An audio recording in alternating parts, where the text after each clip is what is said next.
Yeah, boy. Yeah.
What's poppin'?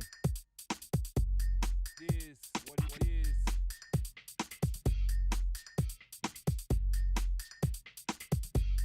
Is what it is.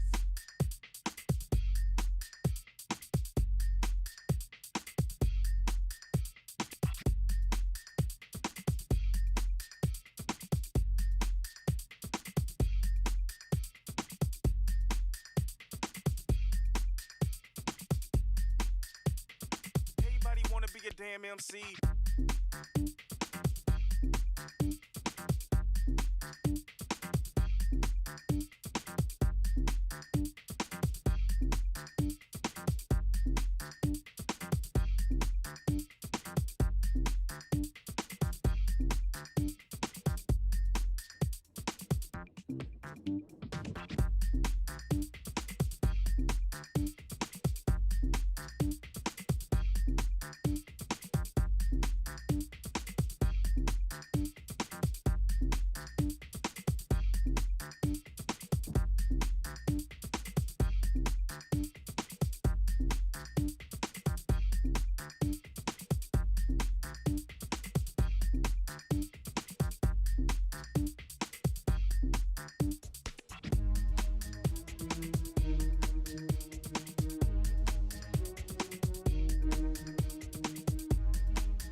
Let's put our living stereo stylus in this groove.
Always just a touch of space madness.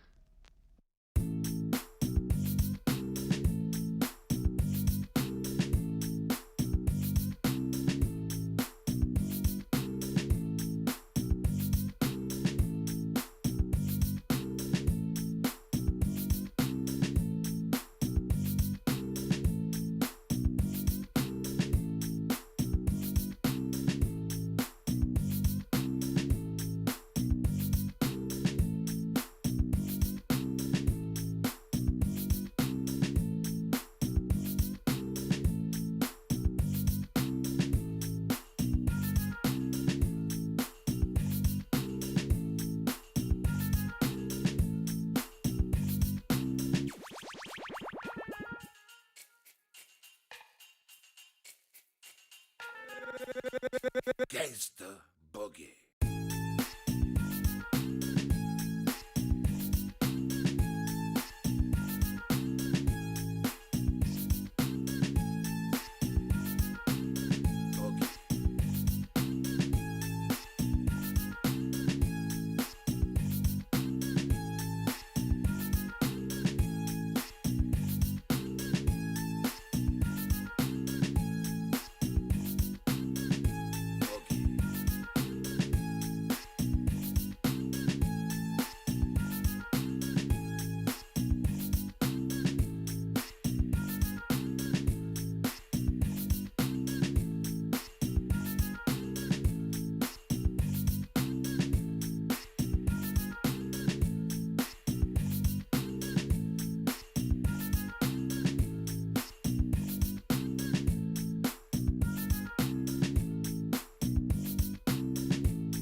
I have a wonderful electronic invention I want you to see. Show you.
Coffin retained his knighthood for 22 months.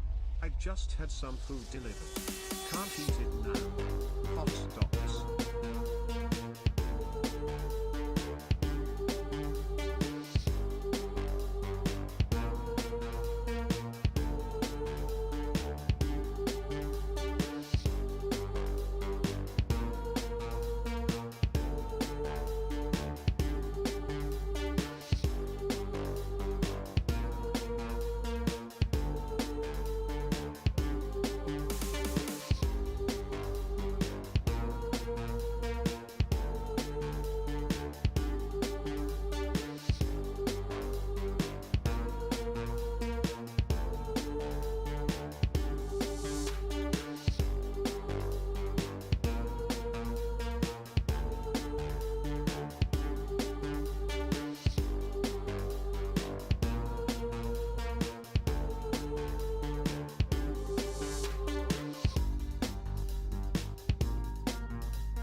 Hello and good day, everybody. Today, no hat. It is what it is. Let's actually see what's going to happen today with the Novice qualifier starting, or I should say, actually finishing. We do have this last weekend for the qualifiers, and then we're going to have the finals. I do want to say during the moments we actually started the stream, and this time the players did actually go through their mod checklist, and they did actually go through the pick and ban phase here. We do have them voting as the normal voting procedure in FFAs are, and as you can see over here, we do have them choosing Pangea Classic Regis, 2 friendships. We do have maximum BCY, sea level low, disaster 0. So let's actually switch 0 over here and then put the sea level low.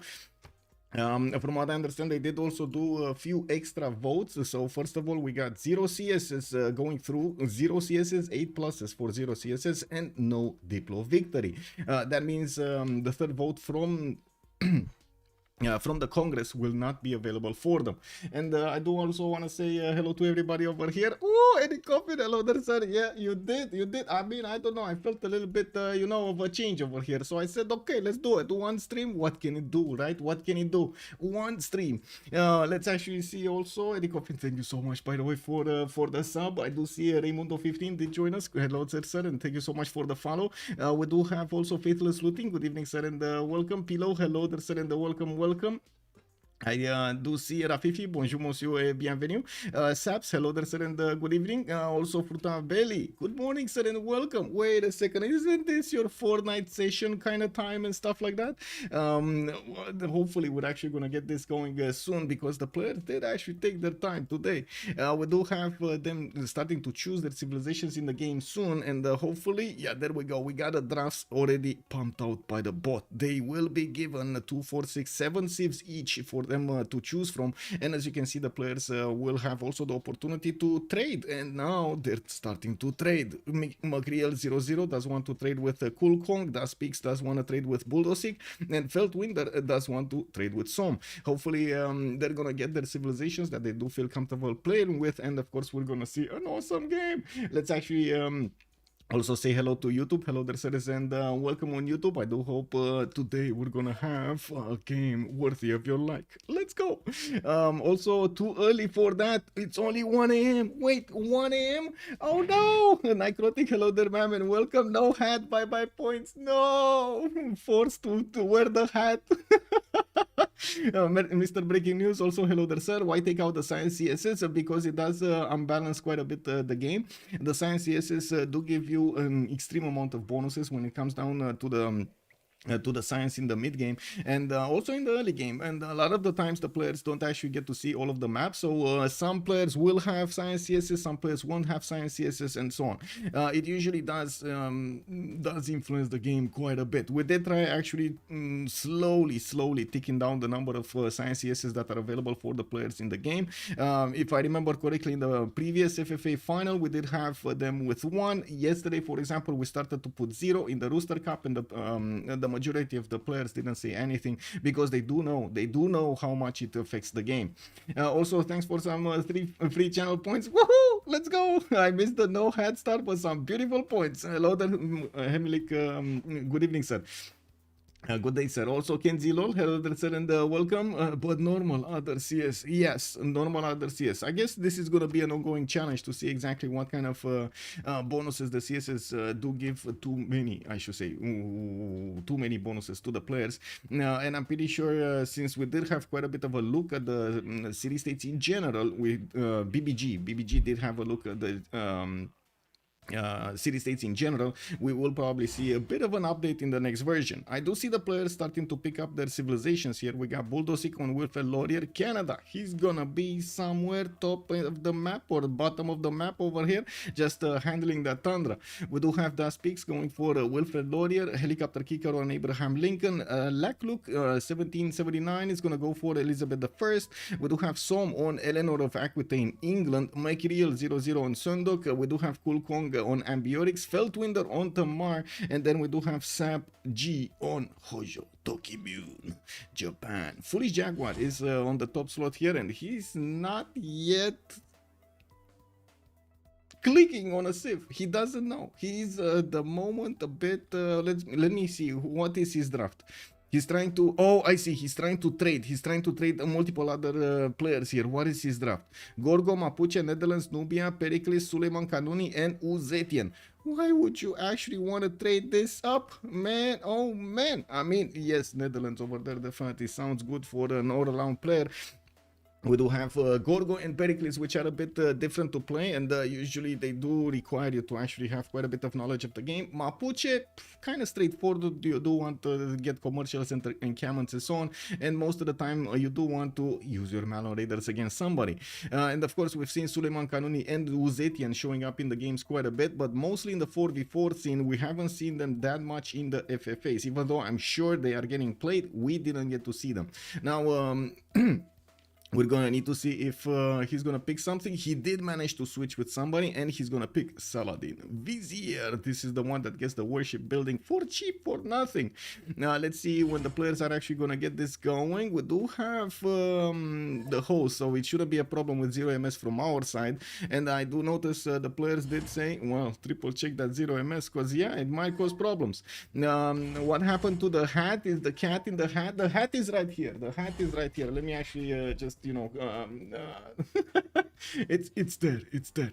I just thought a bit of a change. Why not? Let's actually see how it goes, right? I've been known as the hat guy for so long right now. Let's actually see if a bit of a change of scenery is gonna do anything.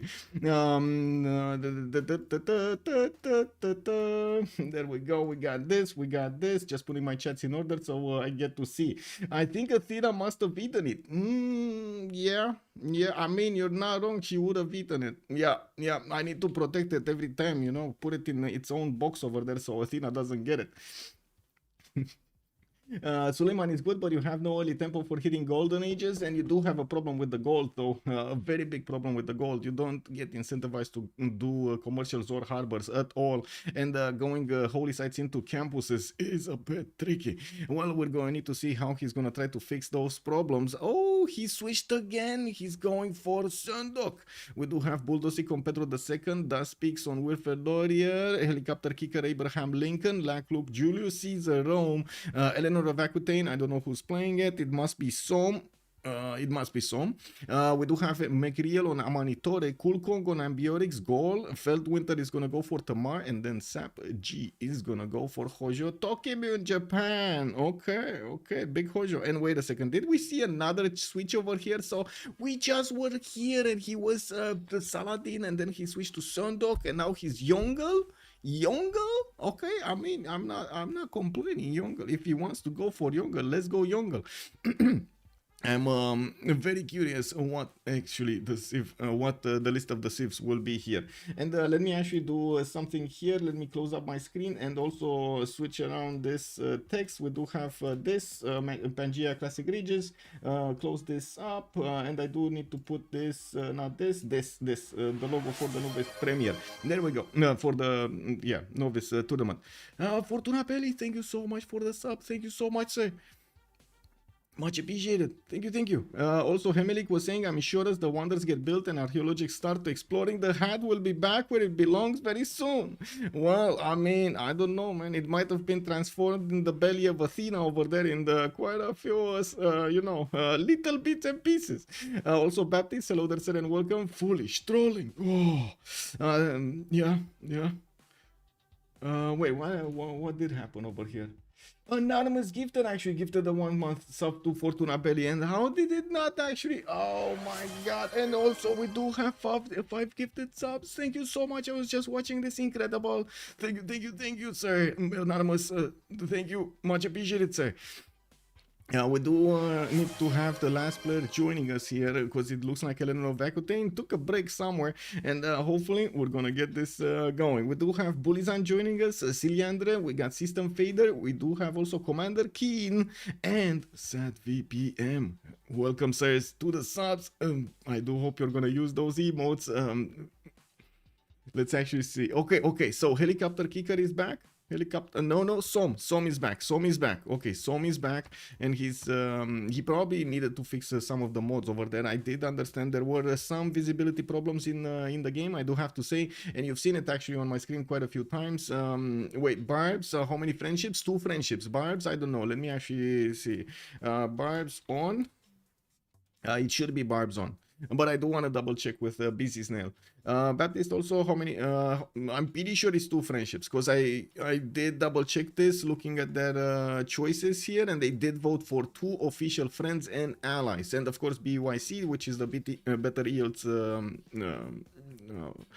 mod. It's set on maximum, 3-1 base on flat tiles with 2-2s on heals. Okay. No Diplo, no Science.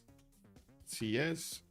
Okay, it should be fine. It's much better to actually take a bit more time at the beginning of the game, because I mean we're gonna play this game for hours and hours, right? Might as well spend another 10-15 minutes at the beginning to fix any kind of issues with mods, with connectivity problems, and so on, so we don't get those issues during the game. Hopefully. Please, no issues during the game. Let's actually see how things are gonna shape up here. We do have the loading. It looks like every one of the players did ready up, and Yongle is gonna be the final choice of the Foolish Jaguar. Let's see how this is a challenge, by the way. Yongle is not an easy Civ to play with. I mean, we're gonna need to see him develop his empire over there, but it's definitely not one of those normal meta kind of civilizations that we are used to seeing most of the time in the games.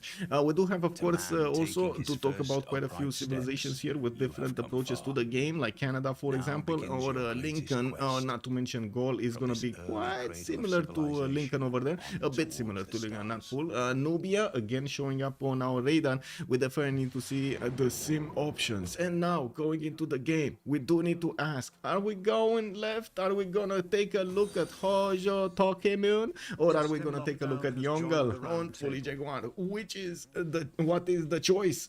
Thank you so much for the follow, system lockdown. Good evening, sir, and welcome. Left gang. Let's actually see. Zappg is gonna be the first choice. Let's see where he is. Oh, it must be somewhere close to the coast, right? Oh, I see where he is. Japan here is gonna have an inland sea for himself, with the possibility to actually trade with Georgia. Not bad having a trading partner like this in the seas. There's also going to be like a canal coming out to the main sea, so oh my god, we might actually see some naval warfare here. Now we do have Zappg also benefiting from his freshwater series. He does have two tiles around him. He did go for his instant sentinel and does have a 3-1. I do notice he's going to have 3 resources here that will give him the extra adjacency towards his harbors, not to mention the extra adjacency that he gets from the city placement as well. We will probably see a campus around here somewhere. I'm actually quite curious if it's going to be on the right side or left side. I would imagine left side, but I mean, who knows, right? Who knows? Oh my god, actually, campus over here or over here? I'm actually curious, because you could do a government plaza here with the campus here, with the industrial zones here, an aqueduct here, and boom, you got everything, right? Hyper, hello there, Janus. Good evening, sir, and welcome. I thought it's a better time to make a change, so I took off my hat, hats off. Ziggy, hello there, sir, and welcome. Also, Janice, good evening, sir, and welcome. Weird map, yes, it does seem like a bit weird. We do have him also benefiting from both strategic resources here, the iron in the top part, in the second ring, also horses second ring, while he's gonna have a continent split because of these geothermals showing up here. We can see the continent split. This is good. This is actually good for him. Multiple resources that could be acquired. Definitely has the opportunity to trade with 2 people, but I think he's kind of locked in place here. It looks like only 1 city southeast that he can place, with another maybe 2 to the west side if Tamar is actually not gonna go and settle the east side, the choke point here. And then in the north he's gonna have some lakes that he can actually go for. Not amazing territory to the northeast, I gotta say, not amazing, but we'll see if he can actually make it work. If there's one civ that could make this land work, it is Japan. Now we do need to take a look at Tamar. Let's actually see his next door neighbor here with more geothermals, benefiting from also some 2-2s, but not too many. First ring, only 1 single 2-2 production base.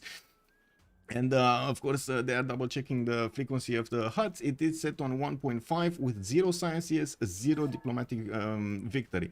We do have Tbilisi getting his scout out in 3 turns. Looks like he's also gonna have in the second rings here iron and horses.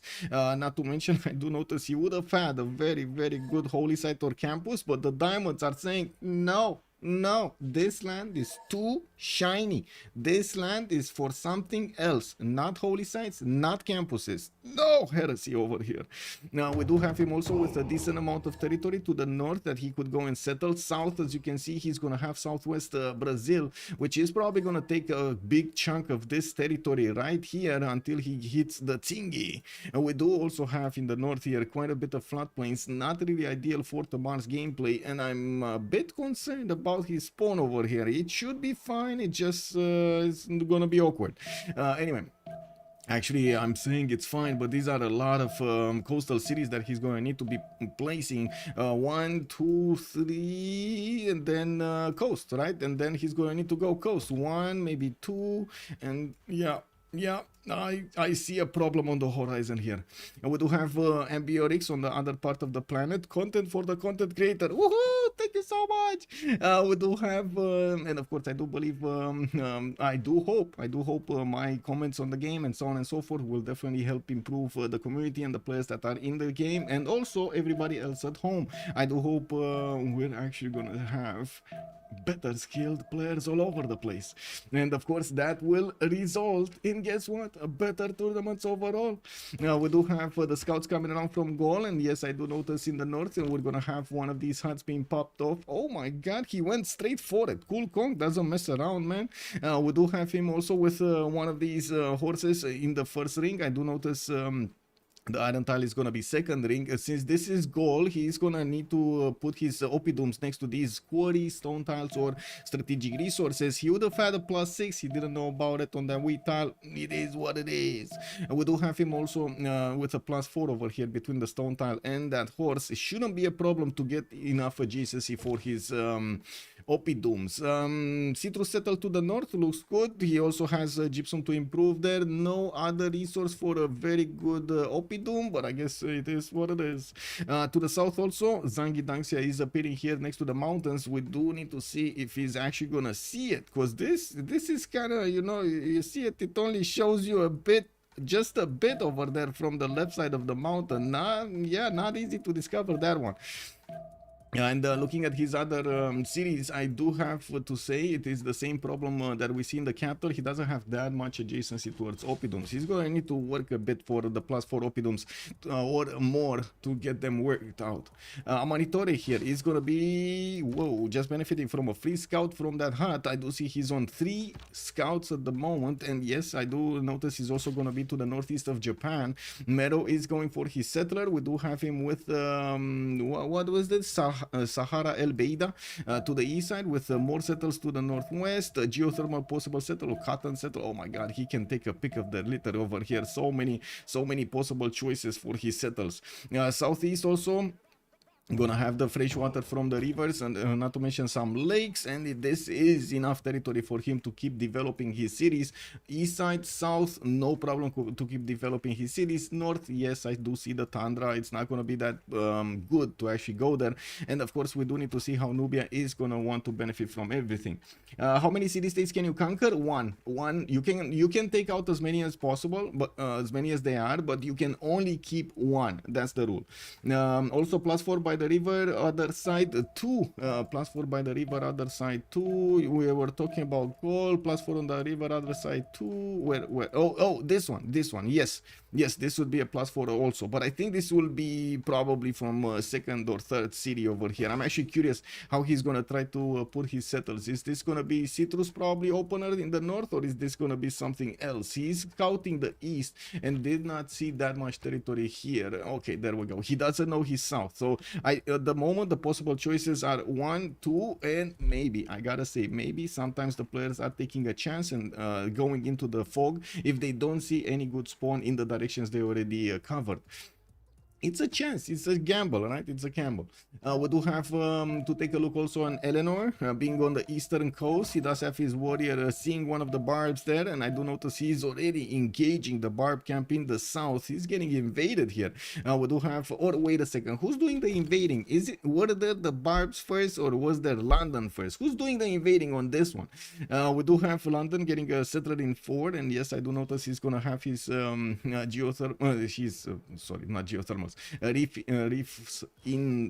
on the coast. We do have him also with reef fish there. Definitely quite a few cities on the coast. No city state to take out easily. Maybe Volen in the southwest, which is kind of a bad city, but it might actually give him the opportunity to trade with somebody. And since I do notice he's going to be protected from the majority of the lobby, only Rome is relatively close to him, I would imagine he's going to have a good time until he actually settles this place, and then we're going to need to see if he goes further than this. I would imagine not. Like these are more than enough cities placements for him to benefit from until the late part of the game. We do have him with iron in the second ring, with horses, second ring in the south, more iron tiles over here in the possible second city on that niter tile. And yes, I do notice on in the north he's going to scout with his unit here, another barb camp. Wow. 2 barb camps, actually 2 barb camps. Why do we need to put a remap? Turn 2 is away. You should just CC turn 1. CC to score. Yes. Can we put up remap vote end of turn? I don't think so. I asked Snail before. Oh, okay. Okay. Well, wow. Yeah, it's not really a thing to remap.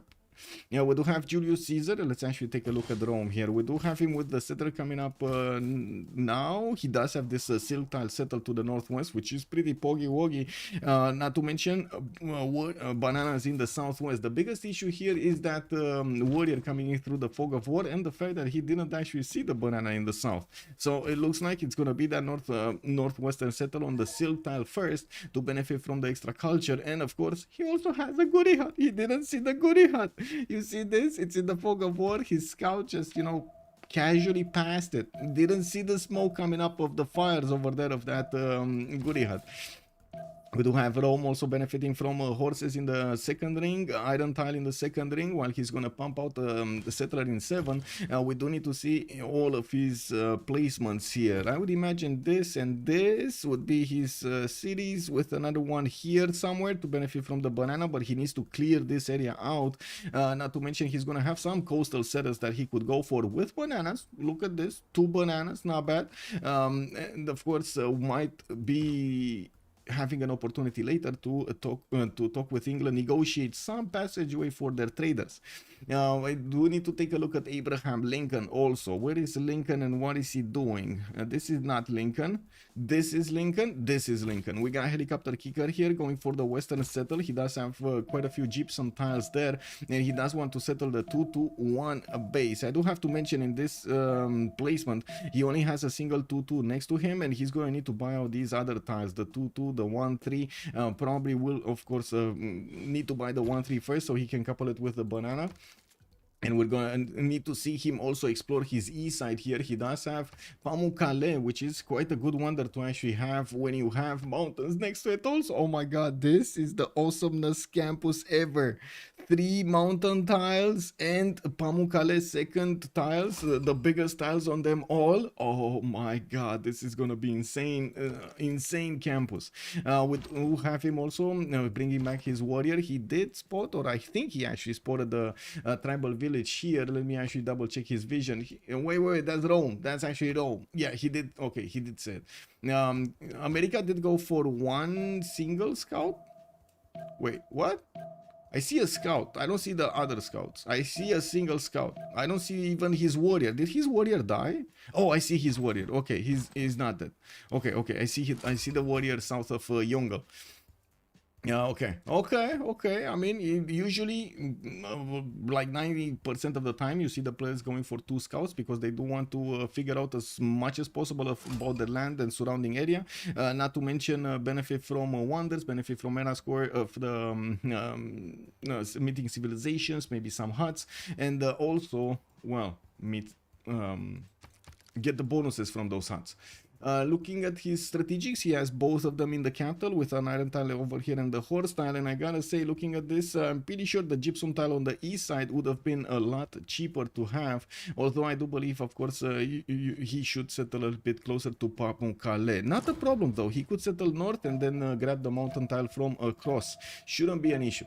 We do have Wilfred Laurier in the south Tundra. I do see he's immediately going for Temple of Artemis while he's sending his second settler towards the east side here. We do have him 9 turns away from finishing the Temple of Artemis, while he already started to improve a few deer tiles. He has 2 of them in the capital with also iron tile and the steel tile there to work. He doesn't know about the iron yet. He's going to know about it. And I gotta say, at the beginning, you don't really want to improve pastures with Canada. I see him going for a pasture. You really don't want to improve pastures with Canada. You want to get the mines. Let me actually put it up on the screen here. Canada, not this, Wilfred Laurier. So the big thing is here, mines and lumber mills do provide you +2 production from the get-go. Farms and camps get you the +2 food. This is amazing if you do manage to actually get it going. So for example, yes, he has a deer tile over here that's giving him extra food. This one is giving him extra food. If he could get a mine, it would be an instant 1-4. This would be awesome for him. He did also pick one of the first pantheon in the game. Earth Goddess is going to be his choice. We do need to see if he's actually going to open up with Faith Generation. He's going for Astrology in 5 turns, and I do see him going for Early Empire in 4. Well, let's actually see if this is going to go through. I'm pretty sure he's going to improve the ship tile, and he's going to be very sad. This is just going to be a 2-2-1. It doesn't give him the extra production as the mines or the other ones. Victoria just got settled, 3-1-1 base. Looking at his possible cities here, west side shouldn't be a problem to get more, and yeah, there we go, 2-2-1 on the ship tile. Yeah, we do have him also with a city state to take out Mohenjo Daro. While this is gonna be quite a good tundra for him to benefit from. He has some cities outside, but it should be fine to actually just keep staying here. He does also have only iron in the capital, no horses to see around him, because this is the tundra. You know, the horses are actually quite cold in the tundra. They don't like it. They don't like it. I mean, you know, their hoofs are starting to run all over the place over there.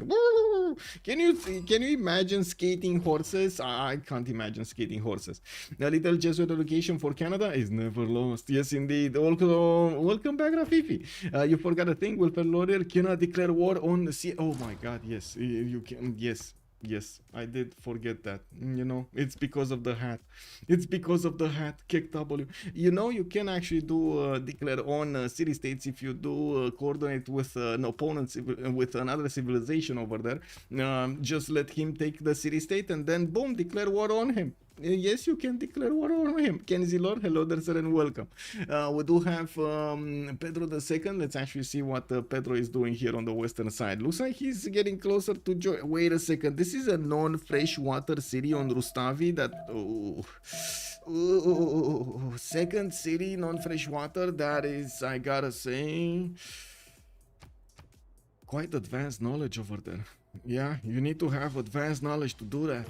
Rio de Janeiro did pick up City Patreon Goddess for the 40% was the first district in the city. He already has his trader connecting his second city to the capital, getting a third one from that initial city center. I'm actually curious, where is he gonna go for? Is he gonna keep on sitting inland over here somewhere on the 1-1, or is he gonna go southwest and put a city on the coast? He doesn't really have anybody to worry about immediately from the coast, and maybe later on he is gonna get some of his Minas Gerais out, the replacement battleship, which is insane in the memory here for Brazil. We do have Brazil also benefiting from iron in the second ring. His horses are gonna be third ring from capital, second ring for Fortaleza, while I do notice he's gonna be quite close to Tamar. We're gonna need to see who is he gonna make friends with. Is he gonna be Tamar? Is he gonna be Japan? Is he gonna be both? What is going on here?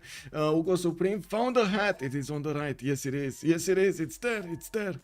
Let's actually take a quick pick over here on Yongle as well. Now, Yongle does have, and I gotta say, since we didn't actually get to talk about him and how to say, express our opinion and so on and so forth, see more strategies, I do want to put up the unique abilities here on the screen. All cities receive projects where they can convert 70% of their production into food or faith, or 100% if it is gold.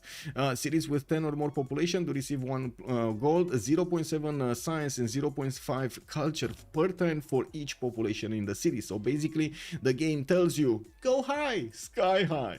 Let's see if the player is going to manage to get there. When each city reaches 13 population from the for the first, receive a random Eureka. At 18 population, receive a random inspiration.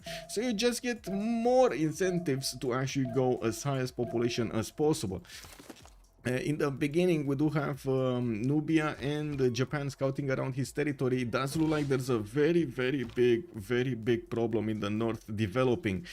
We got so many barbs coming around here. We got 2 warriors and a slinger from the north with I'm pretty sure Zap is gonna need to tell Yongle he's in trouble. Look at that. So many barbs are coming from his cities.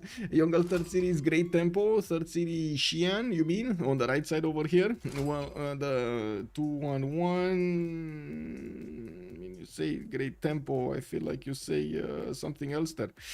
Anyway, now we do have in the capital him choosing God of War and Plunder as a pantheon, getting his 4th city out, 4th settler out, while he has raging barbarians in the north. But I do have to point out, he doesn't know. He doesn't know about them. Japan never actually told him, hey, you got a problem in the north you have to fix. There are barbs everywhere. He doesn't know. Now we do have him also with one scout. I think his warrior went somewhere else. There we go, southeast. He's also gonna meet some barbs here, which of course he can actually take out. Shouldn't be that big of an issue. We do have China also about to connect his cities, his third city to his capital, while he's working on his monuments to get the extra culture. Has anyone got any room? Hello there, coffee. What do you mean room? Where is the room? The room. Wait, do you mean a room in general for making empires? They should have. I mean, first of all, Canada. Come on, man. I mean, come on, man. Look at all of this land over here. Canada just has everything in the tundra. A room for Zoom, yeah? Julius Caesar also has quite a bit of room, some non-freshwater cities in the north, but look at the south and look at the northwest and southeast as well. A city-state to take out. Armagh on the right side should have room. It should have room, yeah. Or they should have room, I mean. Chats in order. There we go.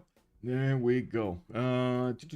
Startup. Oh, I totally forgot about the poll on YouTube. Let's see.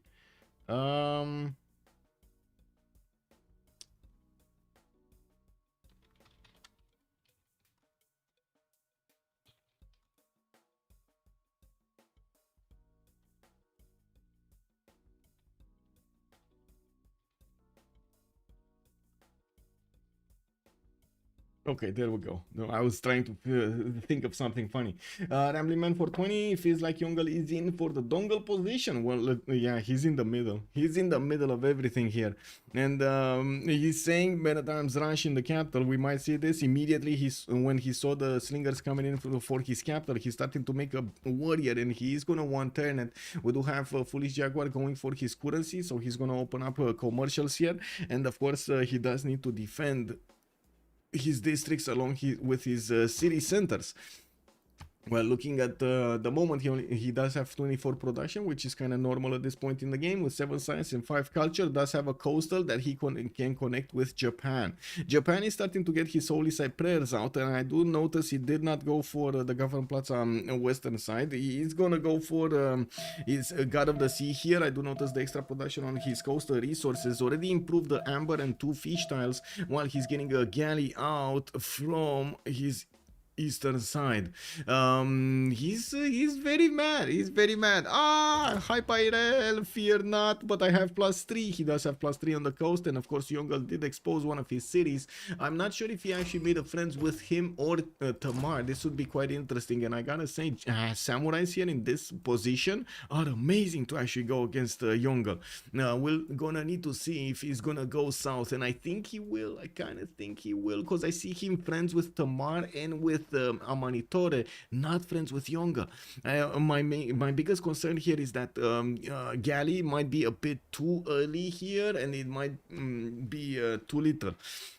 You would need to have some units as well to take down Jiaodong. We'll see how this happens. Definitely can happen to have a city taken out by just 2 galleys, especially with the Japanese +3 bonus.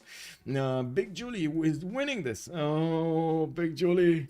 Let's actually take a look at the other pantheons here. We got religious settlements on Georgia, opening with holy sites. Usually, I do have to point out, with Georgia, your first priority is to get your tzikes out. First priority, not, you don't care about anything else. Tzikes all the way. Like every other civ is going for commercial, they're going for holy sites or something. You want to go tzikes, and the tzikes are discovered at masonry.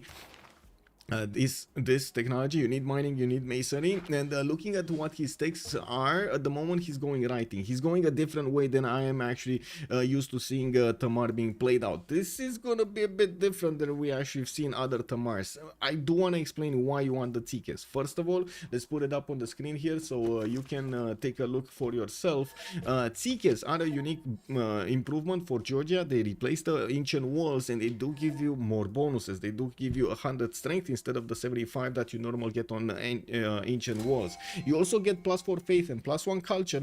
It provides you with tourism, which kind of like doesn't matter at the beginning. You do get the +3 faith and 100 tourism when in a golden age or heroic age. So basically you can get 7 faith and 1 culture from just these walls during the golden ages. It's also quite easier on Tamar to get the golden ages, because if you take a look at ability of Tamar, when making dedications at the beginning of a golden age or heroic age, you receive the normal age bonus towards improving era score in addition to the other bonuses. So yeah, it's much easier to get era score with it, right? Genzi, hello there sir. And also yes, it's a unique building, right? And it gives you +4. A +4 era score. We do have a relic here being discovered by Peakz on Canada, and I do notice Gaul over here still did not see Zangi Dunks. Yeah, wait, did he not see it? Did he actually not see Zangi Dunks? Oh, come on, man. He did see it with his Gesate. I was quite surprised if he didn't see it. Okay. Now, well, let's actually see. We got 4 over here going to the right side. We got some traders from the north. I do notice Stone Circles is going to be America's choice for today. Mysticism Post. Let's go. Helicopterkicker will have another city in the north. And I'm actually quite curious. Where is he going to settle? Yeah, uranium tile. I mean, who doesn't love a little uranium underneath their city settle? Unique building, not improvement. Did I say improvement, Kenzie Lord? Did I say improvement? Maybe that's my bad. I'm sorry, sir. I meant to say unique building instead. Yes. We do have Helicopterkicker also starting to get the builder out to improve his land here, and by the looks of it, he is putting down his commercials. We do have also 6 more turns until the next era. The players are gonna need to scramble to get their era score going, and most of them actually did manage to get to more than 15 points, but there are a few lagging behind. Pedro the second on 10 out of 19, Yongle 13 out of 19, Julius 13 out of 19, Eleanor 12 out of 19. We do see some that are very close to getting it, some already got it. For example, Amanitore here did manage to put down his Nubian pyramids and did manage to get God of Open Sky with a lot more culture going. He did settle quite close to Sahara El Beida to the northeast, and I do see he does have the barbarian scout is getting between him and the princess. That's not cool, man. That's not cool. And you do see the power of the Nubian pyramids giving you that extra food. That city wasn't growing. Now it is. We do have him getting the settler out in 3 turns. Magnus establishing in the capital. And let's actually see on the other civs. Tamar, we did see. City Patriot got us over here on Brazil. Japan, God of the Sea. He also got his religion. That's going to be Buddhism for choral music and Derimers. Interesting choice of the second one. I'm not sure if this was necessary here. To be honest, I don't think it was necessary, Derimers, but sure. Usually there's not that much of a competition for Derimers in general, yeah. Anyway, I'm pretty sure something else would have been a bit more interesting.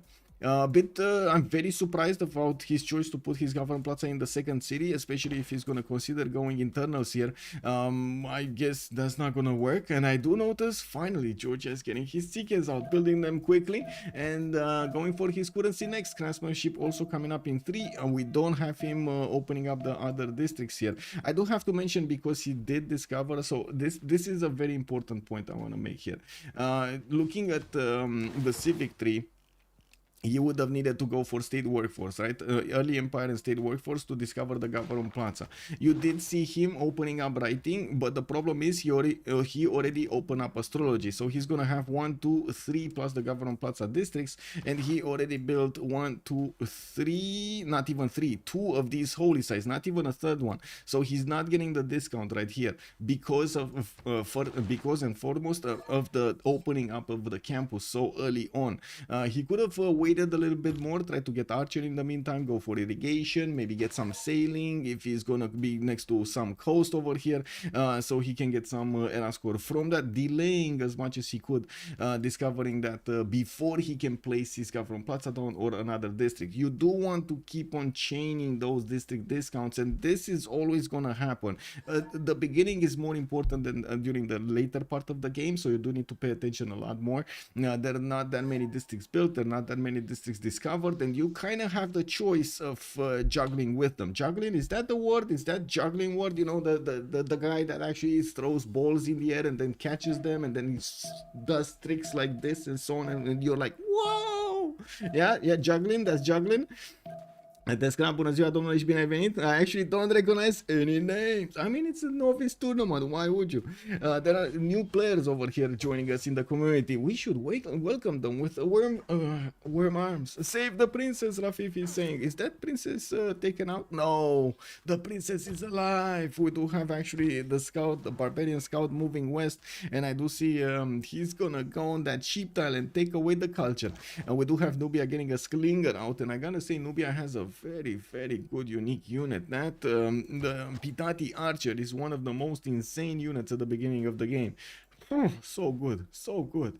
Oh my god, I still remember the scenes in my mind when Task for Fish was building like 20 of them, and he was just not caring about anything, sending that army towards his opponents somehow, like just sending it. It didn't matter. Just 4 rows of Pitatis from across the map was just ending up in your borders. The coolest of the Kongs is playing. Yes, sir. Okay, so let's see. Julius did go for Goddess of Festivals. He's gonna get his extra culture and already got his extra culture on some of the silk tiles from the plantations improved.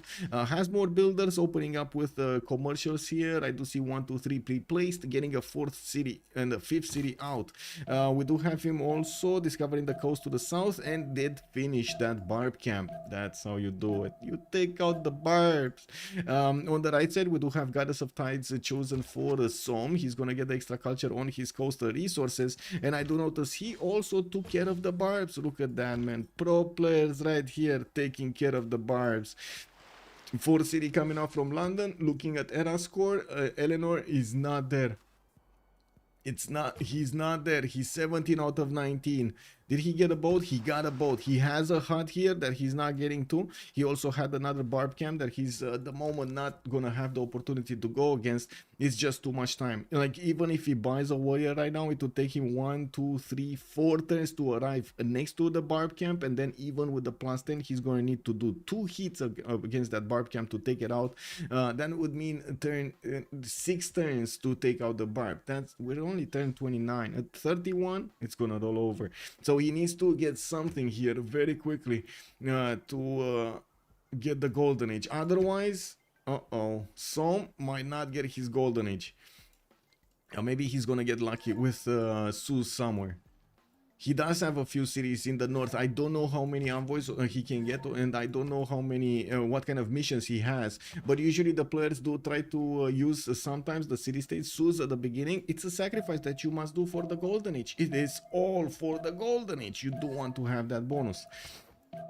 Yeah, should have opened the money. Som is saying right here. This is I cannot say anything other than I agree. We do have also Gaul going for God of Craftsman. He's going to get the extra production on his strategic resources, and we do have him getting another wave of settlers. He did go very far in the north to settle the Chocolate Hills here, and I do notice he's just about to get that settled down. We do have also Gaul on 19 out of 19, or he already got his golden age, and I gotta say, everybody except Yongle and Eleanor got their golden age points. We're turn 30. This is the last turn before the golden age. This is gonna be a bit of an issue. It doesn't work if he's declaring war to peace a city-state. Wait, I mean, he can peace a city-state if somebody else has it. Does anybody have a city-state here? I do see 2 of them, Ayutthaya and Mohenjo-Daro. I don't think he sees Mohenjo-Daro. Yeah, he definitely doesn't see Mohenjo-Daro. And Ayutthaya is all on the other side of the planet. He's not gonna see this up. And nobody else has city-states over here. Sus, yes, you get a score from piecing city-states. So that means, for example, if somebody has a city-state, like Ayutthaya is being held right now by the Brazilian Empire, you've met the Brazilian Empire, boom, you declare war on the Brazilian Empire, and you piece Ayutthaya, you get era score. That is a tactic that the players are choosing, but usually not at the beginning of the game. They're using it mostly somewhere like turn to the 62nd golden age, a third golden age over there, at the end, before the ending of that. They also do try during the mid game to declare war on other civilizations from across the map to see what kind of SUSEs they have, so they reveal those city states and benefit from the bonuses after the war is ended. Well, now we do have the ending of the era here, and of course we're going to need to take a look at their golden ages. Probably gonna take it from Japan first. Japan getting his harbors out, finishes Gavron Plaza. We do have him getting some more shrines, and I would imagine, oh no, wait, he went, well, I guess, wait, he went Jesuit, right? No, he didn't. Oh, wait a second, I don't understand this. Okay, so there's a bit of a subject to talk about here. Usually what you want to do in general in Civ is you put your bonuses to stack up. You get holy sites, that means faith. Faith generation can translate into builders, can translate into settlers, can translate into monumentality, can translate into possibly Jesuit education. So for example, to buy out the libraries, to buy out the buildings in the theater squares. So for example, if you want to go for holy site civilization and go pen, brush and voice, it is a massive investment into getting that faith generation going. You can do it with somebody like Tamar, for example. It shouldn't be a problem because of the tickets. But with other nations, you do need to invest into your holy sites, which means you're gonna need to lock in a district slot, and it's gonna make it much more harder to develop something else like science, like culture, like other bonuses that you have you want in your empire, other yields that you want in your empire, not to mention like industrial zones later on, aerodromes and so on. Like remember, late game is just as stuck with districts slots as the beginning of the game. You still have the problem of going as high as possible with your population. Also, I was going to compliment your fresh cut, Michael, but then it occurred to me I don't ever think I've seen you with your hat off. Hi, Clinton. Hello there, sir, and welcome. Yeah, I guess, you know, new day, new stuff. Mr. Breaking News, also good day, sir, and welcome. Poor Som missed the golden age. Yeah, he did. He did. It's unfortunate. Two of them missed it, right? Som and... oh, wait a second. Only Som missed it. We did have Foolish Jaguar managing to get it. I stand corrected over here. He did get it. Okay, so coming back to Japan, the thing is, in this scenario, I do want to point out he invested into the first district as a holy site and got the shrines, which do give him a little bit of culture and a bit of faith. The faith cannot really be used right now. He cannot invest in anything. This is not a civilization that just, you know, is able to buy units like Scythia or something that would help him out somehow transform the investment that he did into real advantages. The only advantage that he gets at the moment from the shrine, not the holy site, just the shrine, he's getting that extra culture going, which adds up, right? That's the only bonus right now working from those holy sites for his development. Now, when he chose to go for pen, brush and voice, he gave up on the right to convert the faith he's generating into builders, into settlers, into whatever he would need in the monumentality, and get instead the extra culture from the district, from the holy sites. Now, usually this doesn't translate well in the games because it just means you're going to need to get taller cities to counteract the fact that you actually got the holy site. So you need 3 extra population to counter the early district that you put down, which slows you down during the game quite a bit.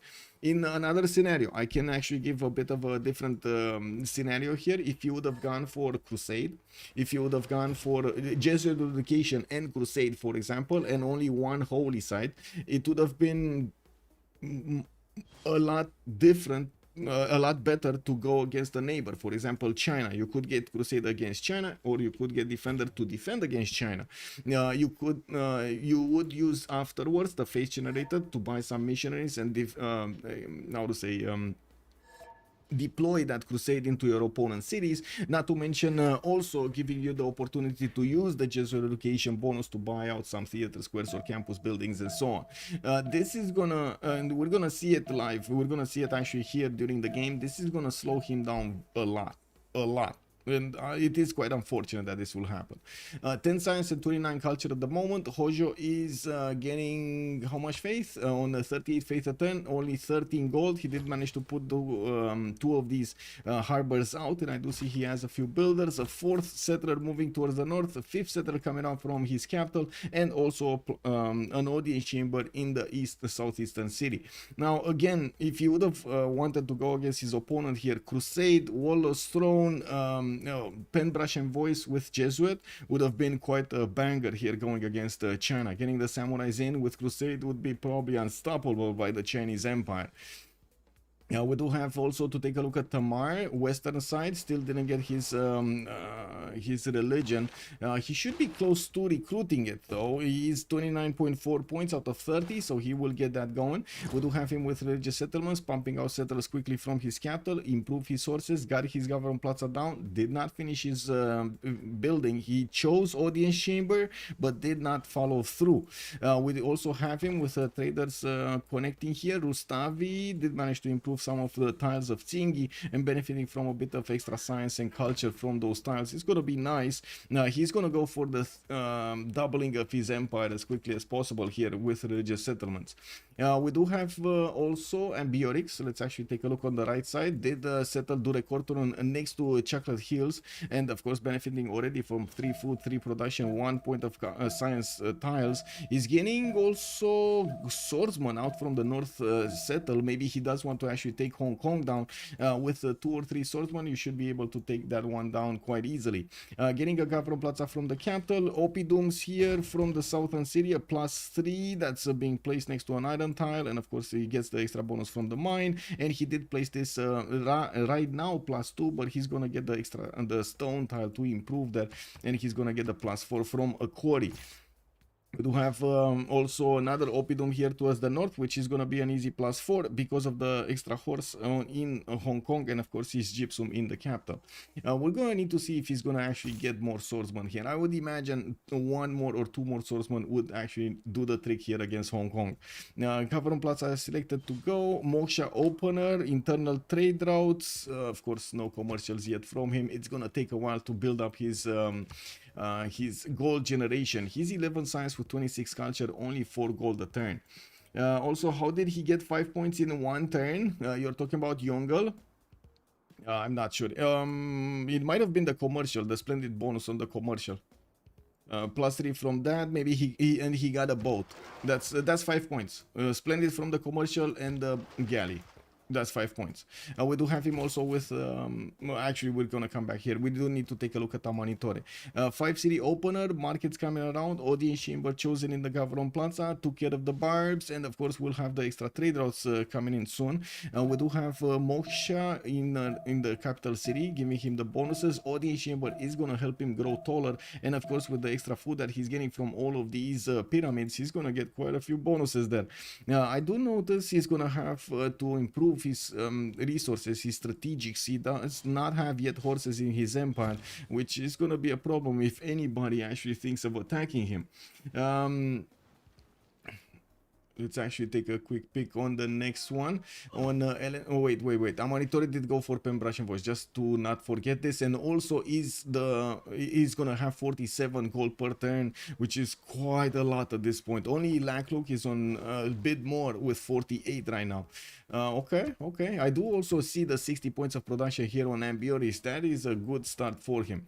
Looking at Eleanor on the right coast, we do have him getting 4 cities out and also working on 4th, 5th, and 6th settlers as quickly as possible. He does have his Royal Navy dockyards out from a few of his cities. Can definitely deploy one to the south there next to the bananas when the former barbarian camp was, and I do notice it's still did not improve his resources, his strategic resources. Not that he has anything to fear, but I'm pretty sure he's gonna need them. Goddess of Tides is already giving him a few points of this culture, 1, 2, 3 from what I can see. He has another 2 resources that will get improved, and he did finish the barbarian camp to the west of Birmingham. At least one more city will get to be placed northeast. Not really the awesome, not really an awesome placement. He does have this one next to the next to the two-tile lake that would also allow him to get a Royal Navy dockyard, and can keep on going to the west of Bradford with another city. I'm very curious if he's actually going to attack a city-state here. I'm very curious, because usually that's what you want to do with naval nations, especially if you have one on the coast. You want to get a few galleys and just bonk that city-state out of the game. We do have Julius Caesar, 5 cities, 2, 4, 5, getting his entertainment complex and arena, and I do see Garrison Festivals has been chosen earlier. That gives him a lot of culture. He's already on 31 points of culture with probably a Penbrush and Voice Golden Age. He does have his commercials finished and getting his markets out. Li Yang, second opener here in the city of Setia. I'm actually a bit confused about this. How many resources does he has? 1, 2, 3, 4, 5, 6, 7, 8, 9, possibly 9 resources that he could actually improve with Li Yang Rightry. Now Li Yang is kind of tricky to actually go for this.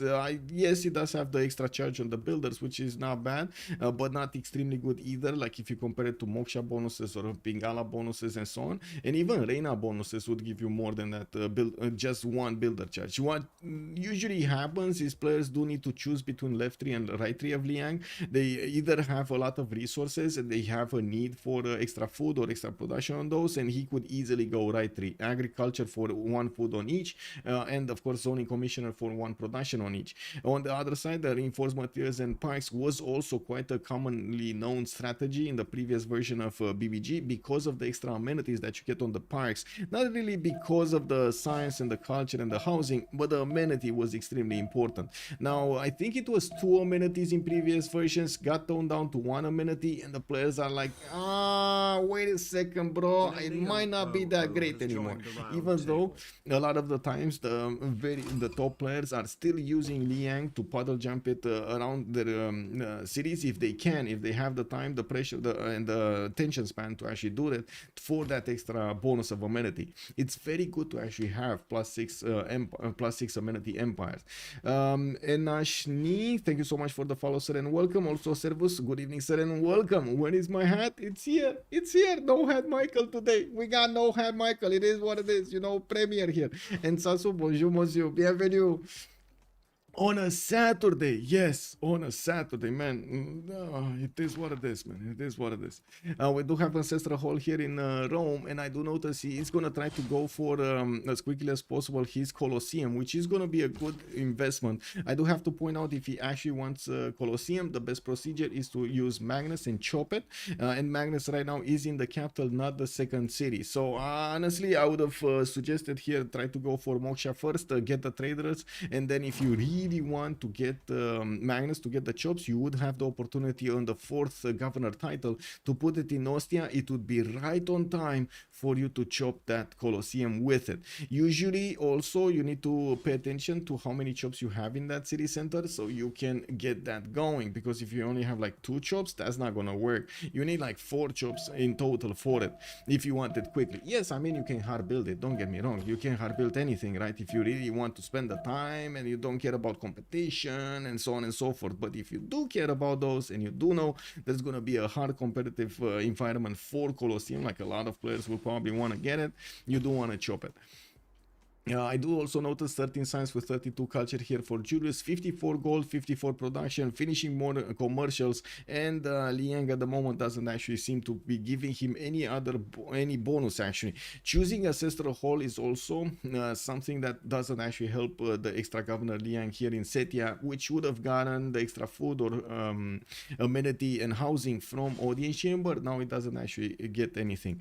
We do have him getting another wave of settlers, which I gotta say, he does have, wait, 1 builder charge, 3 builder charges. He's going for the coal to chop. He has 1, 2, 3, 4 chops over here for that Colosseum. He might be good. He might be good. I mean, I didn't see anybody actually competing for it, so I think he's going to be good on it. I think it should be fine. I think it should be fine. Oh my god, this starts to look like beautiful land. We're gonna get there, we're gonna get there. But first we do have to take a look at America. We got him with 2467 soon to be series, one on Pamukkale. I really hope he's actually not gonna settle the best style of Pamukkale. He should really go 1-3 over here and get to Aqueduct later, because this is the best style that you get actually from the bonuses of Pamukkale. Now we do have an audience chamber also chosen to be finished here in the capital. Stone circles giving him the extra production and faith on each of these improved quarries. While I do see commercial hubs on the left side from his capital, while yes, we do have commercial hubs also in the south here. Quite a few campuses are also starting to appear. Pingala in the city of Cincinnati. He's going to need, if he actually wants the best tiles of Pamukkale, he's going to need to discover bronze to actually cut those tiles up. Not really the best thing. You gotta do it. You gotta do it. I mean, you know, it is what it is. You gotta do it. Looking at also Wilfred Laurier, he did choose to go for a Monumentality Golden Age. We should have a religion from him also. He did go for Jesuit education with lay ministry. So first of all, he's going to have the ability to buy the campus buildings and theater square buildings with faith, while he's also going to have a discount on them of 15%. Lay ministry is also going to give him +2 faith on holy sites and +2 culture on theater squares. This actually adds up quite a bit. And right now he is on 45 faith a turn here. Now, while he's building up his monument count, he's also getting oracle, getting quite a few theater squares. We've talked with Justice yesterday about the strategy of Canada over here to open up the holy sites into theater squares and then the Gavron Plaza. I do see he didn't actually get a specializing building of choice in his Gavron Plaza, while he kept on building wonders, Temple of Artemis towards Halifax and the oracle from the city of Victoria. Yeah, we do have him also starting to put more cities on the west here. Could easily go for the aluminium settle. Shouldn't be that big of a bummer. But I think he wants to be closer to the better tiles there in the north. I gotta say, man, this does look like he doesn't have that many hills. But oh no, he does. He does. Oh, okay, never mind. Graphical glitches here. It should be fine. Also, lumber mills. He could get a lot of production from lumber mills. Did open up with Moksha, and I do see also Pingala in his second city. At the moment, no third governor. Looking at Pedro II, western side of the map, 5 cities strong, getting street carnivals. That's the unique entertainment complex of Brazil, which will allow him access to some projects. Usually, actually, Brazil does want to get some projects, and there is something quite funny over here. Where was it? Not the Copa.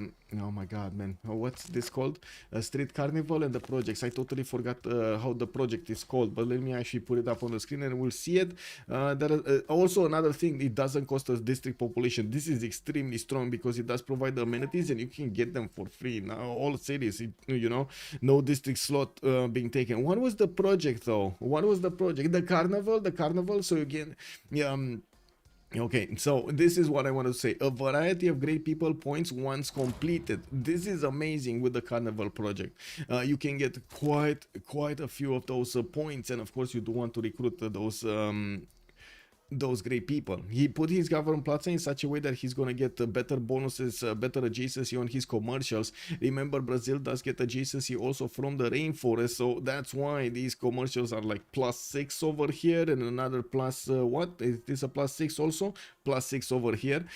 We do have him immediately going for carnivals in Fortaleza, and I gotta say I'm actually very curious what is he gonna want to get here. Great writers, artists, musicians, those ones. Okay, well, I don't see a theater square yet, so that seems a bit early.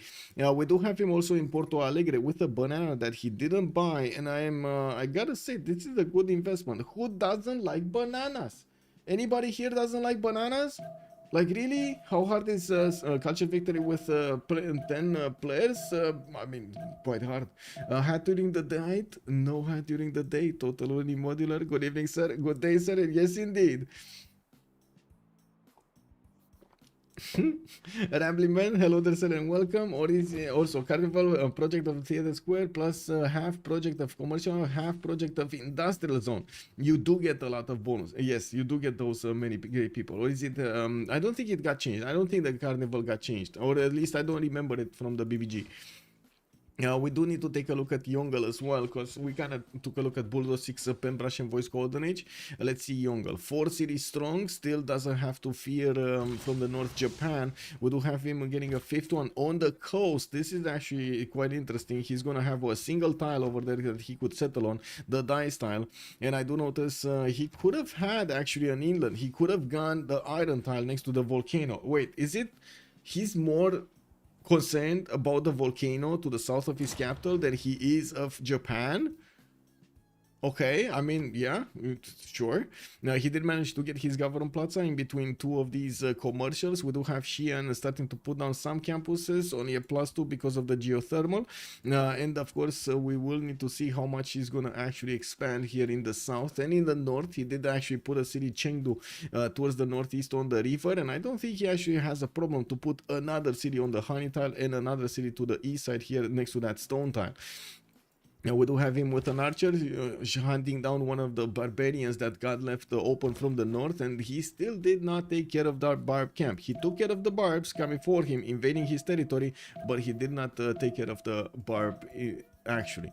And I gotta say, I'm very curious about that Colosseum. What's the situation here?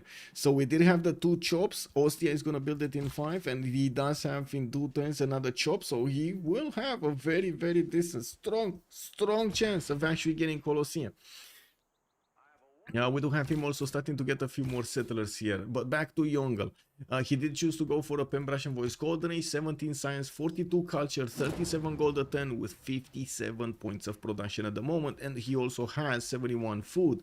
We do have him with like 6 pop cities, 4 pop cities. Remember, Yongle does one plus, does one more than 13 pop cities over here. I'm gonna put it up again on the screen so you can see it.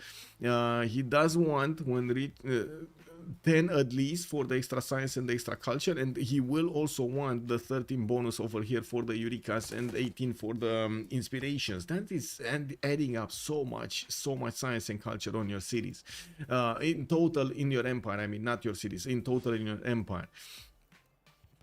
Taking a look on the map here, let's actually see what's happening with Gaul. He did manage to take over Hong Kong with 3 swordsmen, and did manage to also take a builder from it. We do have him trying to go for Colosseum, but too late. He didn't get a builder. He wasn't as prepared as you've seen Julius Caesar do it. He could have had this plan in mind for some time, but unfortunately the execution not as fast as Julius Caesar. We do have also Ancestral Hall coming up from his capital, from Plaza. He's gonna go and finish Hanging Gardens in the southern city over here, and he still doesn't have a Zangidanxia tile.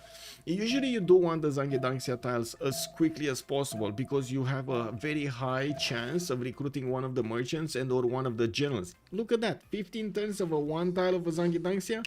Boom! Free general, bro. We got in the merchant screen also already is starting to open up the 75 pointers. Irene of Athens is gonna be the next one. In the scientist screen, Zhang Heng is gonna be there.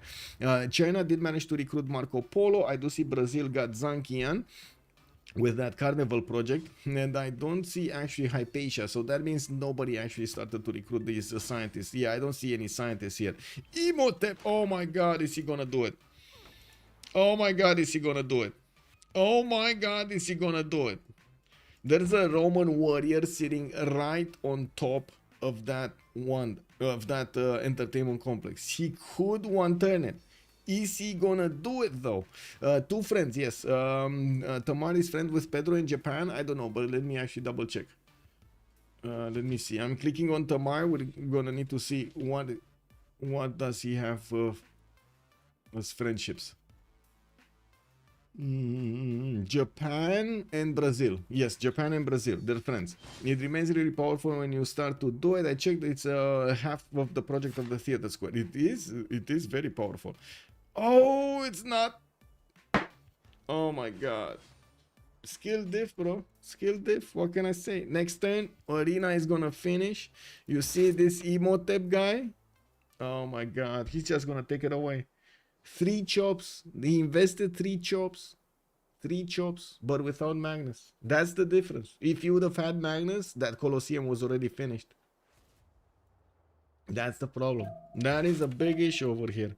And there are no more chops left, right? Oh, I guess he does have one in Ravenna, but that's way too far away to go for. And let's see it next turn. So Arena is gonna finish. He's gonna need to put down Colosseum. He's gonna also need to buy the tile. Does he have the goal to buy the tile? 31. He might not have the goal. How is he making per turn? 8? Oh, he should have the gold. Okay, it's like 35. He even grew into it. Oh my god. Oh my god. Oh my god. We got Colosseum coming around here. He's gonna do it, man. He's gonna leave Julius Caesar hanging. He's gonna be like, hey, look, I brought flowers, and then he's leaving. No scenes. We don't have scenes today. There's no mistake here. No mistakes. We only have lessons to learn. Rome could have declared. Yes, Rome could have declared to delay this for 2 turns. He did not want to do it. He could have declared and just sat on that entertainment complex to stop the arena from finishing, because he can't really stop the tiles. But anyway, he could have delayed it. Only 2 turns. Boom, got it. He got it. Look at that. Rome is left speechless. Is left hanging. It's like me with the hat. It's out there, and somewhere. I don't see it. Yeah. Buldosik, hello there, sir, and welcome. Beautiful from the goal. Beautiful skill diff over here. Beautiful. I gotta say, beautiful. I didn't check if he was that fast on engineer. He got it. Beautiful. Just wow. 10 out of 10 for CoolCong here.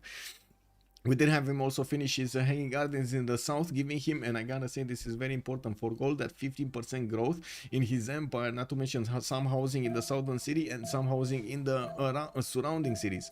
We do have him, we do have also England starting to put those cities in the south here, 2 of them on different coast tiles. I'm actually quite surprised he didn't get a connection in between.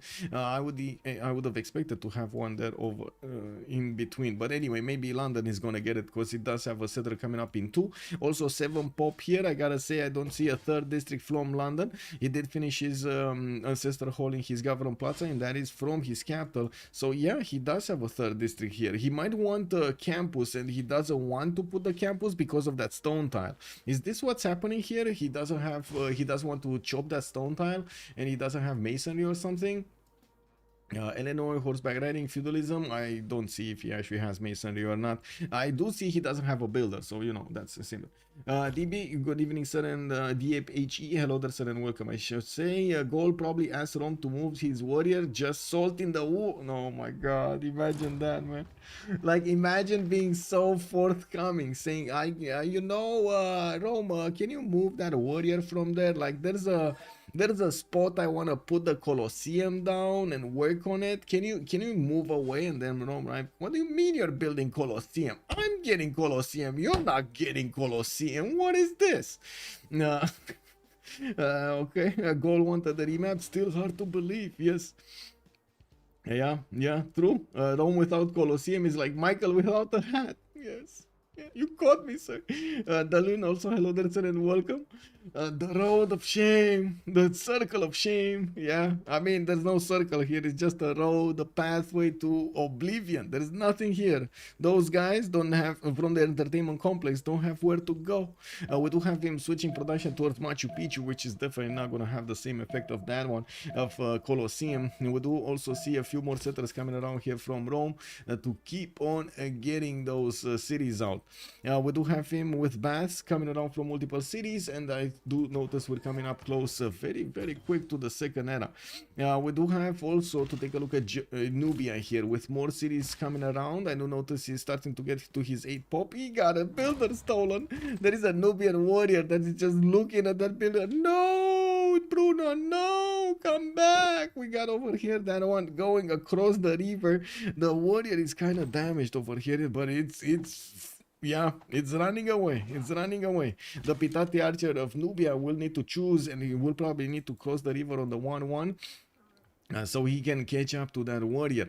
We do have settler also coming out from Napata, needing to move to the south here, and I would imagine he does want to get closer to those bananas. Oh no, the archer is, oh no. The warrior went into the archer line of sight, and now the barbarian archer is just gonna take it out without even an appeal. That's just nasty, bro. That's just nasty.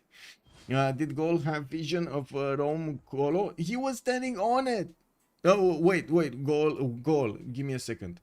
Now I understand. No, he didn't. He didn't know. He didn't know anything about Rome.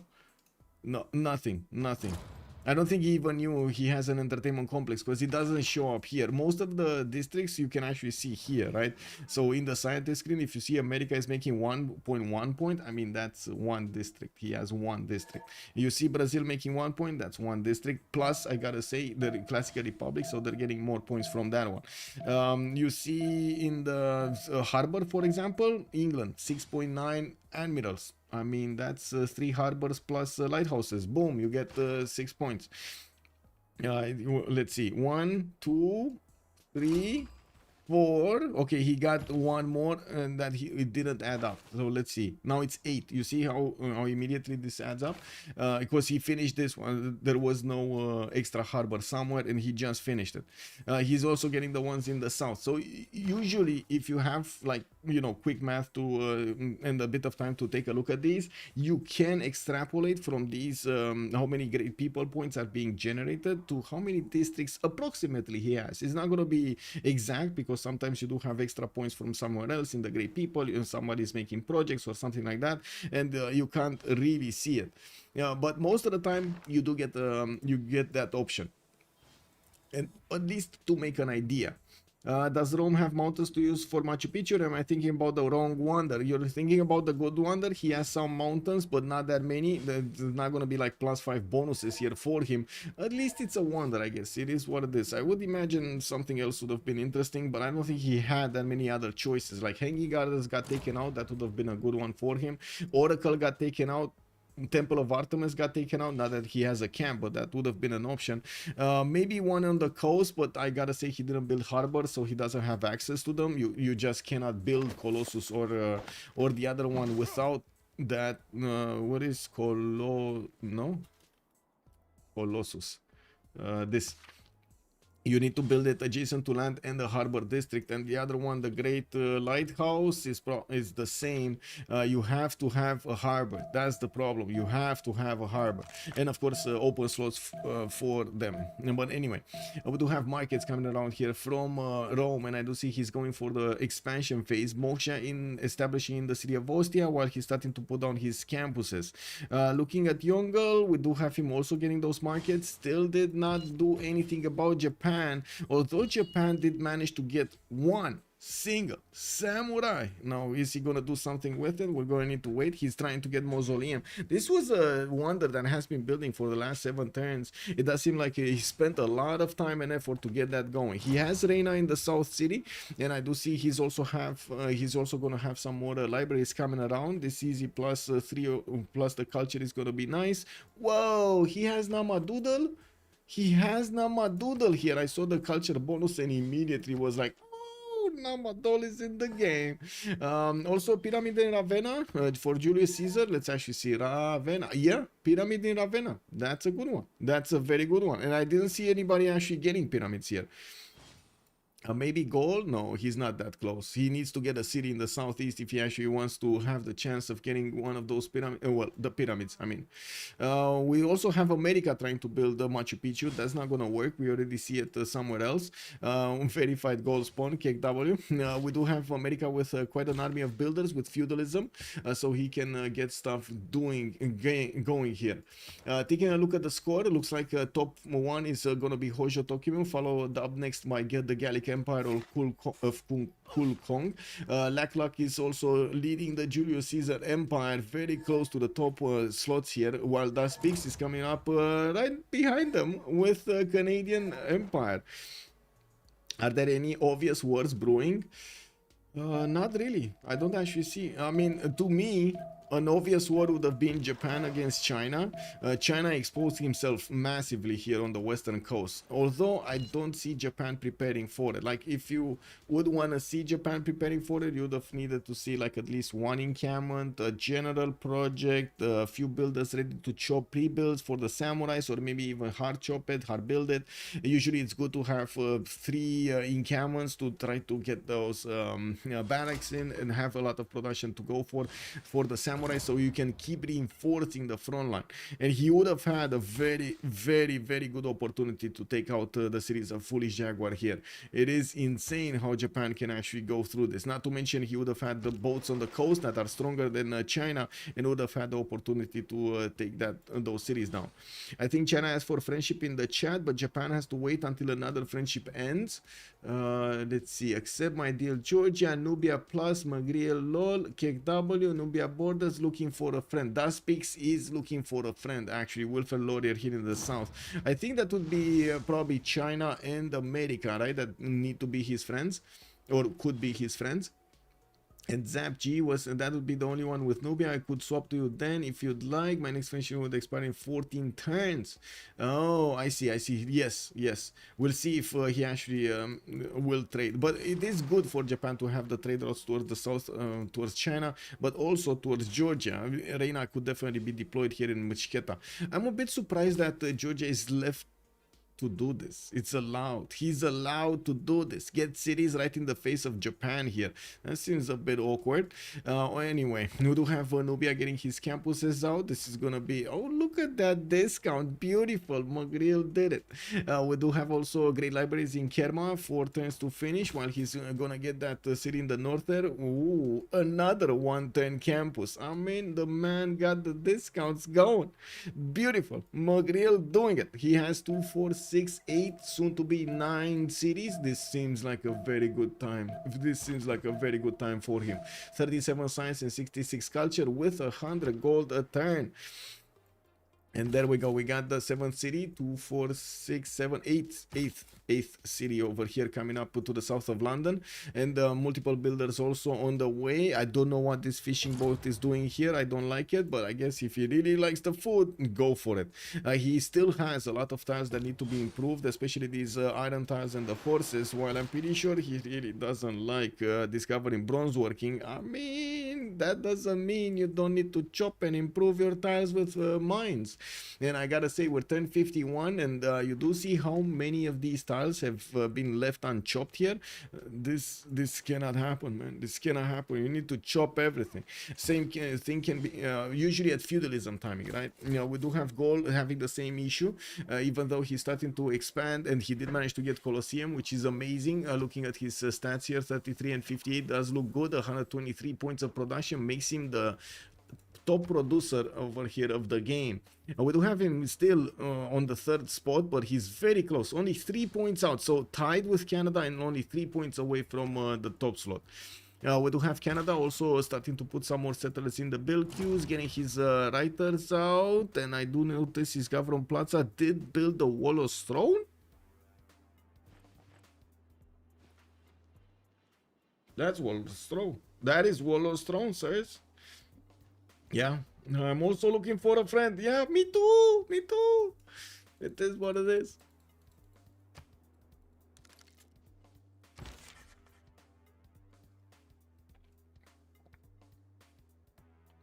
Oh, biggest campus of them all. +7 campus, easy peasy. We got Chicago also placed on the other side, and I do see the 2-2 tile is gonna have the ability to get another campus there. I do see him actually choosing to go for commercials first, and I don't see him placing the campus next to Pamukkale. Could go for a strong theater square also there.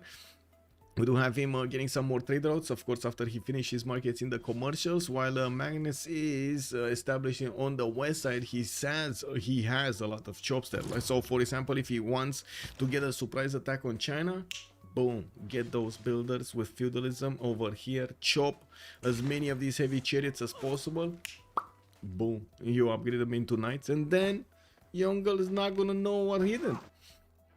We do have him choosing to go for his industrial zones here. +4 is gonna be finished in 2 turns, and we are gonna need to take a look at the era score.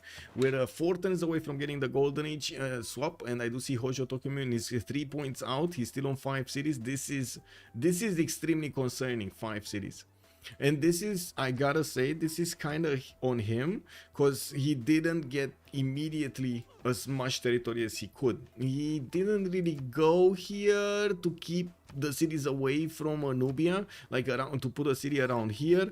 He didn't go towards the west side to put a city where Mushketa is, and because he didn't put a city where Mushketa is, well, he can't get a city here, and so on. Like, all of these are connected. Unfortunately, 5-city empire is not going to give him what he wants, and this is going to be quite slow in the next part of the game, because others will just have more population, more district slots to put, more districts built, and of course with those districts, guess what, more buildings in the districts, more bonuses in the districts, more abilities to get projects and so on. Canada is supposed to be peaceful. Deskra shows stats. I mean, I was just watching the era score, Deskra. What do you mean? Ribbon, yes, there we go, stats on Ribbon, yes.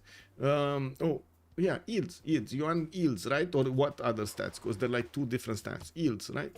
Which one? You gotta be specific, Deskra. You gotta tell me. Be specific, my man. Whatever, it's the same. Okay, I see. Also, okay. Well, looking over here on Tamar. Where is he? Era score. 51-56. He needs 5 more points. 2, 4, 6, 8 cities. Probably got a boat out. No, he can't get a boat out. Okay, that's 1 point. I don't see a boat to the north as either. He does have more settlers. Another settler actually moving in. This is a very bad city. He does have some whales in the water, which to be honest I like, but overall this is kind of a bad city. Like 1, 2, 3, 4, 5 tiles. That's it. 5 tiles. You're gonna work 5 tiles. That's not good. We got Pingala in Batumi, and I do notice he would have had a settle that could be built in the north, but again, the same problem was the coastal one, not that much production. He does have this one though. I don't know why he didn't settle this one. So like, instead of going east side on the worst style ever, why didn't he go here somewhere, like either on the Niter or on the 1-2? Both of them could be viable options. Anyway, looking at the era score, we do have also Ambiorix finishing his era score requirement. Nubia is over the necessary threshold, 61-57. Eleanor is going to be 2 points over. I do see Julius is going to need 4 more points. And taking a look at this, he has campuses coming around. This is not a +3, this is a +1. Is this a +3? This is a +2. No, not even a +2, +1. This one was a +2 because of the geothermal or whatever, the reef tile, and this one is going somewhere in the southeast. And wait a second, is England gonna take out Armagh with a single galley core fleet? Whoa, I like the bullying, and Armagh begins today. A legion, maybe. Yeah, a legion could definitely work over here. He does have this warrior next to Arpinum, and I do see he's also going to settle another city to the east side. I do see wonders coming around right here. This is going to be a +1. He did actually go for the parks, so now we got confirmation. He went Liang City Parks. What usually players do when they do put the city park down, they unplug Liang, they pick her up over there from Setia, and they move her to another city that is open. So like Kume, like Gravena, like Arpinum. So the builders have the opportunity to put more city parks everywhere, right? If you go city parks, you gotta get a lot of them. Yeah, city parks, man. I mean, I know this, I know it's taking quite a bit. They're expensive. They're actually quite expensive. But if you don't have any other choice of getting amenities, you might as well do it. It's very expensive actually. The governor titles, oh my god, just the governor titles alone, not only that, but also the builders and so on. Anyway, Abraham Lincoln, let's actually check him out. 43-51. Now he has a problem. He has a big problem. He's so many points away, 7 points away from getting his golden age. I do notice he's getting a theater square next turn. Is this a +3?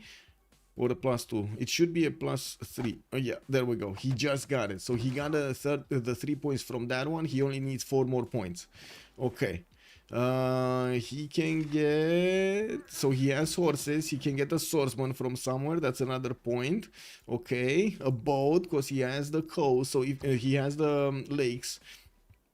Let's see. Does he have? I don't know if he actually has sailing. He should be getting it. Anyway. Moving forward, let's see. Wilfred Laurier did manage to get 53-50. We do have Pedro II 51-48 and secure his golden age, while Yongle is going dark. Yongle did go quite wide over here. 2, 4, 6, 8 cities. We do have, man, is this the same barbarian builder that came from the north, that came from Nubia? Is this the actual same one? I think it is, right? I think it is. And as you can see, China is starting to chop quite a bit of his territory here, getting his campuses down. Unfortunately, going into a Dark Age next era is gonna be extremely problematic. Extremely problematic. Oof.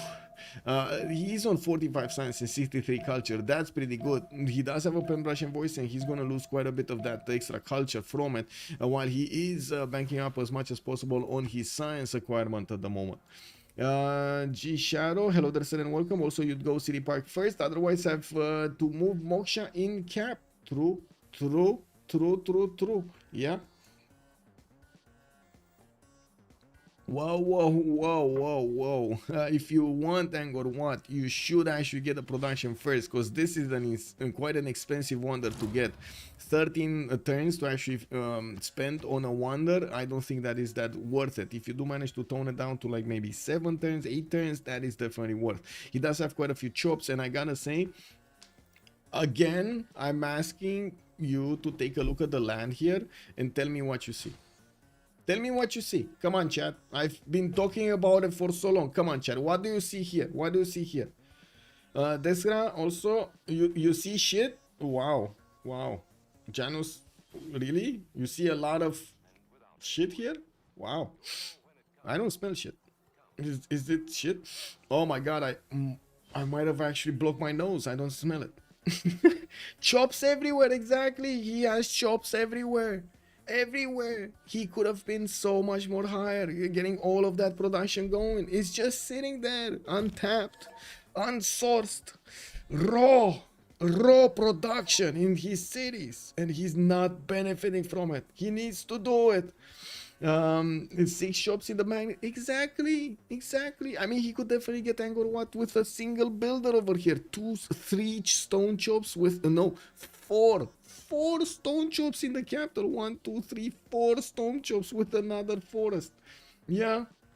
Due to the commercials, but talking about this one, yes, I do have to.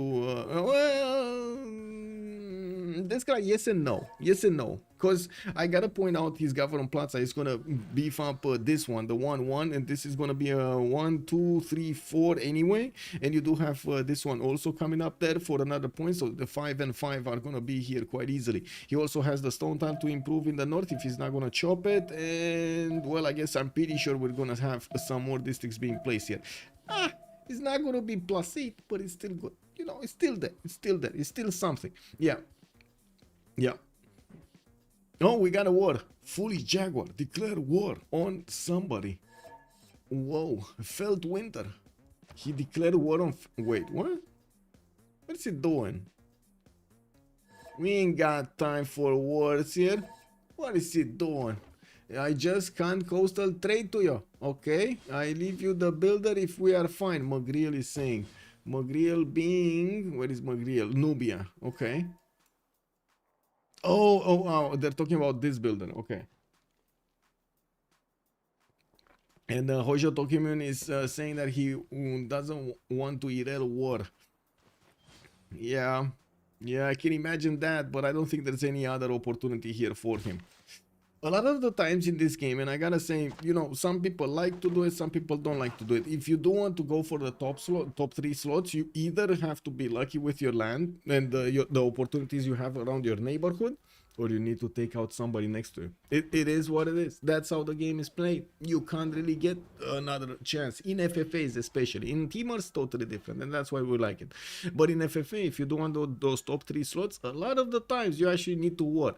And whenever you're gonna be close like this, like your empire is gonna be squished from all sides, you either have to have a big brain to actually make everything work and a lot of knowledge about the game, exactly the tempo and so on, and even that won't actually get you to the top 3 a lot of the times, because late game, if somebody has just a lot more territory, then you can't do anything. What are your 5 cities gonna do against 12, you know? I just saying.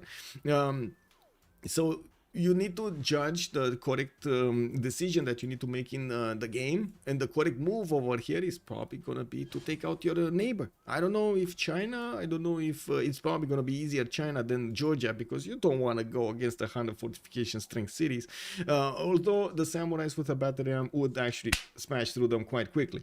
Regardless, doing Angkor Wat 1055 should be a moderate infraction. Oh no, oh wow, this gonna just starting off shooting over here. Pew, pew, pew, pew, pew, pew. What is this? Now 5 stone chops in capital at 1055, a teachable moment. Yeah, I mean, you know, yeah, and hard building Angkor Wat without the chops, man. You gotta take the chops. That's a lot of production right there. And what was Rome Pantheon? Wasn't it Stone Circles? It's Goddess of Festival, sir. Stone Circles were somewhere else, but I don't remember exactly where. Was it here? No, I'm gonna double check where it is. Pretty sure not here. Pretty sure not here. Oh, never mind. We gotta pause. 2 minutes. We gotta pause over here. We gotta pause for this. So we're coming back in 2 minutes, and we're gonna see what they're choosing. Be right back. 94. Hello there, sir, and welcome. Yeah, there we go. Stats.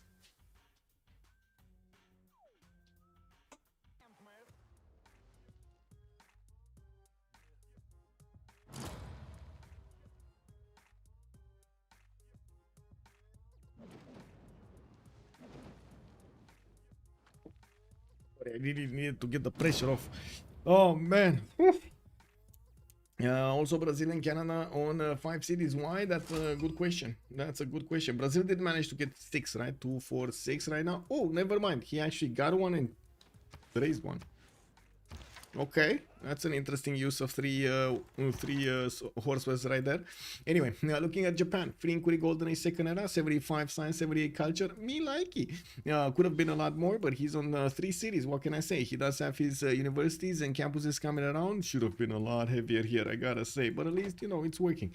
Compared to the other players, definitely working. We got 97 to 96 production for him, going for his universities and getting scouted out by Georgia's boats. Tamar, free inquiry golden age, normal age, 46 and 53. That is, I gotta say, apocalyptical on Georgia here, because he can't use his faith anymore. He can't keep chaining those bonuses for the golden age. Usually it's very important to keep the golden age bonus going on Tamar. 111 points of production and 86 points of faith. Trade city states will provide 100% of the yields, and production minus 50 production. We might have some wars going around. Derpy and Danny Derpy, good evening, sir, and welcome. Also 94, can we see the stat? Yes. Where is Andrew? There is no Andrew in the game here. Also study the scouting. Kick W, man. Let's see, Ambiotics, 41 science and 94 culture. Where is Ambiotics? Here, 2, 4, 6, 8, 10 cities. We do have him going quite strong in the next part of the game with 191 points of production. He's finishing up new campuses, got a Colosseum earlier, and we'll get another city on the eastern side. What is this city? Man, this city has 0 heals. Why is he planning on putting a city here? Why? Just why? That city is not going to do anything. You might as well put it here somewhere to actually benefit from something, like a coastal settle and then a few hills, a sill tile, a chocolate hills tile. I mean, this would be a much better location, don't you think? This one just seems like it's going into oblivion here. Okay, is it just me, or is he planning something I'm not aware of? Is this gonna be the biggest Etemenanki brain popping out of the sockets over here, having those eyes coming out? Never knew it is possible to hit a normal age. Yes, Mercurius just flashes. Yes, we gotta, you know, there's a first time for everything, and sometimes it hurts. All of Rome cities have chops. Jill Shadow, you're so correct, sir. He does. He does have so many more chops. I absolutely understand the way you feel, McGreal, but if we had stayed friends, I just couldn't have coastally traded. Did he just backstab Amanitore? He did backstab Amanitore, change friendships away from him. Oh wow, Amanitori here with 141 science and 66 culture is feeling his ego got hurt. Let's actually see if he is gonna manage to get some units out to teach Japan a lesson. We do have him already with 2, 4, 6, 8, 9 cities getting his oh my god, this is gonna be beautiful. Petra in Nuri. He could have actually tried to get to the pyramids over there, but he doesn't really have access to another flat tile of desert in that one. Oh no, he did get pyramid. I'm blind. He did get the pyramids. He did get the pyramids. That was one tile on an aluminium right there, right? That was an aluminium tile. Ow. Anyway, we do have him just 7 turns away from finishing that, and with his free inquiry golden age, he's getting so much science from his commercials. He's also placing these pyramids in some locations that they don't get the bonuses from the districts. Usually what you want to do with Nubia is to try to get as many bonuses as possible on these Nubian pyramids. Just place them strategically around your districts and of course the city centers. We do have Eleanor, free inquiry golden age, 85 science and 48 culture. This is his first golden age, I gotta say. Already has quite a few traders going for a great lighthouse in Birmingham or Birmingham, depending on how you want to say it. We do have also in the south quite an army of builders starting to improve his territory. I really hope he's not gonna chop these forests, because he is gonna run out of fields extremely quickly, and he would need some production in these cities. These are the shipyards alone will not cut it for these ones, not to mention the industrial zones. We do have also Julius Caesar, 90 science and 53 culture on 2, 4, 6, 8 cities. Still has the chops available, and going for another city center in the northern coast next to Ravenna. We do have an American scout around there somewhere that might actually catch the settler and delete it, because why not? He did put down a wonder here, Angkor Wat, and stop building it so he can get his intelligence agency in the meantime. He does have some more settlers in the build queues and getting his industrial zones in some of the cities that he of course has the slots into. But I gotta say that the chops in the capital are just mind-blowing right now. Mind-blowing. We do have Abraham Lincoln, also 116 science with 47 culture, 230 points of production, bigger than the Gaul here. And we do have him with that inquiry golden age, and is managing to get quite an army out in Charleston with Governor Victor. I would say right now he's actually denouncing Canada. Is that only me thinking that? You see, well, let's see the friends, because Zappg earlier he was screaming for friends, and that means Helicopterkicker didn't make a friendship with him. So Canada is allied with Gaul and with Yongle. Gaul is on the right side of America, Yongle on the left side of America. America is in the middle, and it doesn't look like he's actually army. He's going for Canada here.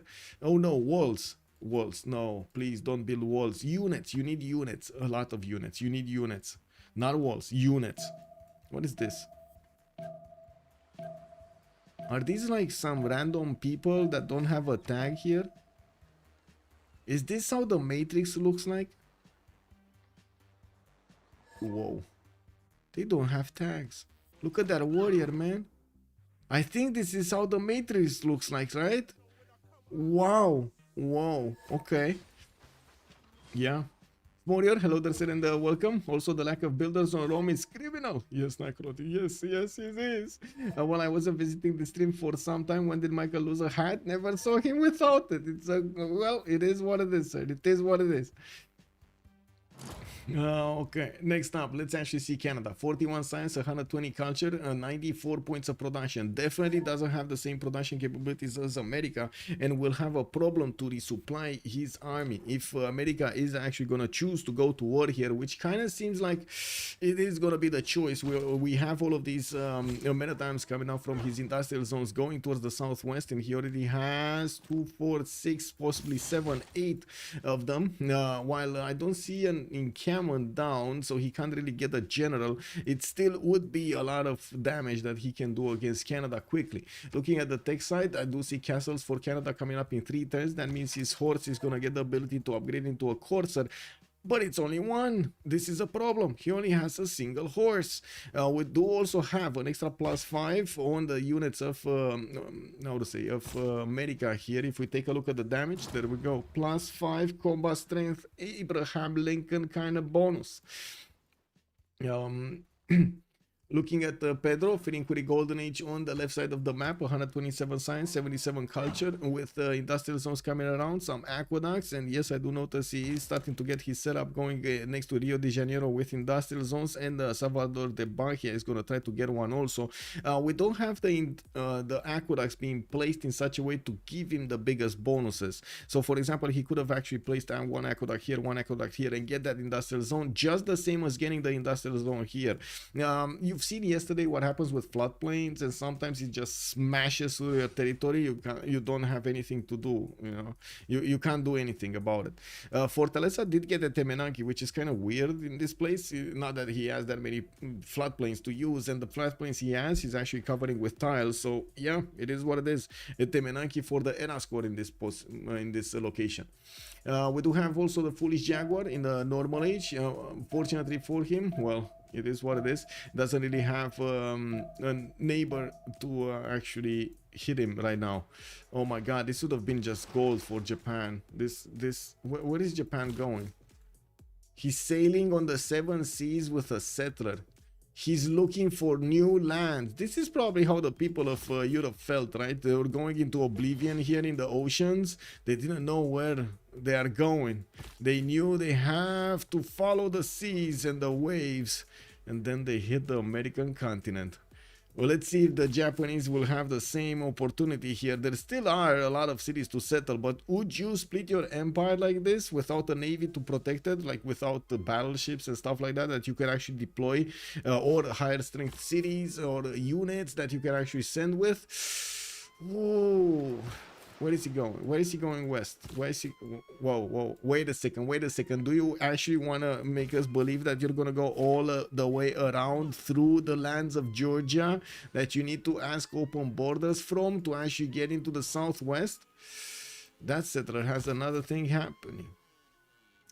I got it, guys. I know what's happening over here. Japan is just covering this settler in you know, a bit of fog of war here. This is actually a party going on. This is what's going on. This settler just took the people for a ride here, and they want to have party. All of that food coming in from the settlers, how to say, baggage, and of course all of that party is gonna go on the seas. Whoa, that sounds a bit tricky, right? Do you know how it is on these boats over there? Like, imagine having a party, doing all this all day long, and then getting some alcohol on board. Can you imagine this? Like, this is like double trouble, man, triple trouble. Oh my god. I think only once I didn't actually drink alcohol, but when I was young, one of my I would say, there was a journey that we took with one of the boats on the seas, on the Black Sea, and the Black Sea is actually quite rough, right? It does have actually quite high waves and so on and so forth.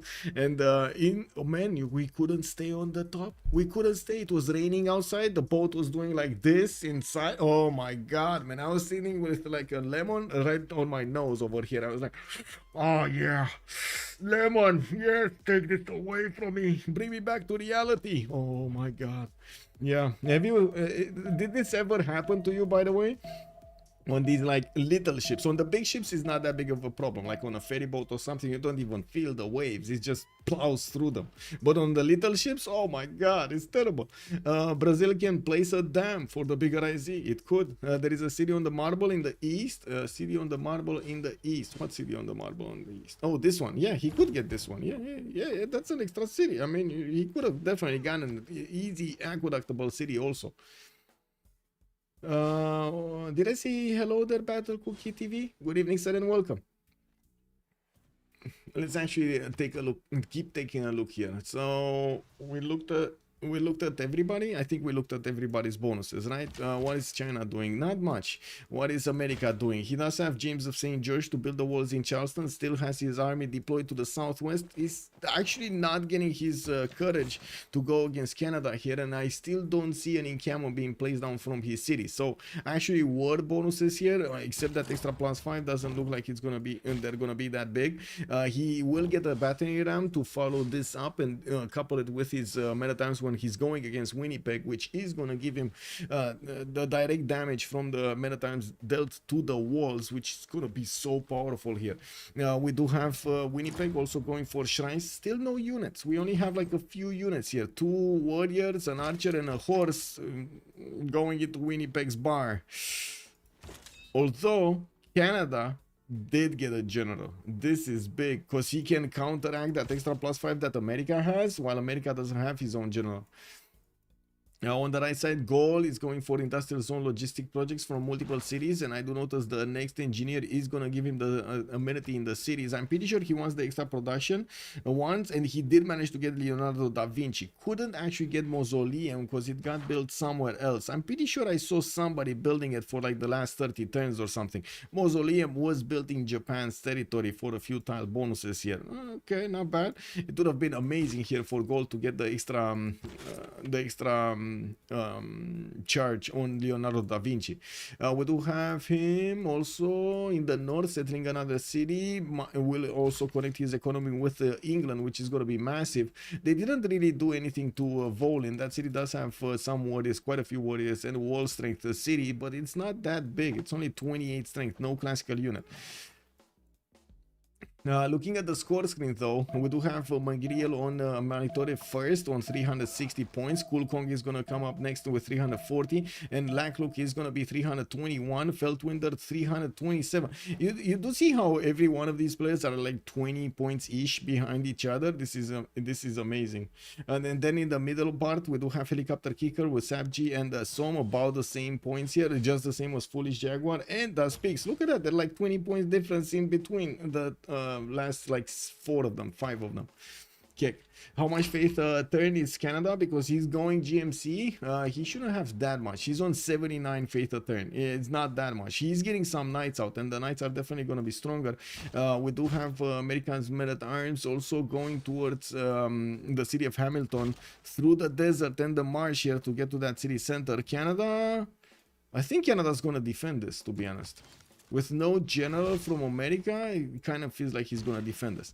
Anyway, now America will have an encampment being placed down from the western city. Maybe he's going to manage to get the chops going for one of those generals. I mean, it's still a 30-pointer, right? No, it's 60-pointer right now. Looks like some other people picked up generals when we switched the era. LCD is going to be the next one. And I do notice there's 0 points. 0 points. Not even the card is being plugged in here in America's territory. On Rome, we do have him finishing his intelligence agency in 2, and finally, boys, Lakluk started to get his builders to chop the land. Yeah.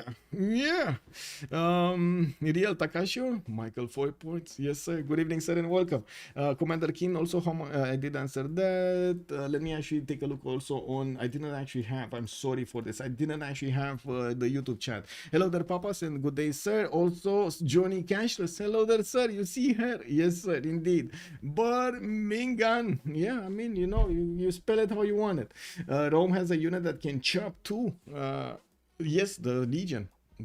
He does have one in Kume here. Getting the Pingala also establishing there. He did keep puddle jumping his Liang everywhere to get the parks. We do have another park here. Another park soon to appear in Antium. It looks like Kume didn't get one yet. And the northern cities didn't get one yet either. It takes quite a bit of time for Liang to puddle jump everywhere and get those bonuses. Foolish Jaguar did negotiate peace with his neighbors. And it doesn't look like he's actually going anywhere. The settler is still partying on the seas in the Indian Ocean. I mean, I can't really blame this. Can you blame this a settler for wanting to party here? Uko Supreme, how many will qualify? I'm not sure how many will qualify. I think that's a better question asked to Necrotic. What I do know is the players are getting points from give me a second, I can actually put it up on the screen here. They're getting points from each game, and there will be a leaderboard. We do have an update on the 17th of September, the last update from BC Snail. That's probably from last week, and then let me actually put it up on the screen here so you can see it. So we do have on the top one Napoleon that we've seen win the last game with 49 points. We do have Dr. Hugh, second one. We've also seen him yesterday playing the Rooster Cup. Definitely he wants to add more experience on his side and also be challenged by stronger players, because that's how you learn. That's the only way to learn, actually.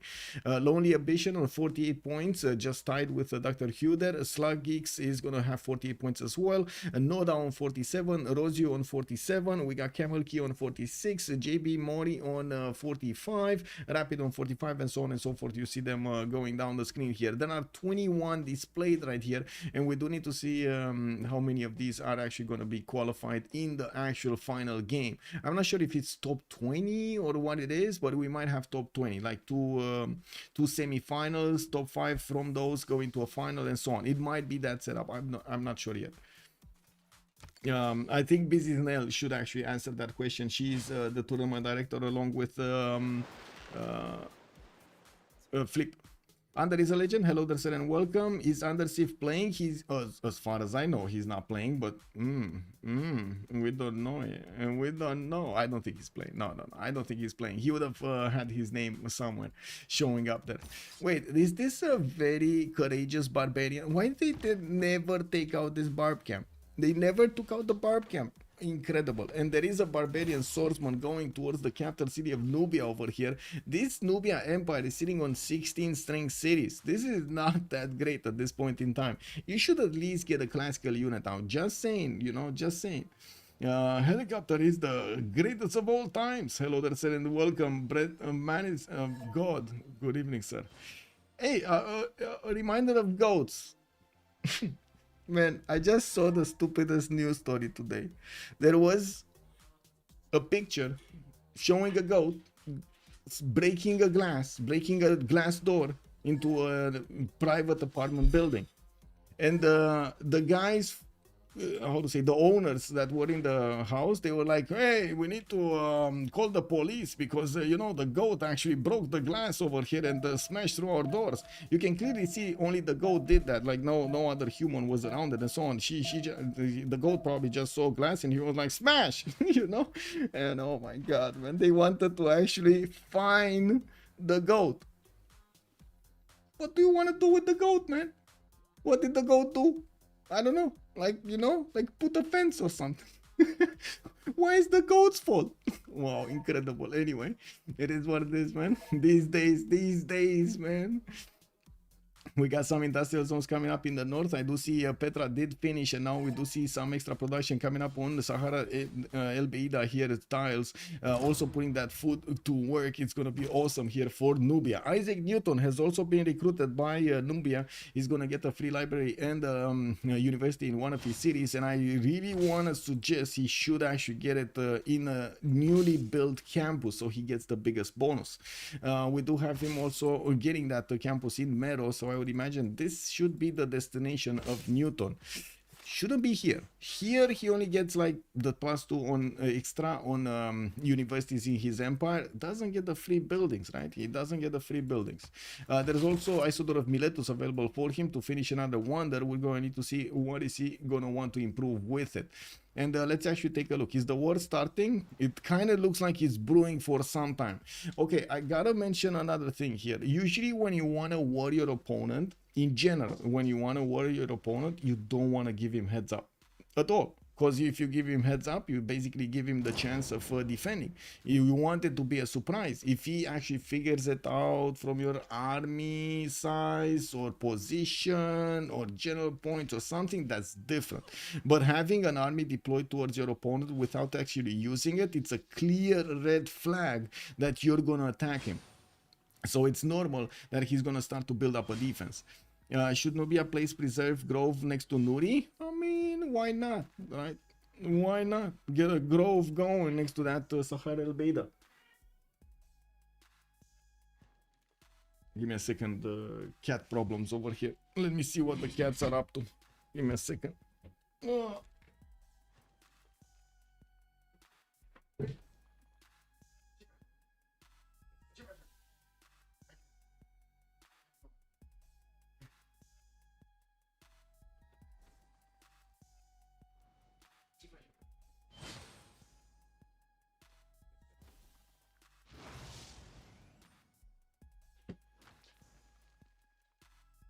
And this is the culprit.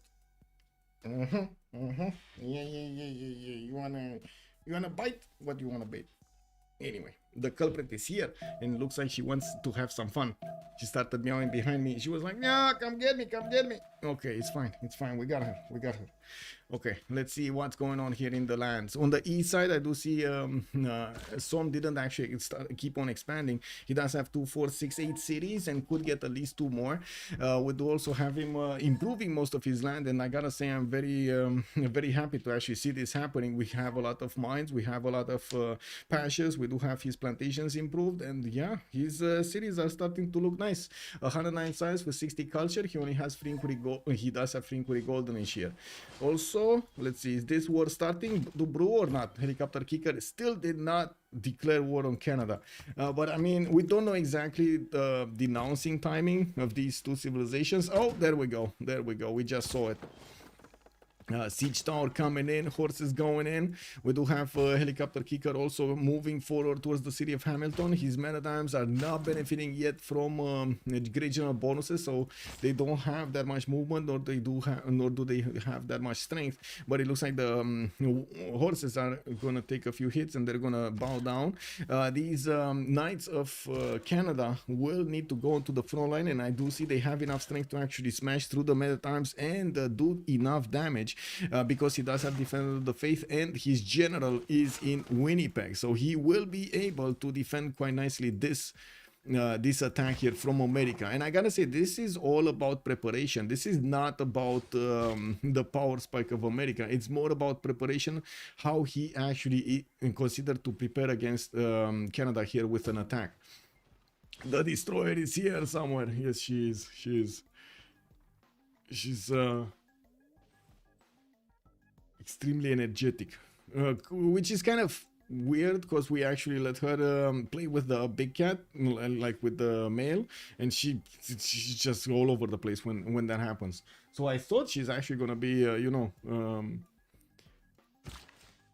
with lower energy. It is what it is. Campus research projects coming up from Nubia. I do see Khaldun did get picked up by China, so maybe these projects were being placed in the build queues before. We do have also China managing to get some theater squares out and working on his universities. He's 133 science with 76 culture, and I do see he did manage to get quite a few cities over 10 pop, not to mention his capital is about to hit 13 pop. Still needs a lot of food, and I'm pretty sure the farms would be quite welcome here. A nice setup with production. He does get 250 points of production right now. He's up there with Helicopterkicker, with real McReal, with CoolCong in the production screen. In the score tab, I do see McReal still, he holds first place, CoolCong on the second one, and Lakluk coming up third here. The point difference is starting to be bigger between them on the top slots, and of course we do need to see if Helicopterkicker is actually going to get some points from these cities of Canada. I don't want to say Canada cities, well, I mean, you don't really want to go Canada cities. How old is Athena? 1 year and a half or something? Not really a half, actually. 1 year and probably like 3 months, something like that. Yeah, I don't know, because she was like a little kitten when she showed up on my door. So I don't know, honestly. I didn't get to see the birth. On the other ones, on the male and the on the males that I had, I did see them from they were from birth, basically, from birth. Yeah, aqueducts coming up here in the north, more industrial zones being placed down. Finally, higher strength cities on Nubia. He did manage to get to 2 knights, and he's taking back his builder. That's a 3-charge builder that the barbarian swordsman did manage to conquer here, did manage to take out. Galileo Galilei got also recruited by Nubia. Does he have a +5 city, like, how to say, mountain spot or something? No. He should get it here somewhere, no? Maybe here, like a +4, +5 over here. Oh, that's a long way. That's a long way. Don't think he's gonna do that. Yeah, on Rome, we do have him starting to put down his industrial zones, and I do see a +6 over here with another +14, of course, +7 doubled over there. He's going to need to improve his stone tile for more, and he kind of gave up on getting his Angkor Wat. We do have also some more archers coming up from Ostia and Setia. While I do notice he settled his coastal city to the east side, he now started to connect his empire to Eleanor on the right side. Well, Som over here is going to have some more points from that, and I'm pretty sure they will need to put in the Wieselbanken when enough traders are going to be connected. Now, with shipyards coming around from Som, he's starting to add up more production, but he's kind of late on this, late on science, late on production, but very good on gold. On the war effort, I do see the Canadian Knights did make their way to the north, to the northwest of Winnipeg, and they're actually starting to bounce against these men at arms. You should actually put them right in the face of the city, right in front of the city, so you don't give an opportunity to these American cities to hit the city center. Even though, looking at this, man, they're kind of dying hitting that city center. That's a 150 strength city. Oh no, oh no. Fortification strength city. That's medieval wars activated there. I believe he had a, didn't he have an engineer? I think he did. You can see in Hamilton, these Maritimes are just like not doing enough damage against that wall. Wait, hi is, oh, I did see that. Painter Q, hello there, sir, and welcome.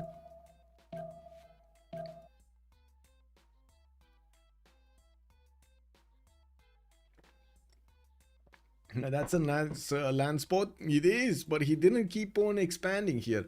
He's right now barely right now getting his 2, 4, 6, 8, 9th city. And from what I do see, he's also gonna get Chichen Itza in 4 turns. Wasn't this being built somewhere else? I do remember somebody else building it, but let me actually double check. Not here, not here. Rome? No, probably not Rome. Was it Gaul? No, it wasn't Gaul. Gaul is doing something else, so maybe it was him. Maybe it was him all along that tried to build that, and I'm confusing something.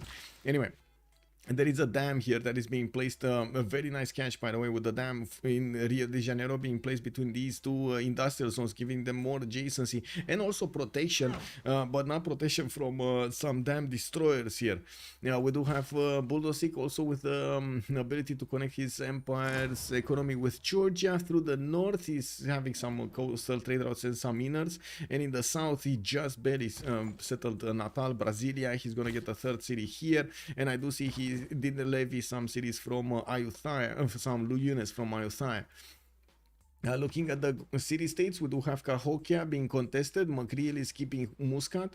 Helicopterkicker on Armagh. We got Som on Muhanza. Zappg on Mohenjo-Daro. Som on Venice also. He has 2 city-states for gold here. Zappg on Namadol, giving him so much culture. He's 146 science with 128 culture and in a free inquiry golden age. La Venta, Feltwind, Yerevan, nobody. Nobody wants Yerevan. Wow, that must be, yeah, that's a problem. Buldosik on Ayutthaya, and I do see Volin did get CoolCong. We're also coming quite close to the next era rollover. It's in 8 turns, and I gotta say the production right now is on minus 50%, which allows so many more units to be built during this era. Now, this is going to be actually quite interesting if Helicopterkicker is going to manage to finish this off. It kind of looks like it's a big no, but he did manage to get a general, which will add another +5 points on his units, making them much stronger. No! The Siege Tower, I'm not worried about the Metans, but the Siege Tower, that's a rare unit. That is a rare unit over here. It might be just a Civ6 to lose a Siege Tower like this. And of course, Zappg is gonna get that out. Holy moly, 2 great and golden gate bridge spots. Yeah. Can you please pause at the end of the turn for a break? Yes, sir. Yes, ma'am. Yes, ma'am. Yes, ma'am. Yeah, at 5 seconds I pause. Okay. Break requested. XX 34. Okay. Okay, there we go. We got a break requested. Marcusius Flavius also pointing out where already got his legacy. Where did that extra +4 coming in? Yeah. Okay. Okay, so we got a break here.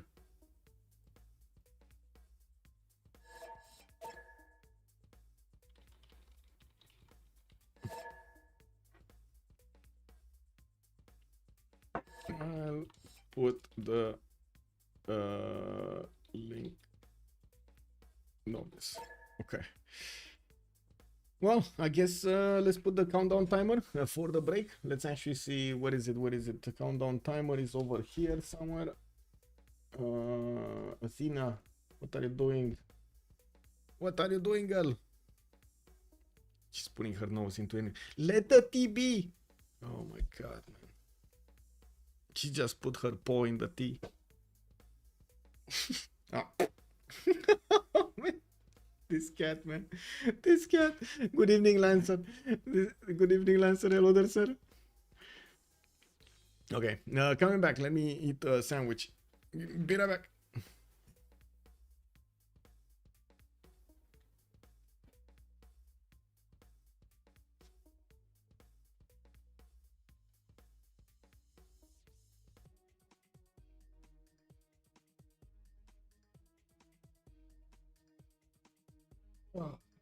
Okay, coming back.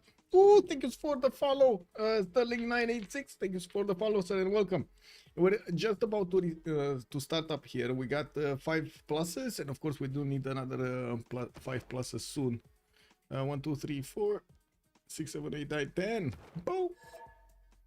Okay, 6. Just waiting for everybody to get back here. Oh, so good to actually eat something today. Oof. Got this, got this. Let me double check stuff. This is working. This work. This should be good. Oh, need to refresh this. Oh, boom, boom, boom. There we go.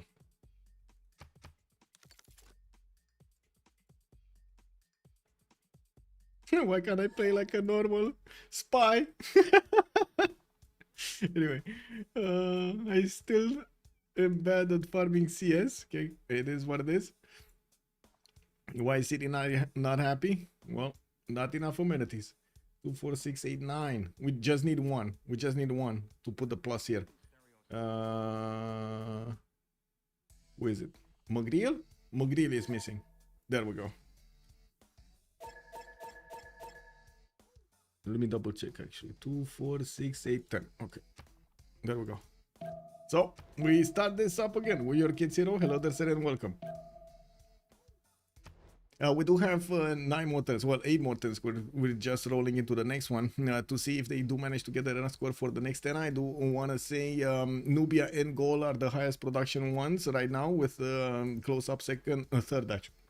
On Abraham Lincoln, we do have 355 points of production on Ambiotics, 363 on Amanitore, but the science looks incredible on Amanitore here with his free inquiry gold, and he's still activated, and a lot of gold per turn, while we do have Helicopterkicker on 170 science, 70 culture, and 286 points of production. I do see him kind of getting smashed here. He did start off the war against Canada, thus Peakz is ready to shoot back, and I do see with 4 knights, Canada can definitely push this back. We do have the general that is still in Charleston for America. He didn't move it forward, so these units on the left side and on the southeast, they do not get the bonuses. Only this one gets the bonus. First move would need to be to get the general in range of all of these units if you want to do war moves. This is extremely important. I cannot stress this enough. We do have America still pushing in, and I do see he did manage to take out another unit, trading one of his Maritime for a knight, while definitely there are some more moves here that need to be done. We do need to see how things will evolve. Oh, message. Wow. Message. Yeah. Okay. On the right side, more shipyards are coming around from England, finally getting his production up from his harbors. He's only on 177, and I don't see that many of these industrial zones being placed down. There are a few of them, don't get me wrong, but without that many bonuses, this is only a +3 next to the capital city of London, and well, he doesn't really have the ability to put aqueduct down somewhere. There's another one here, a +5 industrial from Manchester, and I do see Stoke-upon-Trent did manage to get a +3 in the south. There's one here, that's a +2. And I do see one being built from the city of Ford. What is Bradford doing? This +4. Okay. So just the capital is kind of weak over here with a +3. We do have this still happening, and I gotta say, America did manage to wrap around the city of Hamilton and took out most of the units there. He has a catapult deployed, and I'm actually a bit surprised he didn't put it on the coal tile so he can attack the city of Hamilton from a defensible position. There's a trebuchet also about to start hitting the city of Helm's Deep, and of course with Governor Victor there with is he using what is it, not citadels, what is it, there's a card for the extra fortifications, bastions over here for the +6 city defense. This actually helps him out quite a bit to keep that city away from danger. Now we do need to see if Zappg is going to manage to put more units on the front line. He's building up as many crossbows as possible, and of course we'll need to keep these units alive, the knights. While the city of Hamilton is being placed under siege, it's not going to get heals. The American units will get to do some damage there, definitely, against the city center. It will take time, a lot of time actually, with only a few trebuchets to attack into the city center and take out its wall defense. Now, while I do want to move towards Nubia, because this sim looks amazing. He did manage to get a dam in between two of these industrial zones on the floodplains. A +8 and a +10 is appearing over here. Ooh, +12 and +10 actually. We do have Forbidden City getting built in Kerma for an extra policy slot card, wildcard policy slot card to use, and he is industrializing his empire. Did get some factories going, doesn't have yet coal power plants. It will take some time to get that going, but it should be fine. In the south, China did manage to get his intelligence agency 1 turn away from finishing. Some Chinese crouching tigers appear for their score. I don't see him actually going against anybody here. Japan is still on 5 cities, and I do see him on 160 science, 139 culture. This is kind of his peak right here. There's not much that he could get out of this empire, and he's also gonna drop like a rock in the next era when he's freeing Kuri Golden, and she's gonna go down. He's gonna lose all of the adjacency from his harbors into science, which is gonna be a lot, like 10 science from that one, another 12 science from this one, so 22, 14 science from this one, 36. We do have another 8 from this, 44, and this another 8. So 52 points of science will just be deleted from his empire when he gets there. He's gonna drop to 110 points of science in the next era. Not cool, not cool. GMC coming up from the southeastern city when he put his cover on Plaza, and I do see there's quite a bit of yeah, how to say, quite a bit of chatter here in the in-game chat about talking about books. CoolCong is saying, I'll give Colosseum for a backstab. Wow, wow, Gaul, really? Well, Gaul is starting to get his universities up from the majority of his cities, working while killed Vakisivani in the southern city and putting it next to the coast there, and did manage to get at least 1 tile from Zangi Dangxia to get those extra points of great people. Now we do have a Terracotta Army also being built in the city of America in 4 turns, and it does look like he did manage to push out the defensive units of Canada from that area in Helm's Deep. Looking at the tech side, we do have Canada going for printing in 8, and he will have nationalism next turn, which will allow him to get a much stronger knight because of the core ability of it. I do see he's also deploying some more archers, although I'm pretty sure the crossbows are required here. The problem is Hamilton, right? It's at the moment not having even crossbow inside of it, so he can actually manage to shoot back at these units with the crossbow defense and maybe the wall. He might actually do enough damage against the catapults to take it out entirely. You do see how much damage one crossbow can do against a catapult. It is strong. It is strong. Good thing is even Mohenio Daro is actually starting to do some war moves and helping out the city of Hamilton do damage to the American units. We do have Hamilton and Helm's Deep hit by the siege units, while I do notice the moment that Peakz did not manage to counteract attack here. He should have the opportunity this turn. So this one attacks this. This one attacks this, gets on the other side of the area there. And I do see the 3 American men-at-arms did shoot against Helm's Deep. There is a crossbow there that could shoot 1 down. The question is, does he want to shoot it down? And Hamilton is having quite a bit of a beating here.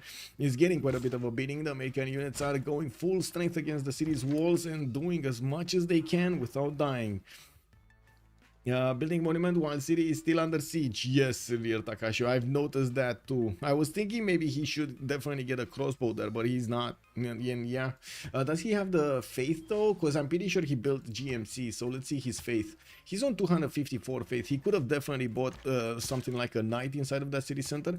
It's extremely important to get the extra garrison defense whenever you're having a siege like this in the city center, or getting some units to shoot back at your opponent. Not to mention you should actually get units to defend the city anyway in between, like next to it. And there are some more crossbows coming in. I do see they are forced to go towards Halifax because there is no road connecting directly the city of Victoria to Hamilton here through the tundra. They only connect to Halifax, and this is the road, the pathway towards Helm Deep, while Helm Deep will have the access to Hamilton, not the other way around. Okay, more crossbows being deployed to the front line. We do have 2 men at times that will probably lose their strength and their lives next turn. And yes, I do see there is a cored up knight right next to this 75 strength unit to do so much damage against America. This should be strong enough to deny the attack on Helm's Deep. It should be strong enough. I don't know Hamilton. Hamilton looks like it's gonna die. Hamilton does look like there's no way of saving that city anymore. He could have saved it 2 turns ago if he would have had a city unit inside of the city of Hamilton. He didn't, and now it's dead. Good thing is, other than the monument, he didn't actually finish anything in that city center. And looking at the era score here, we do have Zappg going for the Dark Age. Looks like Tamar is going to go golden here. We got 90 out of 87, and of course he doesn't have his Dark Age, so he's going to go golden, not heroic. He's also trying to build Angkor Wat from the city of Tbilisi, which was being built here, but it looks like Rome is still going to get this faster. And still 3 chops. Oh my god, man, there are still chops here available for Rome. This is incredible. He even has a legion next to it, but it okay, it already chopped. That legion already chopped. Let's actually see here what's going on with the moves. Okay, Maritime's retreated. Hamilton is dead. Okay, let's actually see this. Canada, is he gonna do damage? Is he putting a Knight Core in? He bought a knight in. Oh my god, look at that. Immediately going for 69 defense strength. It is so much more punishing for these Maritimes to attack into the city center right now. Look at this. Even with the siege tower, the Maritime loses half of its health attacking into a knight strength city. Imagine if he would have had a knight here in Hamilton. If only he would have bought a knight there in Hamilton. It would have saved the city 100%. We do have Gaul also going Dark Age. Looks like a Manitore Dark Age, Somme Dark Age, Julius Caesar Dark Age, America Dark Age. Wilfred Laurier is going to get his Golden Age. We do have Pedro II also Dark Age, and I do see Yongle is going to get his Golden also. We do have some siege units coming out from China, even though I'm not sure what he's going to do with them. It might be just for points. Yeah, for some boost there. And I do see Japan is also starting to improve some of his territory, even though he still had chops. It looks like he didn't want to get everything down here. Now we do have also Tamar getting his aqueducts to get the fresh water in the city of Rustavi. Did use a lot of these, by the way, a lot of the Colossus sets to get some extra faith there. I don't think it's worth the builder charge. I gotta mention this. I don't think it's worth the builder charge. How many Colossus heads he has and what kind of benefits he's getting from these. I don't think at this point in this version of the game they are worth it. Like farms with water mills would definitely be much better in this situation and getting that extra production going. We do have the dam finishing in Rio de Janeiro for that extra production, and I do not hear anything. There we go. I know I hear. Canada has 40 science, and that would give him the tech lead. I don't get why America didn't go with Maskerman. That's also a good question. And looking at the tech side here, America is getting castles next turn. He still doesn't have No, wait, he does have Maskerman. It's just that he didn't build them. He's getting some more units to follow this attack up, and I do see one musket is coming up. 2 muskets are coming up on the way towards the front line here. It just takes him quite a bit of time to go through all of this land here. 2 turns for Terracotta to get an extra promotion on each of these units. This is going to be big, and I do see America did upgrade 1 musketman in the city of Hamilton. Now, even the Muskeman has major problems attacking into Helm's Deep 70 strength defense, and from what I do see at the moment, Helicopterkicker will need to pull off some 360 no scopes against that city center to take it down. Look at how little damage the trebuchet does, right? It's so little damage. Anyway, we do need to take a look here. Looks like Canada did finish his religion with Watts coming up as the specializing building of choice, +3 faith and +3 science. And I do notice Canada is sending his units on the way to... Oh no, this is a mistake. He's actually leaving the city of Helm's Deep open to attack here just to go and take out the other units. Okay, okay. I mean, oh, sure. Remember, these units are coming in also from the south of Helm's Deep, and they're gonna try to put that city under siege. These crossbows are not that strong to counterattack into the Muskemen, but some of them do have promotions. That's good. And of course, we do have level 2, crossbowman core available for him also.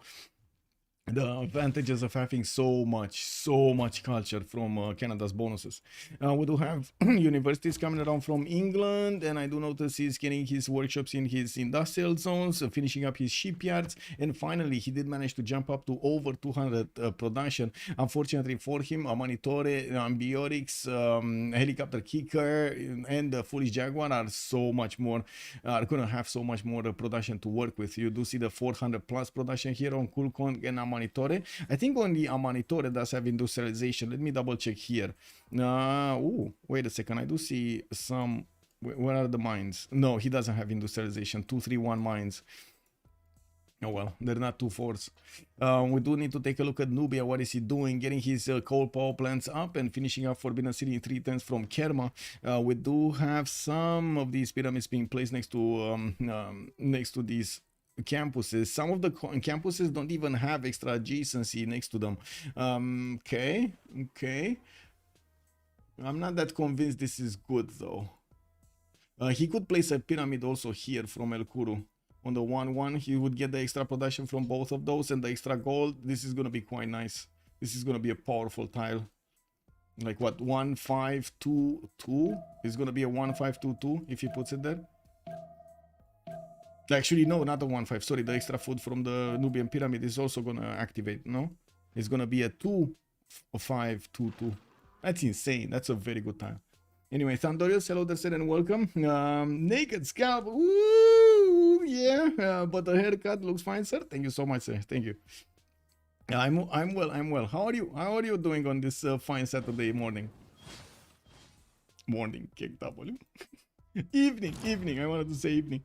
Anyway, I do see Forbidden City has started to be built somewhere. Taj Mahal also, and Helicopterkicker did finish his Terracotta Army, getting his production. Now I do see Canada did manage to lose its Canadian Knight Corps. He still has problems in the south, but I do see the Muskemen are actually gonna fall to the crossbows here in the south. That is pretty good from that Peakz to get all of those units to help him fend off this attack. He is also gonna put the crossbowman corps inside of the city center to keep on shooting his opponent here, and did manage to take down one of the Muskemen. We do have also James of St. George just chilling in the city of Charleston there to actually well, not do anything, to be honest. He's not doing anything. Foolish Jaguar, I'm your only target. Wait, who is the target of whom? It could be after he actually didn't renew his how to say, his friendship with Nubia and ally with Nubia. He might get attacked here by Nubia because he did make a friends with other nations around him, and still his science and culture is not even close to what Nubia has, like 300 science and 117 culture. In the total tab, there's 1400 more points acquired by Nubia from the beginning, but I do see Hojo did manage to get a bit more culture. Well, I mean, okay, national time is going to be better on Nubia, but it's going to be better on Japan, but other than that, it's not going to work. There we go. Romoxes, hello there, and welcome on YouTube. Also, Canada had 40 science, and that would give him the tech lead. Let me actually take a look at the tech lead, because that brings me back to the subject. 35 tech on Nubia. We do have Julius on 33, Abraham Lincoln on 30. Yeah, looking at Rome here, he's gonna finish his Angkor Wat in 2. He's trying to build a Forbidden City, but I think that's a bit too late. And Kilvakizivani was being built here, and he's gonna finish in 2 turns, just as well a Forbidden City. So it looks like Gaul is gonna take both of those wonders away from Rome. While he's gonna get the extra wildcard policy slot, he's also gonna get the extra envoys from Kilvakizivani, which is gonna be amazing. We do have him also going for industrial zone logistics projects from multiple cities, working on recruiting Gustav Eiffel. While in the scientist screen, Nubia did pick up Newton earlier. We didn't actually see where it got activated. My impression is he did activate it in the campus of Mero, but I'm not sure. And you do see the pyramid is getting to be quite a great tile over here to use. The 5-2-2-2-2 is going to help him out quite a bit here in the next part. He's starting to also put some dams where he can to increase the adjacency towards some of his industrial zones, and will need to finish those aqueducts, the roller coasters for his population there.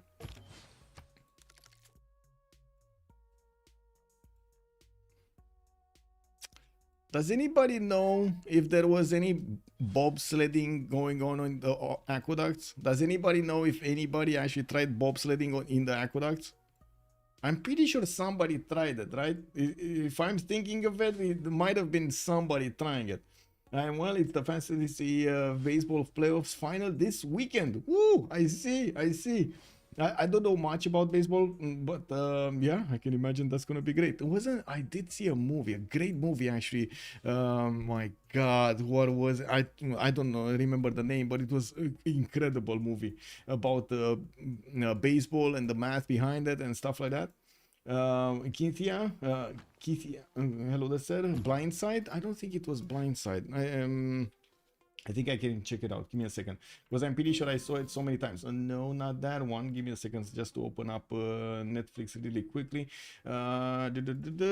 Sport. I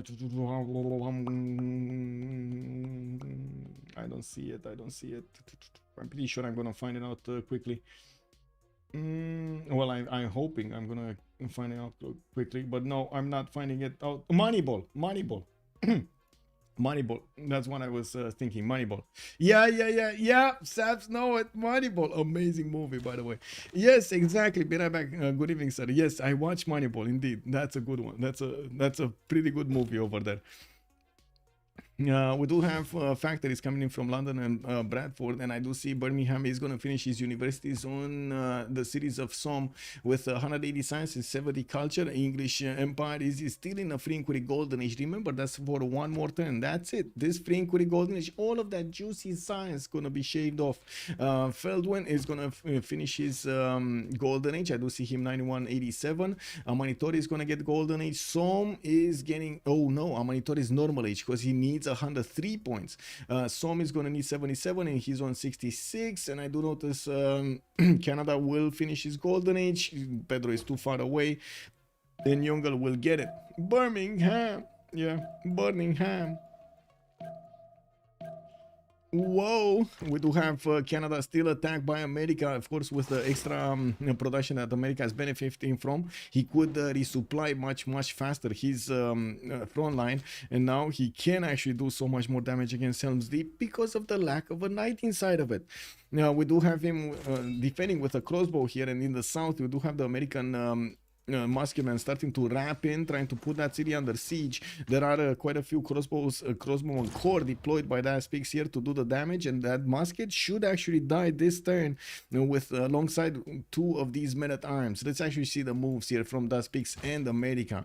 Not that much, I gotta say. Rather than actually letting these units just die, you might just want to attack with them. Just sacrifice them, because it will take you so much time to actually get them healed up. But anyway, it is what it is. Let's see. One attack. Oh my, that actually stayed alive. I can't believe it stayed alive. Oh man. Oh wait, Gaul lost his Forbidden City? Gaul lost his Forbidden City? Somebody else built it? Who built it? Was it here? Where did we? Oh my god, somebody actually built Forbidden City. Took it away from him. Wow, who did build it? Was it Rome? Angkor Wat here, so he did finish Angkor Wat. That's still good, but I don't see Forbidden City anywhere. I don't see Forbidden City. Was it America? No, America is too busy building units. Manitore? Manitore built it? Oh, right. In the city of Kerma. Yeah, he did build it. Flying toilet. Hello there, sir. Welcome. Good evening. Where hat is right here behind me. Say, today I said no hat stream. I was like, yeah, this is gonna be the no hat stream. It is what it is. We got some more courses coming around here from America, and I do see Statue of Zeus is gonna finish in 3 turns. America has been losing quite a few units in the against the city of Helm Deep in the campaign going against Canada, and of course we do see new knights from Canada trying to make their way towards the front line. We do not see that much wall defense available in Helm's Deep to keep this up. You look 5 years younger with that luscious hair out. Yes, sir. Oh man, yeah. Calm down, big boy. Calm down. Under is a legend.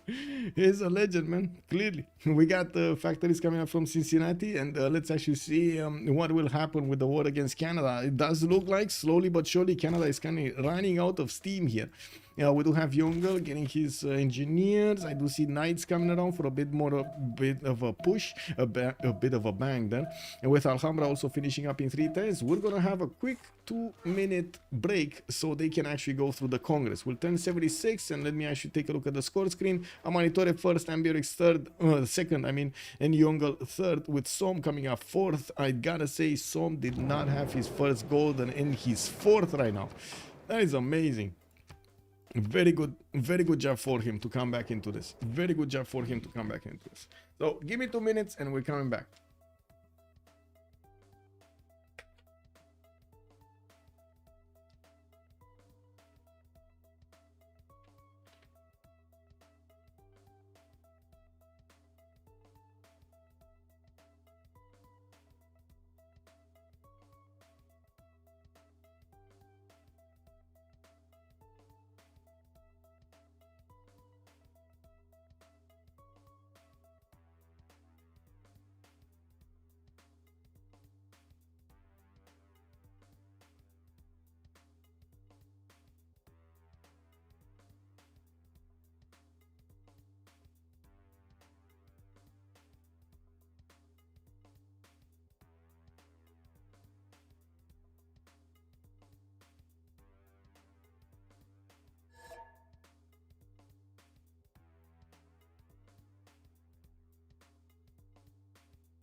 You like +5 against your don't you?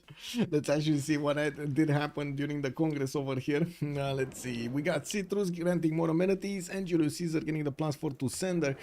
Julius Caesar is over here, so he's going to have like 4 civilizations that could actually trade with him. I would imagine they already actually connected the trade routes between them, especially England with Rome. And let's actually see. Manitore is also trading to Rome. Is to the South America? No, he's not. Even though he could actually put a city on the coast and try to trade with everybody here. In the score screen, let's actually see Yield Stamp. Open up the Yield Stamp. Monumentality Golden Age for Tamar. Finally, this is his first Monumentality, if I'm not mistaken. He can actually use his Faith per turn. We do have him on turn 149 in the bank. He did buy a lot of these builders and now started to improve his land with whatever was remaining. We do have also Taj Mahal coming up in 5 turns from Tbilisi. CoolCong, Dark Age, 140 science, 161 culture. We do have him with 471 points of production here on Gaul, and he has the whole southeast to develop here. Oh, finally, he didn't actually get that city here. Oh my god, thank god he didn't actually get that city here. I don't know where he put it, but oh my god, thank god he didn't put it there. Okay, let's see. Amanitore, 240 science, 150 culture, Merchant Republic, normal age, 573 production, much bigger production than Ambiotics. Most of it is probably related to the fact that Gaul here did not get his industrialization. Now he's going there, he's just quite late to get there. That's going to be another like 5-6 turns to actually get industrialization.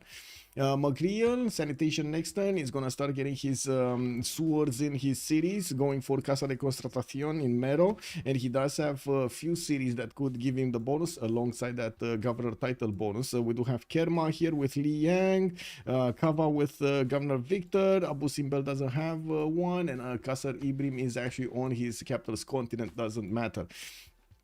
Soma, 140 science, 78 culture. You do see the normal age did drop him quite a bit because of the lack of extra science on his districts here.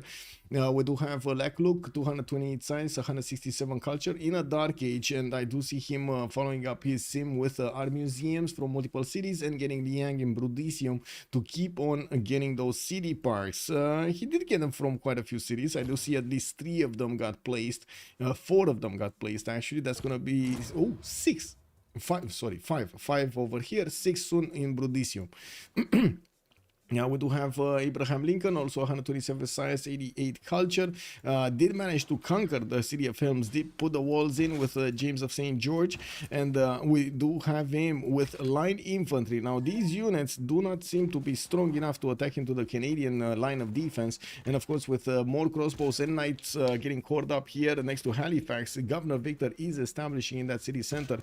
There should be a strong defense being put in Halifax, and I'm 100% sure he could have defended both cities here with no issues. If only he would have just taken care of his strength of the city center and his ability to shoot back against his opponent. Also keeping away as much as possible the units from being next to the city center. We do have Canada, 39 science and 100 culture. Looks like the strength of Canada here is falling.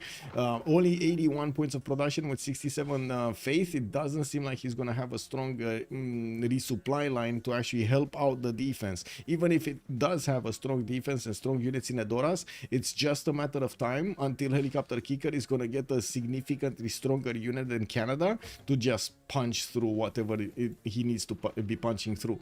Also, you gotta take into account it's 4 times the production on Abraham Lincoln compared to Wilfred Laurier. 4 times. That's insane. We got Pedro here, 390 points of production, 119 science, and 247 culture. We do have him getting his industrialization and the finishing factories from most of his cities. He's on only 57 tourism, so I don't really think he's gonna attack the culture victory, at least not now. We do have him with a few coastals on the left side, and I don't see him actually getting any boats. He could, to be honest, get some caravels and also upgrade his Minas Geraeth, and could take out England altogether. That would secure him the first spot in the game here.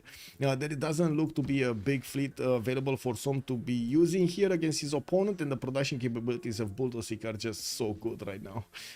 So good. Good science, good culture. Imagine having more, I would say, not fleets, Armada, Minas Geraeth. Whoa! 500 points of production also on Yongle. We do have him for 243 science and 126 culture. Did manage to get 1 to 3 cities over 13 pop, and of course immediately after that activated, you do see how much stats he's getting from his population. We do have him with some defensive capabilities in the north and in the east, trying to also put some of his units in the city centers. I'm actually curious if he's using the +1 amenity card, well, not right now, for this one, retainers, for any garrison unit. Usually the players, I mean, sometimes they use this, they're forced to, and sometimes they totally don't. And what kind of Republican legacy? He got the extra amenity one. Okay, that makes sense. Okay.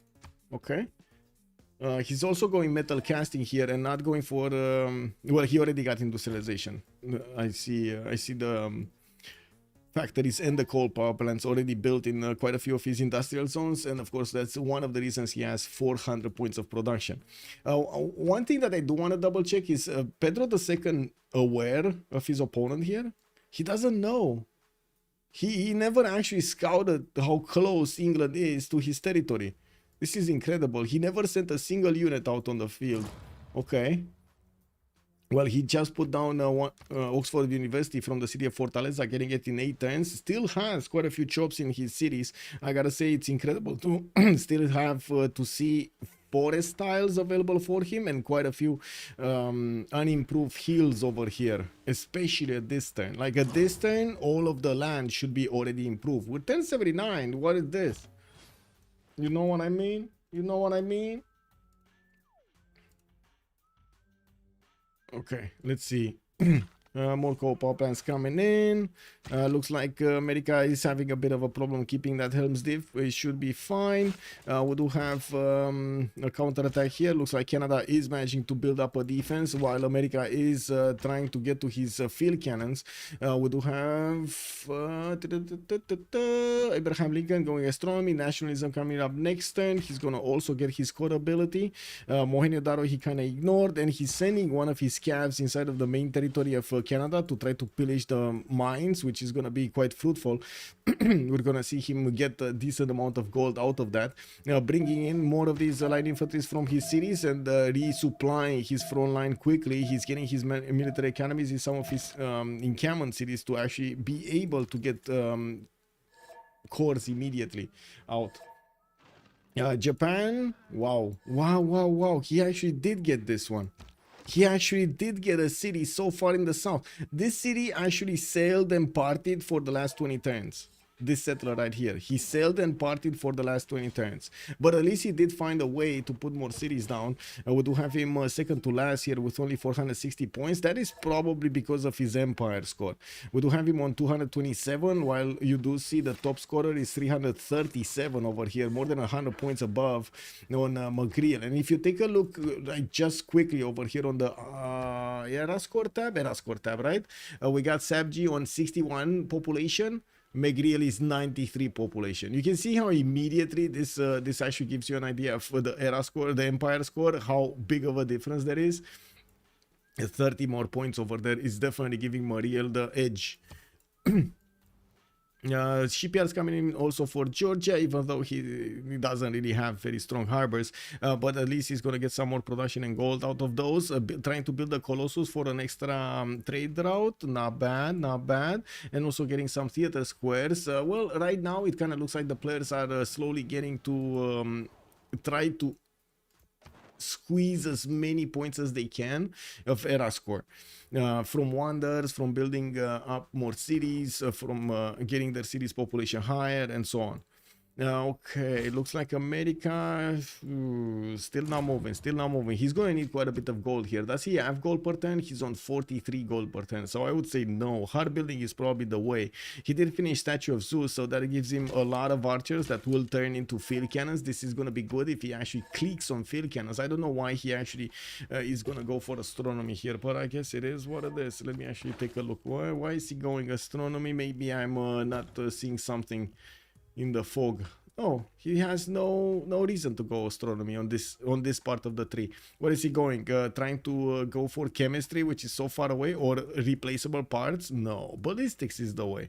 Right? He already got military science. Might as well go ballistics and then follow up with combustion if he can afterwards to guarantee the takeover of the Canadian Empire. You don't really want to, you know, slow down when you got this going. Looking at the point screen here, we do see that Helicopterkicker is like 492 points, and the first one up is 594. If he would manage to take the last remaining 5 cities here of Canada, he would jump up at least 80 points. So that would put him on second slot, even above Ambiorix. We do need to take a look at Ambiorix territory here. Casa de Constatación finishing more markets for more traders. We do have in the south, he did finish Kilva Kisivani. Why Nubia got spawner, Cake Double. I mean, he knows how to spawn. You can't blame the guy, right? He knows how to spawn. Wow, this city is gonna be weird. This city is gonna be very weird. It has like 2 districts from another city next to it. Wow. At least it has a coal tile there. You know, that's good. That's good. And some more oil to the northwest. There are 2 engineers that still have charges here. Filippo on 1 and Gustav Eiffel on 2 charges. It does look like Casa de Constatación is not going to be built with the help of those charges. Although I don't know where it is. Does anybody know where Casa is? Oh, it is here. Never mind. I'm blind. It is actually next to the capital. I do see also Som did finish his great lighthouse finally in the city of Birmingham. He's trying to get the Colossus in Liverpool, although I think that will finish here, right? This was faster. Yeah, Zugdini is gonna get it next turn. There's no way that Som is gonna manage to finish it unless he gets an engineer, and he doesn't have one. Looking at Nubia, we do have Casa de Constatación also finishing up next turn. If Gaul is not going to get to use his charges, that will be taken away from him, Casa de Constatación. And I do have to agree, audience was kind of the play here, not Ancestral. It's tricky. Wait, Som declared war on somebody. Why did he declare war against somebody? Who declared war on whom? We got, I did see the war notification, but I don't remember who.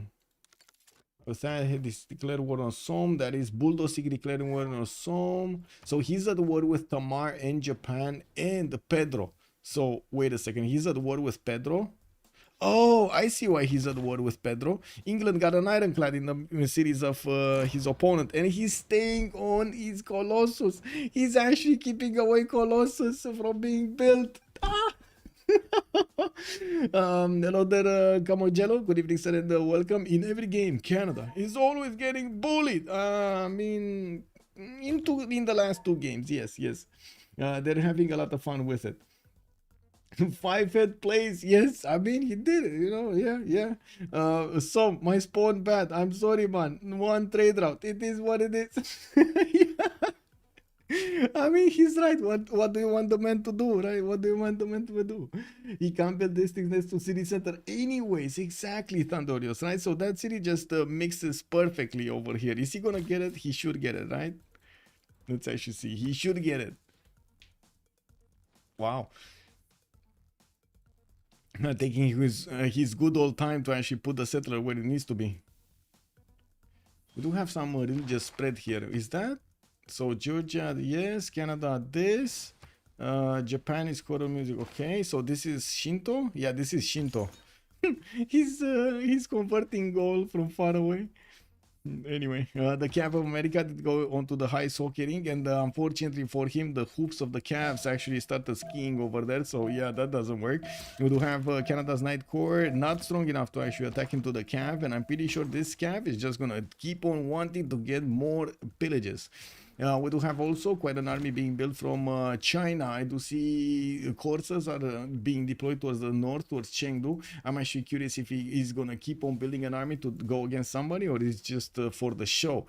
We do have so many of these Japanese heavy chariots coming out, and this is going to be a surprise if he's going to want to go against his neighbor here. I'm pretty sure it's not going to be Khmer on the attack phase, but Tamar on the attack phase, but we might actually see Nubia getting attacked, which of course will be quite funny because Nubia has so much science and so much culture for so long in the game, and then comes Japan with a lot of army out. Hey, what you doing here? You're having a party without me? That can't be. Wait, he still didn't settle the city. What? He still didn't settle the city.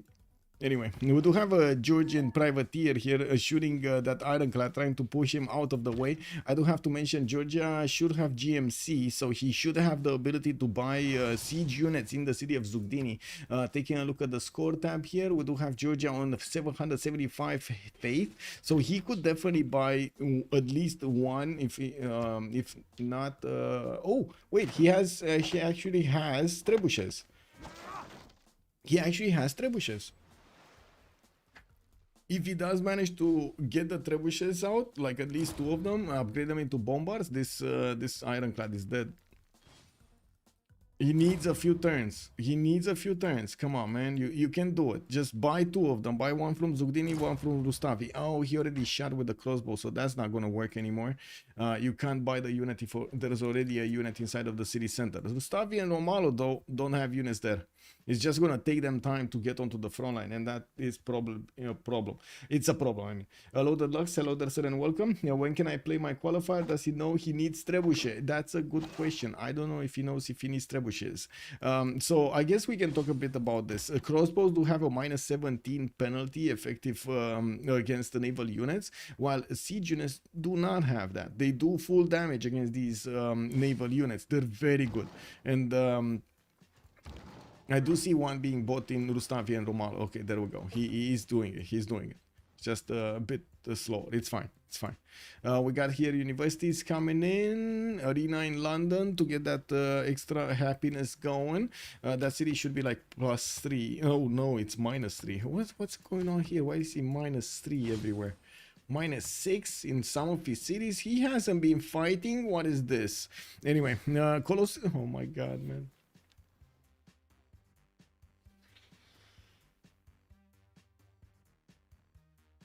Do you see what's happening?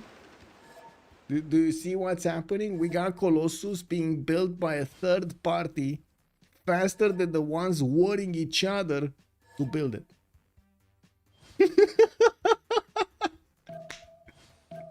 And it's getting built in a city that is called Why No Alliance, England. It's like, what? What? Incredible, man. 3PX, hello there, sir, and welcome. Oh man, I just said like, no shot, stop grip. Stop. Man, that's all for a wonder. All for a wonder. Can you imagine that, man? Incredible. Anyway. Now we do have Gaul industrializing and getting his factories up. Oxford University gonna finish next turn. Looks like he did use Gustav Eiffel on that. I did notice Oxford was getting built here, but it looks like he's not gonna have a chance of finishing. Brazil is gonna lose what he built on Oxford University and will get 50% back of his production into that wonder. Campus's left side, we do have coal power plants here in Curitiba, and well, I guess we're gonna need to see what Gaul is gonna do here. Nubia is also about to discover his chemistry, and I gotta say this actually exposes him to war quite easily from Japan. If Japan is getting cuirassiers, we're gonna have a problem on Nubia to get his units out. Not to mention getting steel walls or anything that would actually help him defend. He does have replaceable parts though. That's the way to chemistry, and of course that gives you infantries and AT crews. These are extremely expensive to build, not to mention buy. So he's gonna need to do something to put some defense here if Japan is coming out, lashing out against him. I don't actually see Japan upgrading his units or getting them against somebody. Maybe this is just an impression of ours that he wants to go against somebody.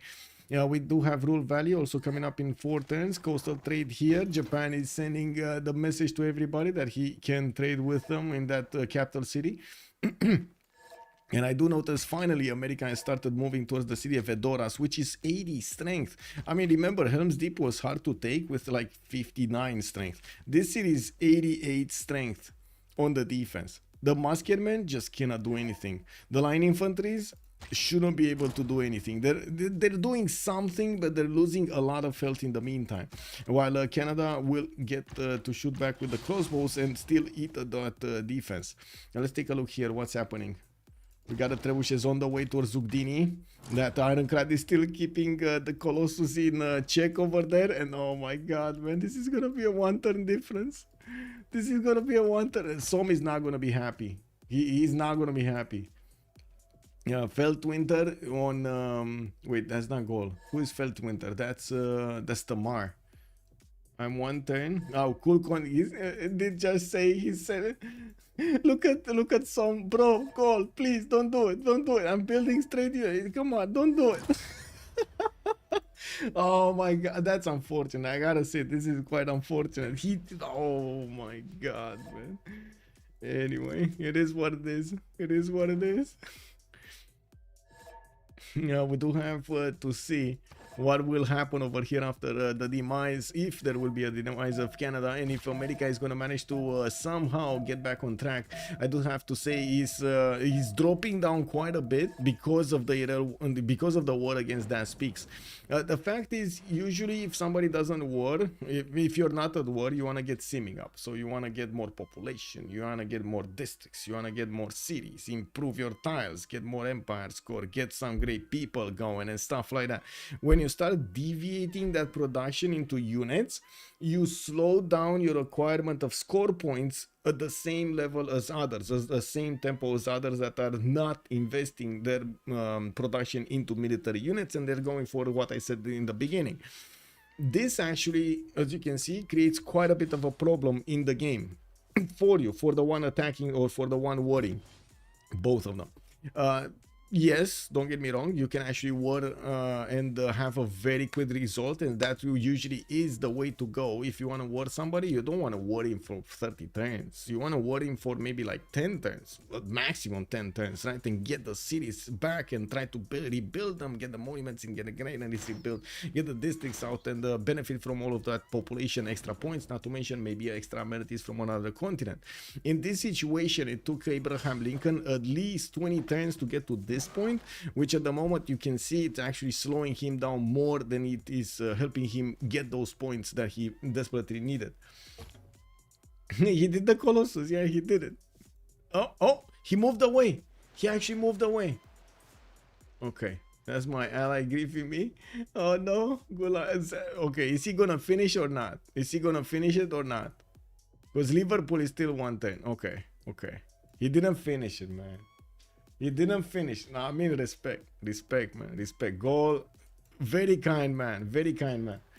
Is Canadian? That's also a question. Painter Q is asking us: are the Canadian cities worth it?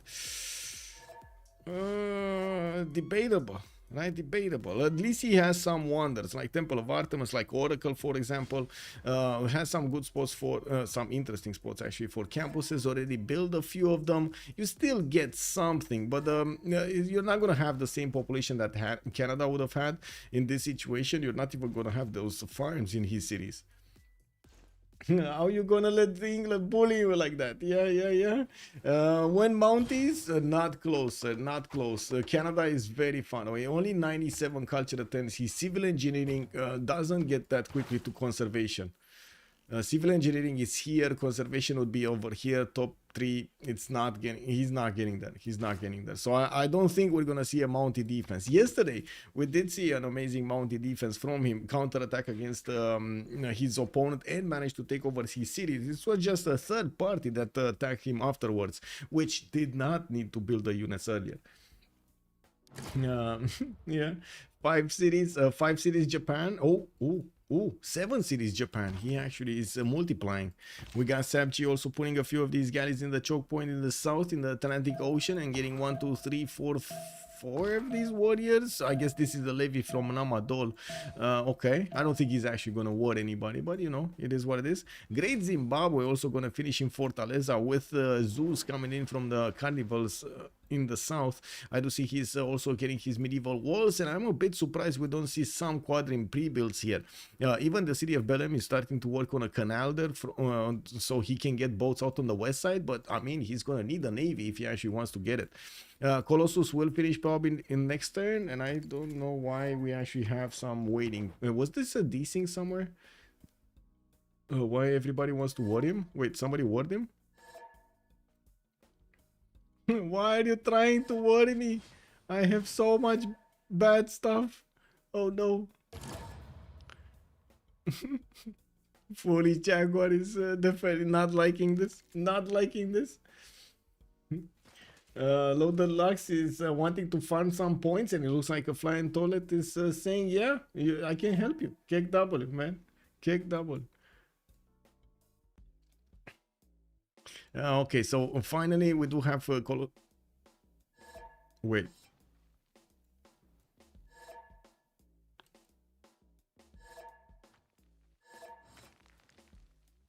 Who built it? Who built it? No. Who built it? Somebody built it and we don't know who. Yongle?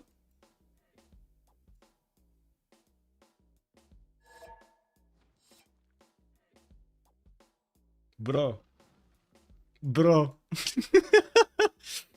So let me get this straight. They have been fighting, 3 people have been fighting for this, declaring war against each other, calling each other out for being bad allies, putting pressure. I build army, I come take your cities if I don't have their wonder, and so on and so forth. And then the 4th party not doing anything, just builds it.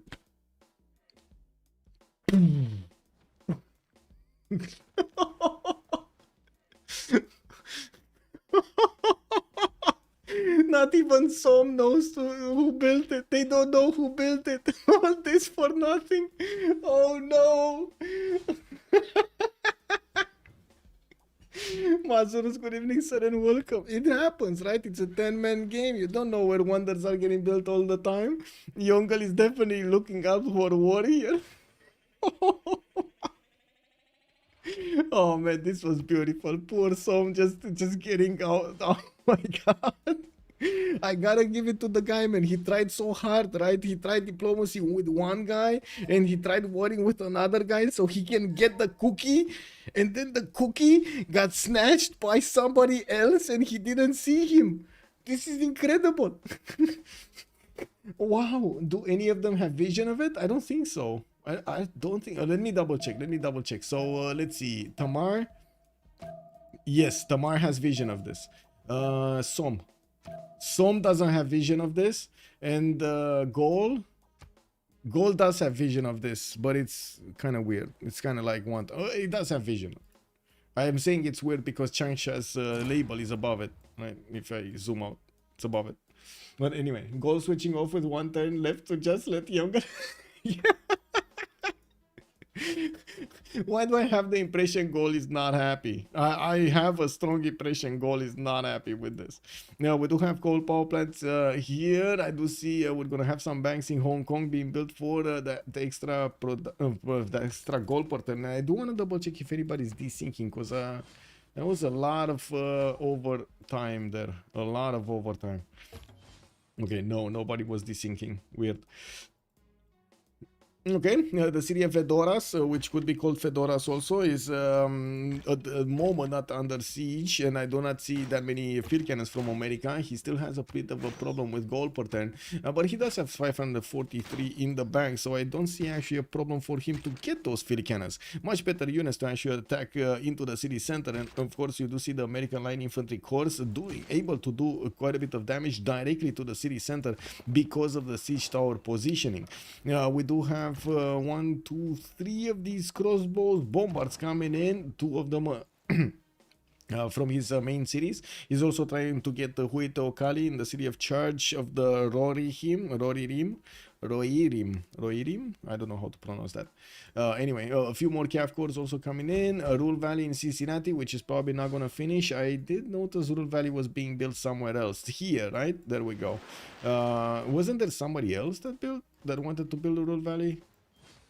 Pretty sure there was. Anyway, Angkor Wat did finish in Rome. Potala Palace coming in for an extra Diplo card. And I do see Rome did settle a few more cities. Working on Big Ben from Arpinum. While in the north is working on stock exchanges for more gold, and of course those shipyards over there. What do we have here? Labs coming in for Nubia. We do have 331 science and 156 culture. Nubia is managing to stay ahead of CoolCong in points, still on the first spot, with CoolCong coming up second and Julius Caesar on the third one. Yongle is going to be fourth, and we do have Som on the fifth one. I gotta say, this was an incredible comeback from Som from the bottom slot, from having like normal age in the beginning to having at least half, at least a fifth slot, and could climb higher. He's only 5 points away in score from the Foolish Jaguar. This is not bad at all. So this is cringe game. I want out. Please let me out. I mean, to be honest, he could settle a few more cities, and I do believe here, if he would have settled on the right style, it would have had an incredible arena city. I'm not sure why he did not. In the meantime, he's working for Venetian Arsenal to get some fleets. So he's starting to build frigates, and he's finishing up his production capabilities. He's on 500 points of production, and you do see him on 150 science, 125 culture. On the other side of the planet, Buldosik and Tamar are both over 200 science, and that is going to be quite tough to handle. I do have to point out Brazil doesn't actually have a fleet out, and these cities can be taken very quickly with frigates and the caravels. Just caravels, they don't even need to be ironclads to take these cities down. This will be an incredible amount of damage being done extremely quickly to Brazil if he loses the city of Salvador de Bahia. Wow, somebody else declared war on Som. Man, this guy just can't get the break. He can't get a break, man. Okay, Hueto Kali coming up. 2 times. Yongle getting his swords. Finishing up some more of his production capabilities. Nice setup, by the way. I do like the aqueducts giving so much adjacency to industrial zones. This is definitely... He lost this one? Where did this one get built? Who was building? Man, I just checked. Who was building Rural Valley? Definitely not here. Is it? Was it here? Definitely not here. No, no. Who built Rural Valley? Alhambra did get built here.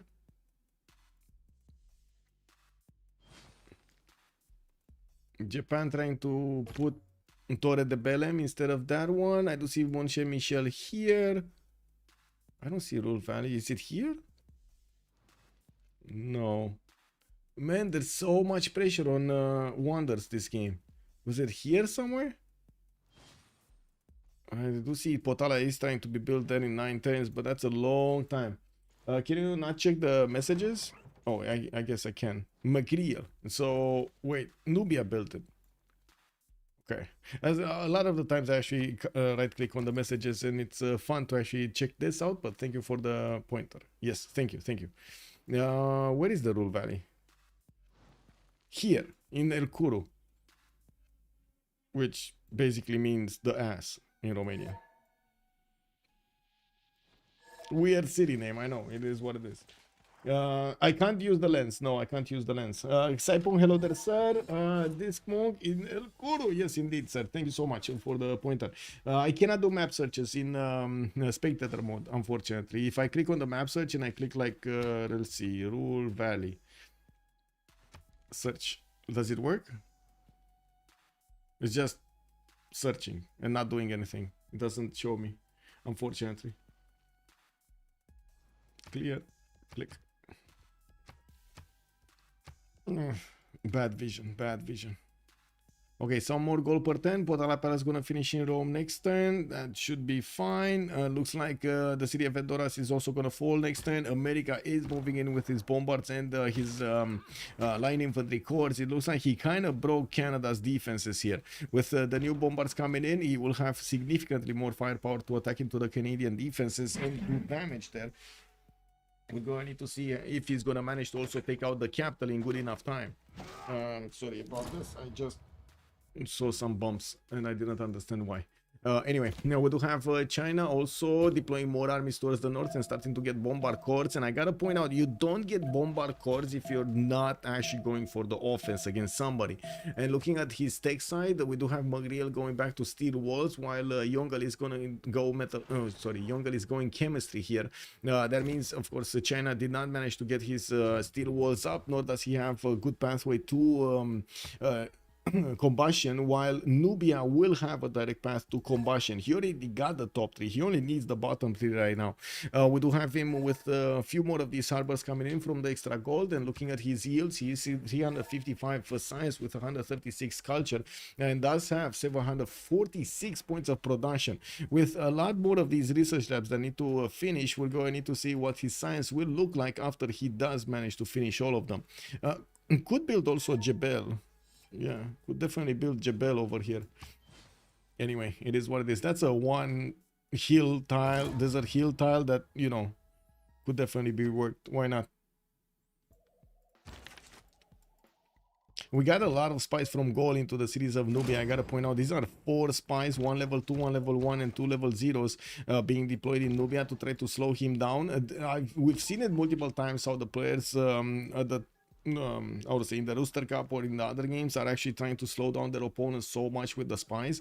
Not only stealing gold, but stealing books, stealing works, stealing technologies, destroying the production in the industrial zones, forcing your basically the opponent to rebuild them, spend another few turns to actually get back the coal power plant, get back the factory, the workshop, and so on, which is a significant problem. And I gotta say, Napata, for example, he could just breach the dam. Oh my god, is he gonna breach the dam?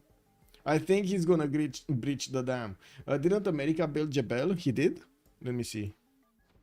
I didn't see Jebel anywhere, so let me... Yeah, he did. Okay, you're right. Baltimore did build Jebel. Okay, he did. And he also did manage to take Edoras now. And Canada is gonna need to reposition towards his other cities, and by the looks of it, he's starting to put all of the, I would say, not Rings of Power, Lord of the Rings cities here, Minas Tirith with Barad-dûr, yeah, and the other ones just staying the same. Did you guys enjoy, by the way, let me see, let me put up a quick poll, because I really wanna answer to this. Did you enjoy Rings of Power second season? Yay or nay? Simple answer. No grades to this, just a simple answer, yes or no. Did you see it? I mean, if you saw it, you say yes or no. If you didn't see it, please don't answer, because yeah. Also, Waklodge, good evening, sir. How did Edora's strength go down so much? No garrison. Well, Edora's strength was beefed up by 2 things, Victor and also Bastions. So that's why he had a lot more strength, significantly more strength. When it went into the control of America, it's lost its wall defense, lost its Governor Victor, so no more extra bonus from that, and also doesn't have garrison. Visual good, story not really. Yeah, I know, right? That was quite sad, man. I was looking forward to a great story, and it comes out with that. Like, really, bro? Like, whoa, what are these guys thinking? What is this new generation of, like, they don't do stories anymore? Is that actually a story made by AI? Is it so bad because it's made by AI? Can you imagine if somebody is actually using AI to make stories like that? This is just, man, this is not acceptable. Anyway, hello there, Curtis Love. Good evening, sir, and welcome. Never seen you without a hat, I think. Woo! Thank you. Yeah, welcome. Reading Lottery is more entertaining, honestly. yeah. I can imagine they're roasting them, because they're like, whoa, hello. Is this, like, I do see this across the board, like Disney going down. Or the only professionals I think at Disney right now are basically the 3D guys, the graphicians, and the music. That's it. There's no other professionals. What is going on? Who's hiding this? Anyway, it is what it is. Yeah, we do have our museums coming up here. We do have dams also for America, trying hard to get back on the point screen here. He unfortunately dropped quite a bit, but he's not far away from actually even getting to the 4th slot. You see how close these players are after the 4th slot to the 5th slot. To the 7th or 8th slot. McCreel is 42 points ahead of CoolCong. I do see him on 712, like CoolCong is on 670. I do see Lakluk is on 640. FoolishDragon 619, followed by some really close by on 617. We do have Ironclad starting to come out of the English cities. He did work on Venetian Arsenal for the last 10 turns. He's 2 turns away to finish, and that will give him a lot of production towards boats. Getting an encampment here, and he's actually asking a very good question. Where are his luxes? Because yeah, we did notice that he doesn't actually have that many luxes, which is a big problem. Big, very big. Good evening, Andiro. Bienvenue. Monsieur. Bienvenue, monsieur. Quadrian also, good evening, sir. I have this feeling about 90% productions on Netflix that they are too shallow and that they might all be done by AI. Yes, I think so, Quadrian. I have the same opinion. It's so stupid. I mean, they're useless. They're like soulless. It's stupid. I don't know. I guess money. We're just not gonna watch them. We're gonna keep on watching. Okay, how many of you? Let's see some yays and nays. I'm not gonna put a poll. Let's see some yays and nays. How many of you still watch episodes done in the 2010s and 2000s? How many of you do that? I certainly do that. I'm gonna show my two hands over here, and even my feet.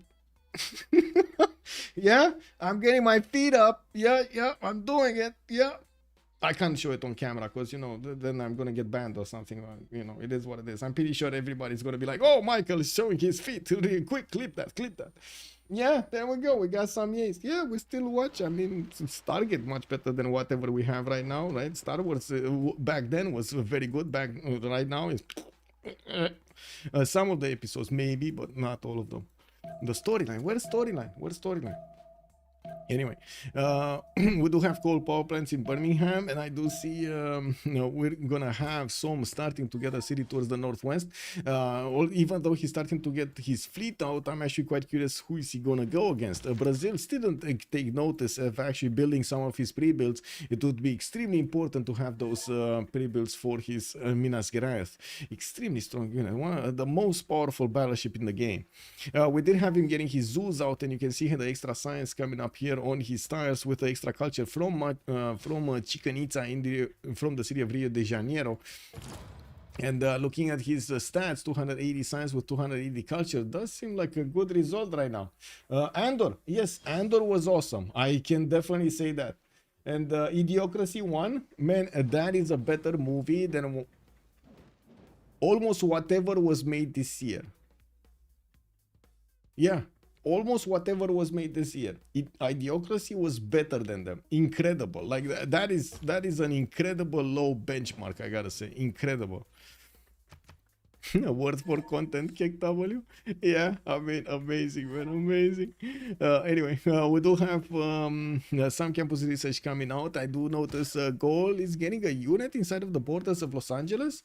Wait a second, did he actually declare war or this? No, they're trading. Look at the traders coming in, and America is sending military engineers to create the pathways, get those railroads, connecting them so they can, guess what, get more gold from each trader.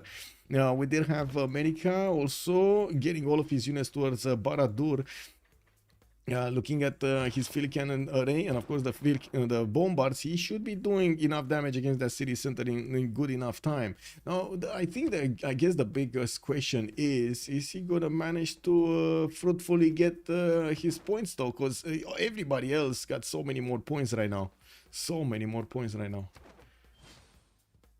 Nope. Yeah, there we go. Johnny Cashley is saying nope, he didn't see it. Yeah. We got spies coming up here from Japan with new neighborhoods and getting his electronics factories. Only deployed a few units to the northeast, and now I do notice Nubia is starting to get some cuirassiers out, at least for the extra defense strength of his cities. He has units deployed towards the southwest. Probably has been worried about China's military increase. And I do notice he's getting some campus research projects. Maybe we do have Einstein coming up next, because I don't see him picked up. I do notice Rome did get Dmitry Mendeleev for the extra research labs, buildings, production, while we do have so many projects. So Theater Square festivals, campus, encampment training projects, campus train. Very nice. Okay, 3 campus, 1 theater, 1 encampment is getting done in Nubia's territory. Magriel, I gotta say, he didn't actually jump up that much in the science. 415 with research labs almost in every city doesn't look like to be that much science. What's happening here with the cards? We got natural philosophy, colonial taxes. Okay, we're missing amenities probably. We're missing rationalism, which I don't think he actually gets that many points right now. Okay.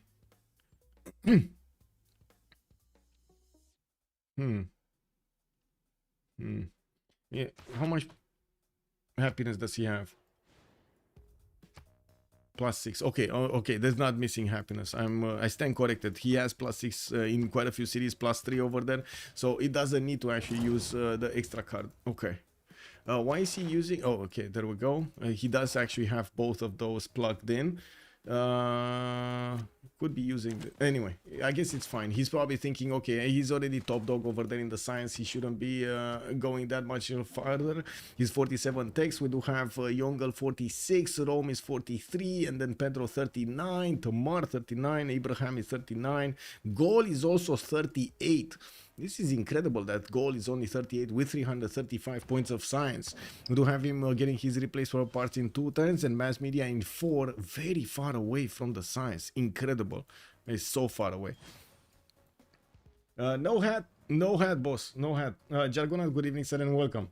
This game must be banging. Yes, indeed, it is. I mean, it's a good game. It's a good game. We're learning.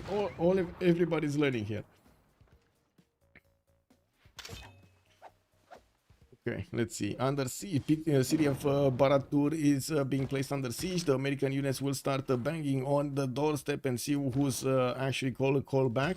We don't have a new high HP line infantry corps moving on the front line there, and I do see banks are also gonna come out. He's 2 turns replaceable parts, so he's gonna get infantry corps here. The infantries are gonna be significantly stronger than he has. This is that moment I was talking about. He's at some point gonna get a unit that no unit of Canada can actually do anything about. These line infantries were strong, but he at least can chip away at their strength. The other ones won't.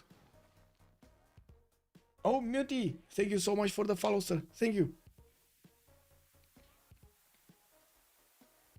Let me put up my screens in order again because I effed it up again. Oh no. Oh no. What are the screens? Okay, there we go. There we go. Okay, Gaul getting his own projects going. Campus research projects are gonna be prioritized here to try to get Einstein. I'm pretty sure that's his choice. We do not see anybody going for music. And did you see, by the way? Anyway, it is what it is. I found it quite funny that a few days ago there was Under saying, "Hey, I didn't know about any Romanian in I would say any famous Romanian." And I was like, Dimitri Cantemir, bro. He Romanian, bro. You're like, what do you mean? You don't know the musicians? Hello? Wow, the 3 music one. I mean, come on, you gotta know that one. If there's one Romanian, you know, if there's one Romanian, you might as well know that. Third 91 in Canada is still producing swordsman. I mean, you gotta do what you gotta do. Canada agree with IRL history. Yes, Lancer, yes. Getting bullied by America over here. Anyway, James of St. George is still slacking around these bottom cities. I do see Hueteocali did finish in the city of Church of the Roririm. We do have some field cannon corps also coming around, and I do notice China has bombards being sent towards America. Is this something a precursor to war here? Because I mean, you don't build that many bombards just to have them sitting around, do you? Anyway, on the western side, Brazil started to get his archaeologists out, and I do notice he's also getting quite a significant amount of military engineers. We do have the English frigates trying to figure out what's going on and how the defenses are looking there, while at the moment England has not been putting the production into more of these coastal units. He definitely has the ability and the opportunity to go against his opponent, both Brazil and Tamar there, to smash through their coastal cities. Initially, he could go and take down Tamar, but to be honest, I think he should actually hit the big boy here, Buldosik, especially the city of Salvador de Bahia, and then follow up with attack on Curitiba and Belém. I don't think it's the same amount of production. So Salvador de Bahia is 84, and this should be around 50. No, 73. Okay, I stand corrected. It's 20 more than I was expecting. But still, he shouldn't be able to get enough units from Curitiba to be able to put up a good enough defense if his opponent is hitting him with enough strength. So, like England over here having enough ironclads and enough frigates to attack his opponent, he should be doing the damage there. He should be securing the kill. Is this the Great Canal? The Great Canal being built? This is incredibly long, man. Just cutting a pathway in this territory here. Just give me a second. The cat eating something behind the screen.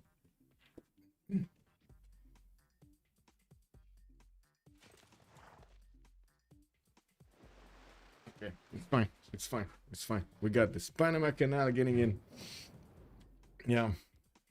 Okay, Japan did manage to get a few more cities, or at least the 3 more cities in the south. That allows him to get more points. Looks like he's still there in the bottom one, and it finds it very hard to actually catch up to the Chinese Empire, Yongle's empire. We do have him also getting his campus research projects for a bit more science, industrializing everywhere, getting those coal power plants up, and of course his industry. We do have him getting some spies out, while at the moment he doesn't have a spy in China. He does have an ally with China though. We do have America also getting his art museums for a little bit more culture. And from what I do notice, the city of Baradur should actually fall in the next 2 turns. The bombards have arrived there and are doing damage every turn, or at least one of them is doing. I don't know where the other one went, or where there is not scored up, and now he's scoring them up and he's starting to lose the numbers. Oh well, it is what it is. Now with his ability to actually get replacement parts next turn, he's gonna start upgrading these. These are level 3 infantries, level 3 infantry corps. These are gonna be insanely strong, insanely strong.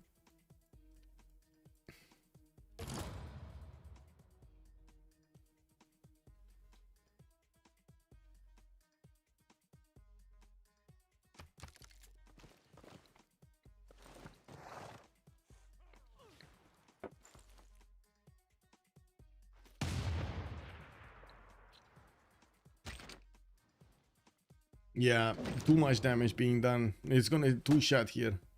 Well, with the line infantries. This, I don't know what the meta times did. I don't know what this guy wanted to do here at this meta time. I think he was one of those witness me kind of guys over there from the movies.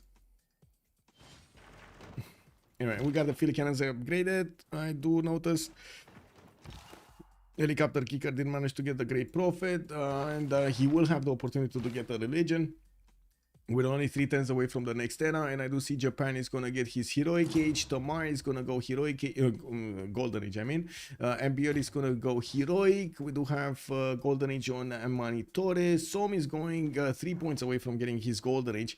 I do see also Julius getting gold, actually heroic. That's Peakz going dark. Buldosik going dark, and we do have Foolish Jaguar. 129 and 129. He's getting his golden age. Okay, I do see a few units are going on the other side of the planet here, and going for Georgia. We do have 2 ironclads with 1-2 frigates with another Sea Dog. There were another 2 frigates over here in the south, so he could definitely catch them up. These frigates do enough damage to the Brazilian 48 defense strength cities, and that is, I gotta say, that is Brazil's issue here, because he never actually got a stronger unit. He will get one. The line infantry is gonna beef up his strength over here in all of his cities, and will give him more time to save the city of Salvador da Bahia. I do want to also take a look at the tech side. Do we have Brazil? Oh, he's not going close to steel. He's on sanitation. Steel will definitely save that city with a stronger unit inside of it. We'll see if England is going to manage to actually find the correct target against to do the most damage against his opponent. We do have Georgia also managing to get an ironclad, and he will put up a strong defense against his opponent. It's still England that's going to have a bit more damage, and of course a lot more units. Ironclads are coming in from multiple cities. He's getting his zoos up, and I do see theater squares in the south. I'm a bit surprised about the theater square choice, but sure, what at. He did finish that Venetia, getting himself so much more production on units.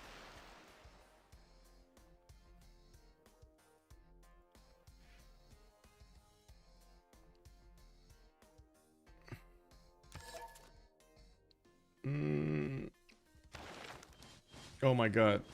I watch. Gaul, Nubia. Who's gonna get the points? Gaul, Nubia are gonna get the points. Is it gonna be Gaul picking it, or who's gonna pick it? Let's see who's gonna pick it. Oh my god, he got Slotor. Nubia. Lol. Nubia. Lol.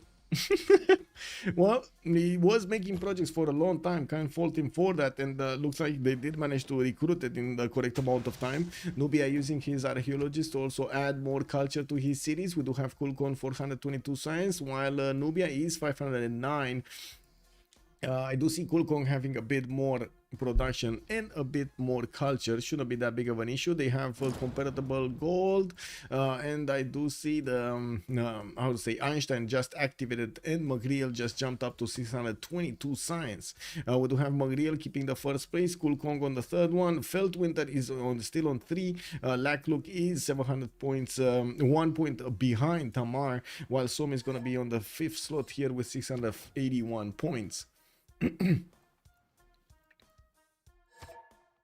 Any more changes here in the golden ages? No.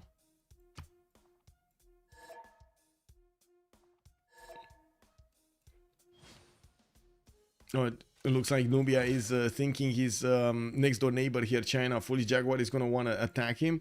But I do see how to say, Foolish Jaguar is actually trying to attack America. And with one infantry army, it looks like America will have a chance to counterattack very, very quickly. We do have to see how many infantry armies will be deployed here from America. I think gold is a major issue, or it was a major issue. He's on 151. Looks like he's stabilized. He's 2,700 gold in the bank and he's not upgrading his units. What's going on? Maybe he's thinking he's gonna get attacked and he needs to buy something here in the verified Gaul spawn. Verified Gaul spawn. Chemistry also next turn from Ambiotics. We do have Helicopterkicker getting rifling in 2, and he is getting more infantry from his other cities. He's starting to core up his field cannon armies, which can counterattack into these bombard corps quite nicely. They're gonna be very strong. They don't have a promotion though. It's fine. He's gonna get it anyway from the first shots. Now with quite a bit of production here on America, we do need to see if China is actually gonna start moving. Foolish Jaguar is saying, I won't attack you, I have no reason to. That was an answer to Nubia's request, not to America. So if he's not attacking Nubia, if he's not attacking Japan, and he still has a lot of military, come on guys, Sudoku, right? This is Sudoku. If you have on a line, a 1 and a 2 and a 3 and a 6 and a 7 and an 8 and a 9 and a 10, you know, like, what's in between? What's missing? Where is it? Sudoku. I gotta say, I had a period in my life when I played so much Sudoku. I was helping out somebody get from one place to the other, like from school to meditation and so on and so forth, to, I guess, private classes, you say. We call meditații in Romanian the act of privately getting taught, basically. Yeah, I mean, yeah, Sudoku, very good game. My mother is very fond of actually crosswords. She really likes crossword, not really Sudoku, but yeah, I'm more fond of Sudoku. I like the numbers more than the words. Never been really good with words, to be honest. I'm trying, I'm doing my best to learn, but never been really good with words. You know how it is, you wanna help out, help yourself out getting stuff better. Or I should say, make your weaknesses less weaknesses. We do have rocketry also coming up in 2 turns from Amanitore. He does have a significant amount of flat tiles that he could place that down, and we do see he will get a lot of production from his cities. He does have 107 in the capital. That's not a lot. 895 across his land here. Okay, I mean, I can't believe his capital is actually so low over here with 108 points. We do have some units from Rome also just trying to take a look what's going on there, while Rome is industrializing and getting his research labs. He's kind of late on this. And look at that. Wait a second. So Feltwind declared war on Som, while Som declared war on Buldosik. He's getting it. He's getting it. Look at that. Oh my god, no. He got excited. He got too excited. And that city is gonna get ancient walls. That city is not going down next turn. It should have been a one turn attack. This city should have been falling in 1 turn. 3 ironclads would have definitely dealt the damage. Now frigates coming in from the south. Another one is able to move there. He's gonna have a shooting solution with 1, 2, 3, 4 ranged units. 5 actually. Wait, this is, yeah, 5 ranged units. He can't even attack this turn.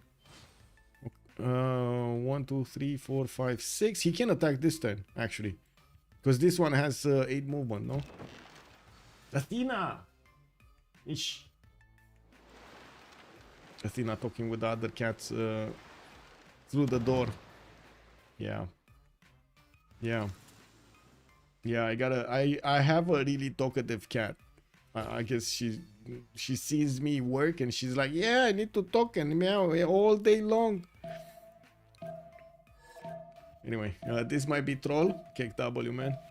Wait. What's happening for the viewers? We need to know. Zap, that is Japan. What's happening with the viewers here? No. We don't have an attack here, but we do have this canal. He's basically trying to make himself the sole beneficiary of the taxes that will be flowing in because of the trade routes through this choke point. But nobody's getting trade routes through this choke point. It is what it is.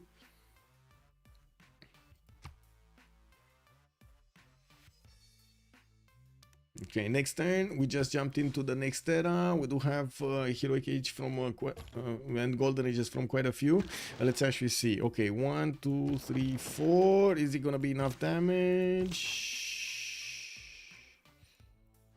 Is it gonna be enough damage? It should be enough damage, because you just needed to go past the halfway point. If you get it past the halfway point, like at 75%, it starts to do damage in the point, and past the halfway point, it starts to do major damage against the city center. Yeah, there we go. And the one last hit, come on, one last hit. Boom, that city is gone. And Buldosik is 312, 272. The city got, oh my god, man, it got raised to the ground. Ce vrei, Atena? Păi vină cu nu cu cine face? Ai mâncat? Sorry, cat troubles. What's going on? Cine face? What's going on? She wants attention, what can I say? Yeah, I'm extremely surprised we don't see quadrim pre-builds in the city of Curitiba. I'm pretty sure he had enough gold to buy them. Like, he has enough gold per turn to just straight up buy the units, but I think he actually right now has frigates rather than frigate technology rather than galleys or quadrims. We do see him trying to get more gold. Stock exchanges finishing in Curitiba. Belém is gonna try to get the walls up, and of course with the English fleet bearing down on him, he's gonna start losing quite a few points here. He's on the 5th slot. We do have Som getting his slot, by the way. Som next turn is gonna have better stats than Buldosik, a better score than Buldosik, just because of that city raise to the ground. And if he does manage to raise Curitiba and also Belém to the south, that is gonna be a major attack on Brazil's score points. Yeah, we do have also Hermitage coming out from Tbilisi. It looks like Canada did manage to, well, sorry, America did manage to get into the borders of the Canadian capital. Still no upgrades in infantries. We got the infantries here, and it looks like China is building a pathways, extremely quick railroads there. He's getting his calves out for some maybe soon to be helicopters. Looking at Foolish, he's going plastics. Yeah, he's going helicopters. Helicopters against infantries don't do that well. We'll see the infantries when they do come out and move on the front line, but I'm pretty sure if infantry armies are going to be very strong. They 97 melee defense, melee strength base. Yeah, it's horrible. He could at least steal the artworks. Yeah, he could have. Anyway, we're gonna have a pause here for 2 minutes while the players are getting through this, and I do see tank upgrades already coming up on Yongle's side. Let me actually see what we'll play a bit with the cat, because she's getting restless.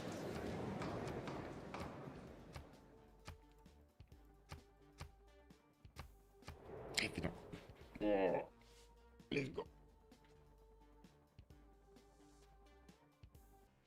Okay, she's back hunting down flies and stuff like that. It is what it is.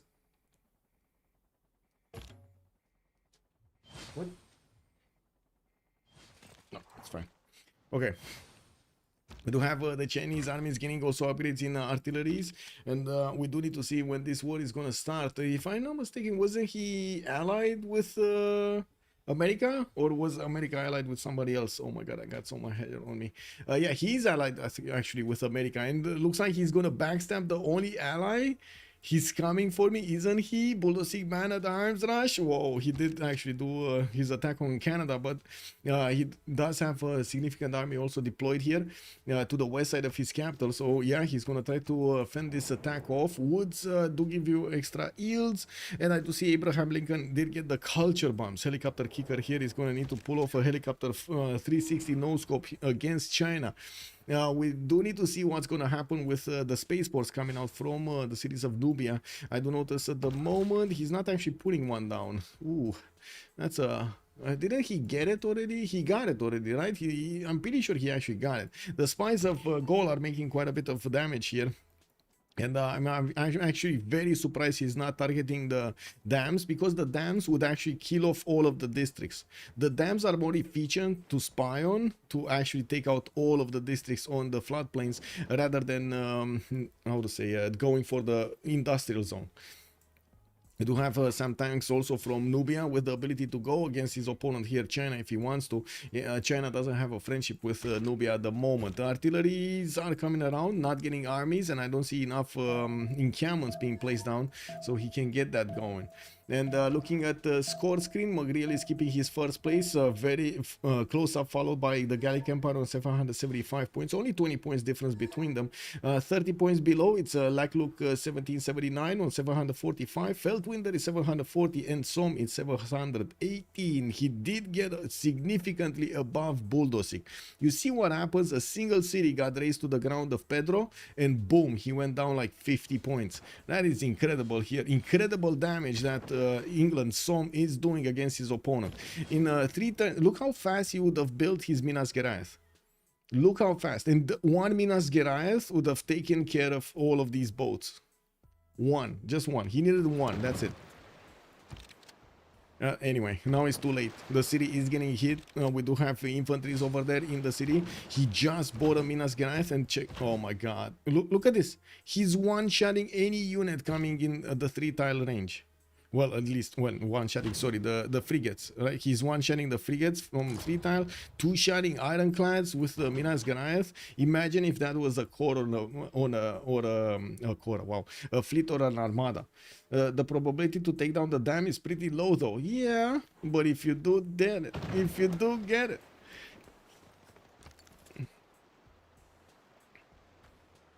boom, wall strength deleted that frigate. That is how strong his walls are, just his walls. Again, because of the Minas Geraeth strength. The second he actually bought this unit, it increased. Okay, this is something that we didn't talk about that much for some time now.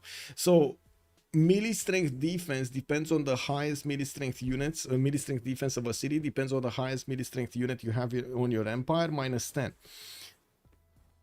Range strength depends on the highest range strength unit you have to do the attack from the walls of the city center against an opponent. So the instant he actually get Minas Geraeth 80 point strength attack unit, he's getting 80 points attack strength on all of his cities. It didn't even matter if it's 60 strength defense strength city or something like that. The Minas Geraeth just beefed that up. So it could do significantly more damage against these units of England from so far away. England doesn't actually have a chance in this scenario because of his late attack and a bit scrambled attack. He could have actually clumped up his units a lot earlier. Could have actually done damage to 2 cities immediately rather than actually taking 2 turns to take a city and then move to the other ones.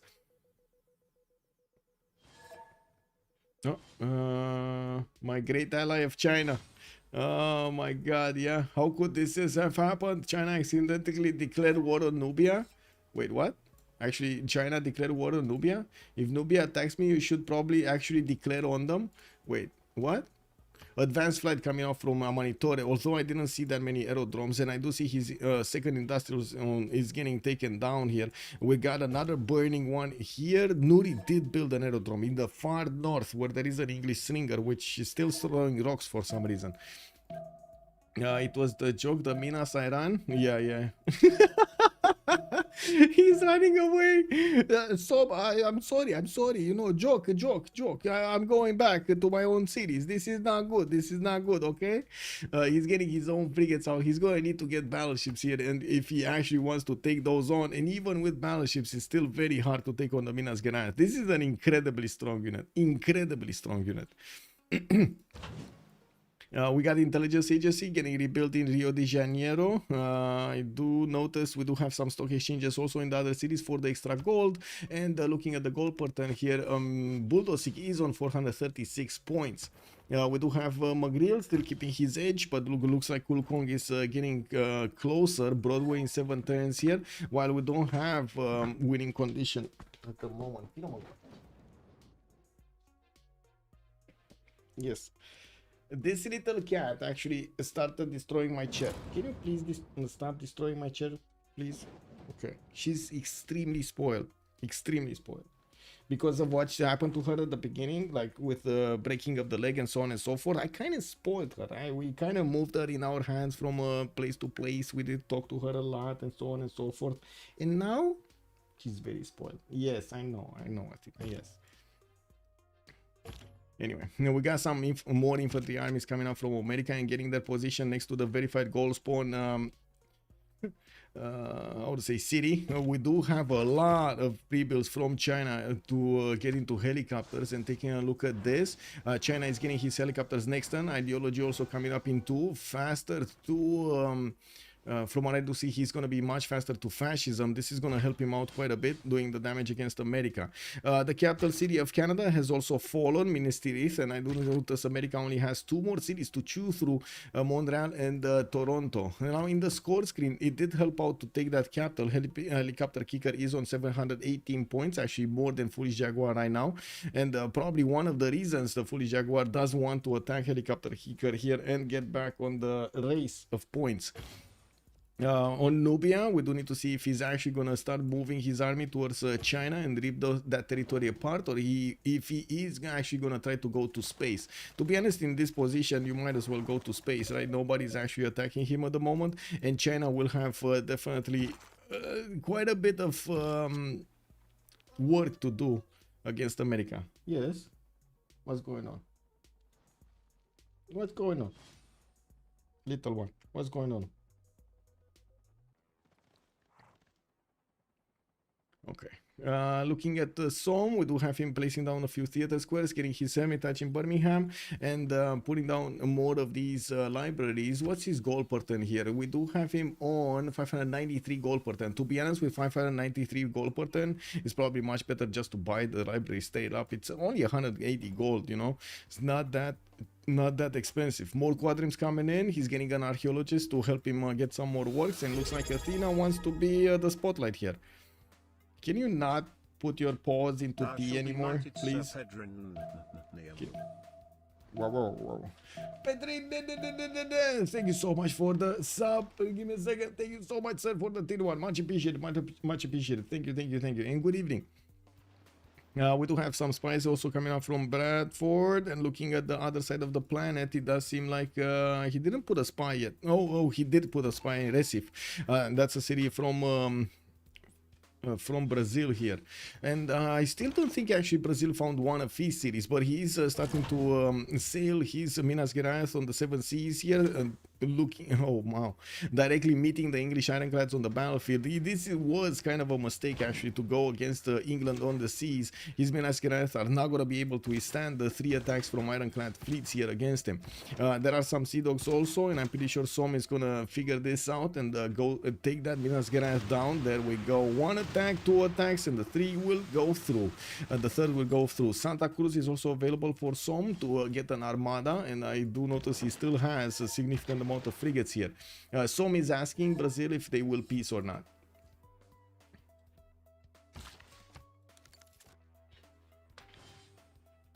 Give me a second. She's doing bad stuff again. This cat.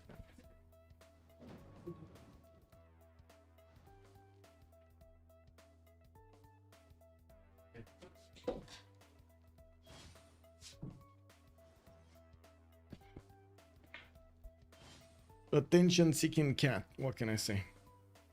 Anyway, Hansa Vene still alive. We do have Muscat and Cahokia still alive.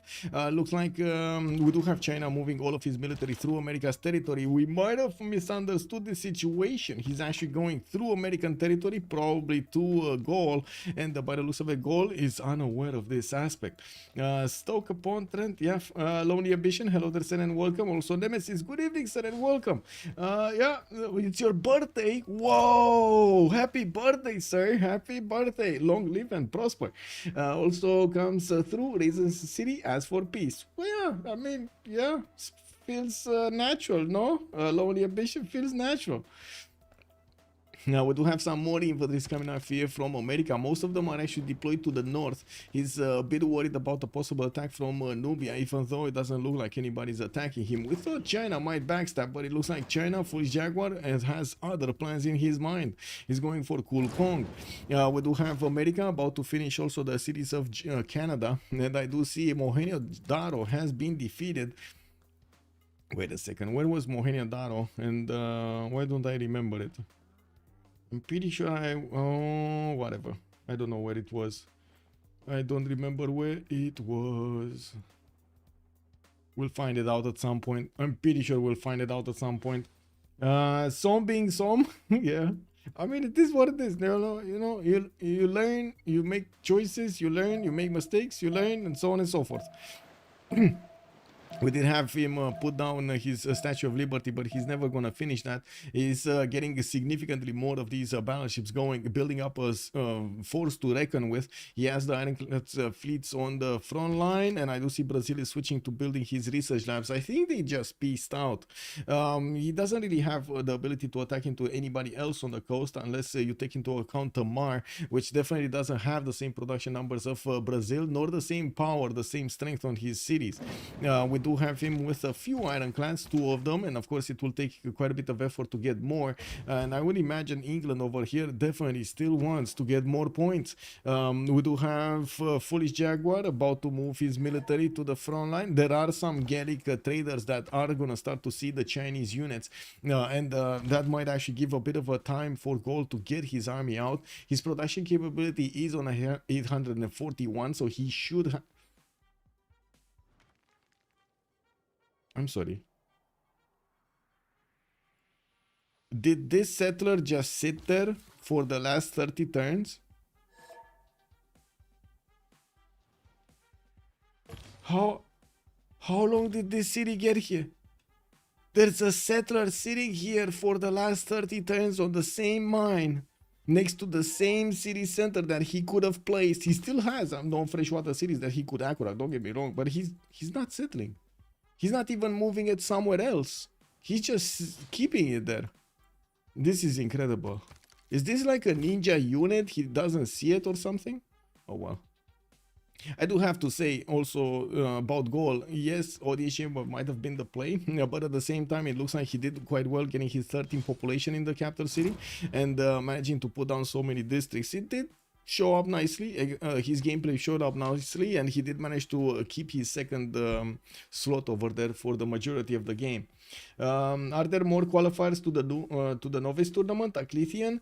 From what I understand, this is the last weekend, and it's not really a given that they need to be in these caster games. They can just play games as Novice qualifiers. They should be able to do it, right? You just get into the staging qualifiers Novice, and you see if there are other players that want to play it, and so on and so forth, and boom, you get that going. I just realized I do need to tick off the screen here. There we go. Picked it off. Easy. Easy. One shot. Headshot. Yeah. One shot headshot. Also, Deethern, words aren't enough. Yes, Gaul should see the Chinese units via his traders. Yes, Deethern, you're correct, sir. Good. Yeah, you are correct. China, though, does look like he's not stopping. And I'm pretty sure CoolCong kind of saw this happening. The people of Canada offer you a rare gift of our hair hives. KW, Brazil open borders while you are gripping me like this, Mogriel is saying. What is happening over here? We do have tank corps showing up on the front line. Nubia does have some armies. He's getting his aerodromes down. Still no spaceport. I don't see a spaceport anywhere. Oh, I got a spaceport. We got a spaceport in El Kuru. It's 5 turns away from finishing. That's only 106 production though. He should really switch some of his mines here. Like El Kuru is working 1, 2, 3, 4, 5. He could switch this also. I think the coal and this one is also El Kuru. Anyway, he should switch another one. Nuri has enough tiles in the north and in the east to work. Anyway, it is what it is. Let's see. Chinese units are about to enter Gallic borders. We're gonna see the war declaration, and of course, usually with helicopters, you do want to pillage as many tiles as possible. These helicopters can almost one-shot the cuirassiers of his opponent, while Gaul will need to scramble to get his not only steel walls but also combustion. His 3 turns out from getting his fascism, while Yongle is gonna get it next turn. It's not gonna be that much of an advantage for Yongle to have that extra +5 on him, especially since Gaul will have his own fascism soon. Okay, helicopter army can take 2 hits. Napoleon Bonaparte also as a general recruited. That's a modern general. It can give you bonus points to your tanks. And we do see him trying to get as many as possible. Unfortunately, not that many encampments, so he can actually hard build his armies. That is a bit unfortunate. Gaul is dead, you think? Or I mean, I don't know if he's gonna be dead, but he's gonna be significantly, how to say, slowed down over here by this attack.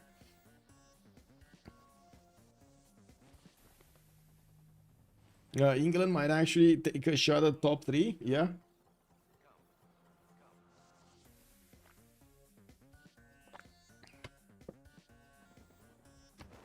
He might. He might. I mean, if he takes these 3 cities from Georgia, he should have 4th slot, at least 4th, if not even 3rd slot. He should have 3rd slot because Feltwind is going to go down significantly. Helicopterkicker doesn't have that many points. Julius doesn't have that many points, and Som is close to them. So he should jump to 3rd slot. If CoolCong will also start to lose cities, which of course war has been declared already, and you do see his first cuirassier army died here next to, I honestly don't mind the poop. And of course we do have the FoolishDragon are getting in so many more helicopter armies and Chinese units, artilleries. Now we do have the fleet of England just keeping an eye on what happens to Brazilian coast, while he is starting to fleet up most of his other units here. And I do notice he is, where is he, still in 3. So that means he did get the upgrade button. Yes, he did manage to get battleships. We do have him getting some harbor shipment projects for the admirals, and I do notice he is getting his archaeologists everywhere to try to get these antiquity sites and beef up his culture per turn. I don't think he cares about tourism though. We do have a spaceport in Rome coming up in 7 turns, and yes, I do see multiple broadcast centers also coming around, aerodromes and more encampments. Rome, I gotta say, he stayed very chill during the game.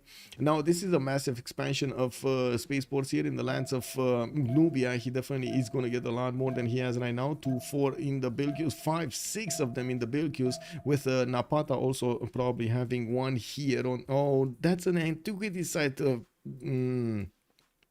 Stopping him from putting it down. He has this Nubian pyramid flat tile though to put it down next to. I don't know if he actually wants to take out the pyramid, but you know, might as well take this one down because it's kind of useless, right? The 2-1, 2-2 is not going to be a good workable tile anyway. You might as well just, you know, switch it.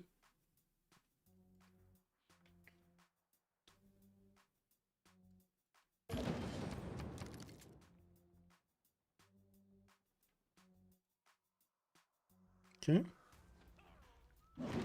Yeah, America is about to finish off the Canada with his artillery corps. He is dealing massive amounts of damage to the city of Fall of Hobbiton, and America does have cav armies with him as well. I did hear quite a few units upgraded, and I think these are all of the American infantry armies that are getting upgraded. Could have a stab at Rome here towards the north, while yes, those units are going to be slow to get to his opponent. He's going to do so much damage with them. Looking at Rome's output are at 746. They're very close to Abraham Lincoln, and the difference in science and culture is just staggering. 3 times more science, 2 times more, almost 2 times more culture on Julius Caesar, but just like Oh my god, look at the goal pattern. He's like almost 4 times, right? 4 times, more than 4 times more goal pattern on Lakluk than on Abraham Lincoln. The main issue here is actual number of units, not actually the goal pattern or something. And the production capabilities are, well, close. Gaul did get tank strength cities. We do have him still needing to core up the majority of his units, and of course you do see these tanks don't actually have enough damage to attack into the helicopters. There is a bit of an oil problem with China because he upgraded extremely quickly a lot of units, and he might not have enough of that oil in his territory. Yeah, doesn't look like he has oil. Does he have encampments and military economies? He probably does for the oil per turn. He probably does. I don't see any oil here in the water either. That would be quite helpful to have some extra oil. Anyway, we'll see. We'll see if he actually manages to do this damage and get back his oil. I do see Gaul did get a helicopter army of his own, and I do see one of the Chinese artillery armies is going to be taken down, or at least he will try to take it down. Yeah, there we go. The tank went in and the artillery army is down. The tanks can do a lot of damage to the artilleries. The helicopter armies are having a problem with. And I can't believe this settler is still alive. I cannot believe this settler is still alive here. Wow. Okay. Well, helicopter went rogue. Lol. Helicopter went rogue. Anyway. Philippe. Okay, so battleship fleets have been upgraded. We got 3 of them, and I do see more. Oh, 5 of them actually, with King Shi as an admiral. 6 of them in the north. He will have enough firepower against Georgia to go in and take up his cities there. The people of Canada has decided the resting place is next to the mausoleum at Halicarnassus. Lol. Wait, wasn't that mausoleum around here somewhere? Oh, yeah. Look at that. Canada's writers and artists are actually next to mausoleum. They really like that. Yeah. 5 of these units are just around there. So many refugees from Canada. America is getting his apostle. I think he actually got the religion, no? Yeah, he did. The Zen meditation with stewardship, holy order, and mosque available for him to use. And at the beginning, he did manage to get that stone circles pantheon. He's starting to beef up his production in his encampments here. I do see barracks coming in, and he will need to get his armories and of course the next tier units. Did we see this? Yeah, we did see this. Let's see what's happening in Gallic territory. This is very important, but nobody's attacking our Manitore. Nobody's challenging the first spot of our Manitore there.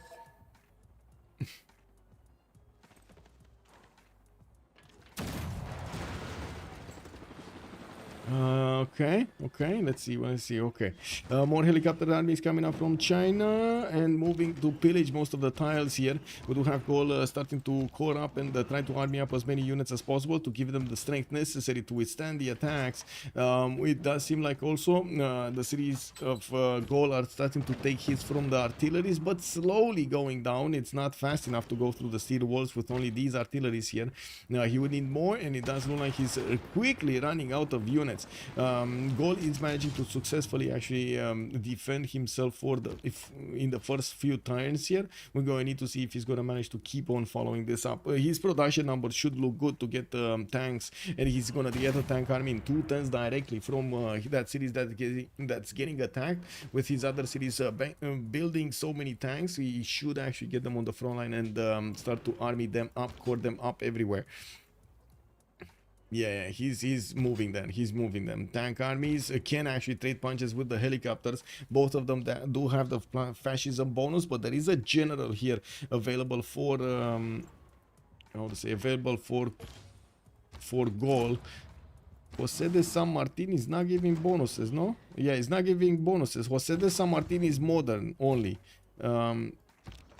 This one, Napoleon. Wait, no. Give me a second. I forgot something. So this is atomic. It's not atomic. So why is this one getting general bonus? Where is the general that gives this one? Because Napoleon is industrial and modern. He shouldn't have the +5 from a general. What? Oh no, on the tank, never mind. On the tank, yes. On the helicopter, he shouldn't have.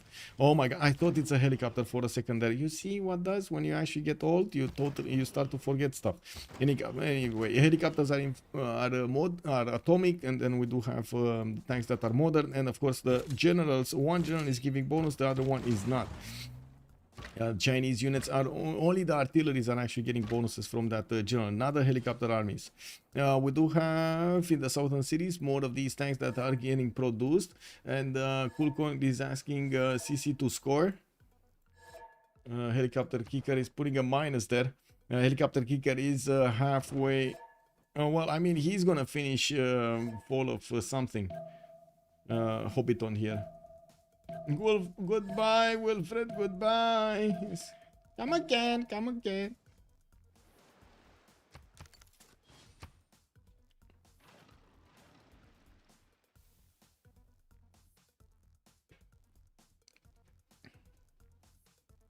Oh, what is this?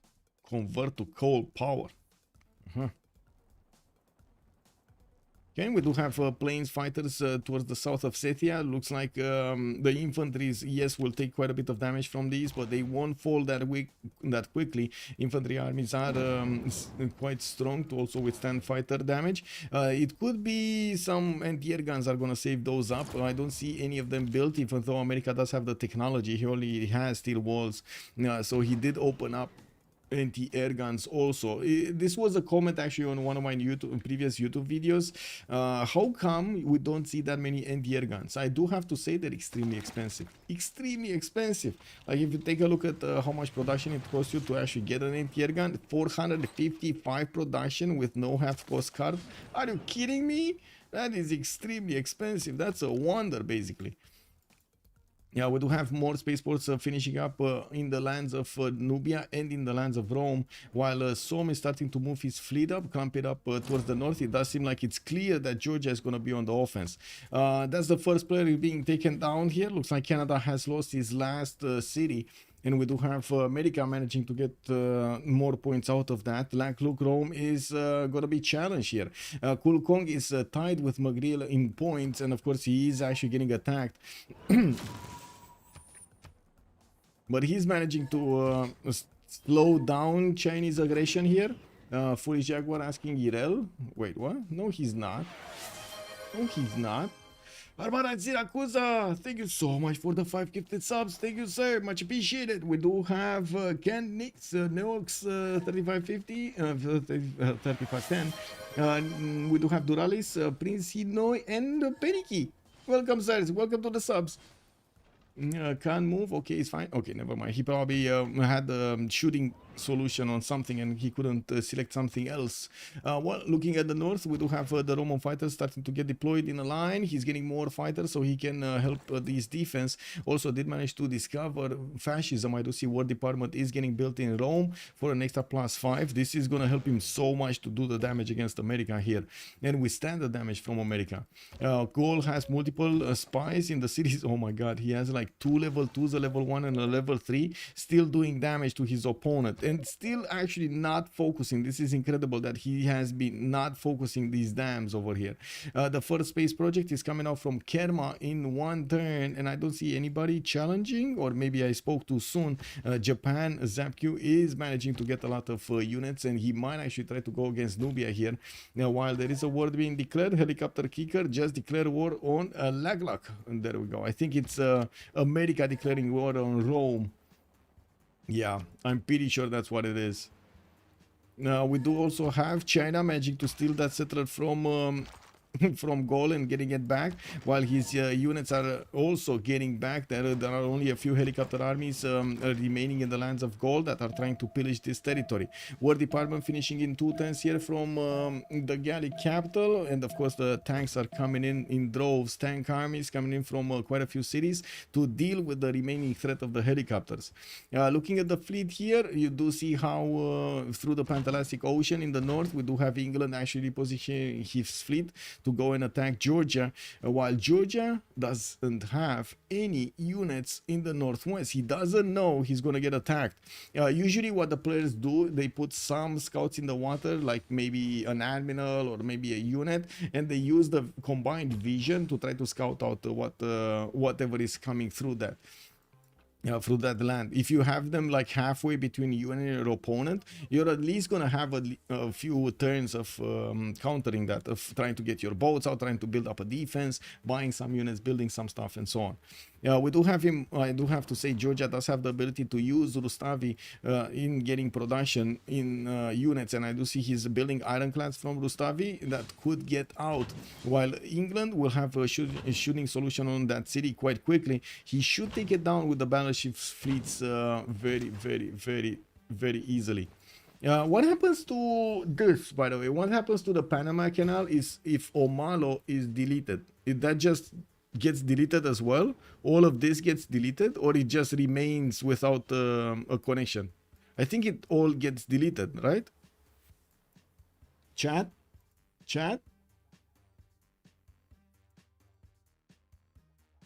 Also, hats off to Canada for still making fun of the... Yeah, exactly. It's the hats off to him. Yes, indeed. Get the oil from the Gallic territory, Ethan was saying. Yeah, I mean, this, if he would have managed to get this city, he would have been fine with oil, right? But this is still 4 tiles out. At least it's in his border. He disappears completely. I think it disappears. Yeah, I think it disappears because it feels extremely unnatural to just have, like, you know, the seas coming up there. It might be. I don't know. We'll see. We'll see. I don't think so, though. Anyway, we do have some Minas Gerais also from Brazil getting out. He did get one of those harbors 3 tiles out to start building some of his navy in the southern cities. He kept on building Minas Gerais, getting them armada up. These are extremely strong, by the way. Look at them, 102 strength against the ironclad 83, and that's a fleet admiral. That's a fleet ironclad. Multiple harbor shipping projects coming out from England, getting some neighborhoods, and that's about it.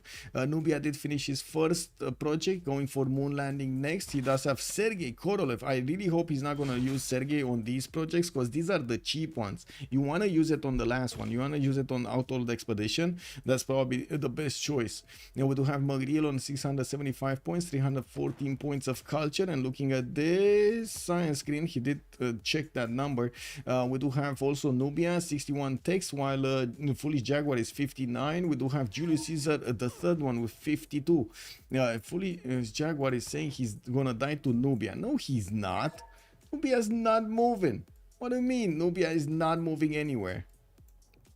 Anyway, it is what it is. Maybe he's trying to put a bit of, how to say, disinformation in the air to tell everybody that Nubia is not going space. I mean, they could just open this one up and take a look at the projects, right? He's going to be like, oh, look at that. Marila actually got the first project in. Wow. Yeah. England didn't know about Japan because he attacked it. No, he didn't know about Japan. No, I don't think he knows about Japan altogether. He doesn't know where he is. CoolCong is asking for a score for real, and to be honest, you gotta say there's nobody challenging Nubia at the moment for that victory. And CoolCong is on the second slot, right? You were still second slot. Hello. Okay, his first slot, but then he's probably gonna need to CC to Magriel, to Amanitore, if they want to CC. It doesn't look like anybody else wants to CC, and I guess I need to wait for more to ask for a CC. I don't know exactly the procedure here, but usually I do put up a vote if there are more that I want, or they can put a pause or something like that. I think they're just having fun in the game. Rome did get some machine guns, and he will get the strength of those machine guns to attack in the infantries. We do have the fighters able to do the damage, but not enough, not quick enough, and not enough of them. Spaceport still getting built in Rome. It does look like there's a massive army from America coming in. Infantry armies galore here. And also some of these field cannon armies that are going to get deployed with artilleries. There was a retreat from China. It doesn't look like Gaul did manage to camp up so many units so quickly and army them up to to counteract the Chinese invasion. There wasn't much that China can do. He keeps on building units though. I was expecting him to kind of, you know, finish when the Chinese armies left. Nanotechnology in 2 turns for Amanitore to get the 3rd project, and I do see him 4 turns away from getting moon landing. Sergei is also getting a bit of help from a Nubian spy, Idios, that is going to try to defend that spaceport. That's not the only spaceport. There are so many other spaceports, and let's see where these where these units, where these spies are actually gonna take out. Where are they gonna go? They took out more of this production capability, but again, the dams are safe. He doesn't put fighter between encampment. Obashi Warrior, good evening, sir, and welcome. You're talking about he did put a fighter in on the antiquity side. I think he didn't deploy it yet, but there are 3 fighters here. He will do the opposite. He'll cross American land and say hello to China. It might be. We might see that, and you can imagine modern armored armies here are going to be a problem. But like I said, it's going to be a significant problem to actually get the get the general for them. He does have Napoleon for modern, but not an information era general. And looks like he doesn't want to go to space. Looks like he actually wants to do more damage here to other players. Try to get some score from this.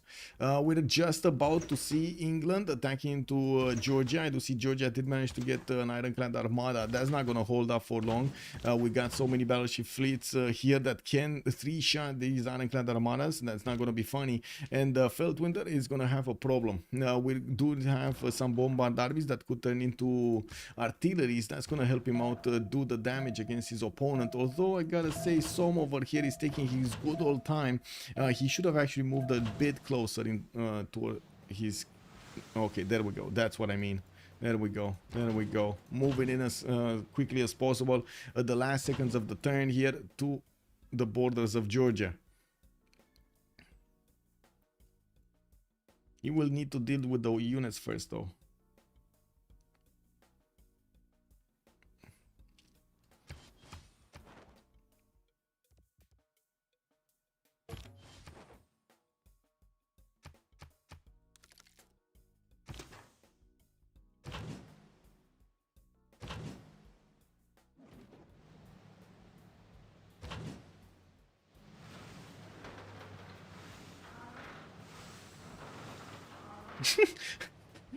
Man, that ironclad armada.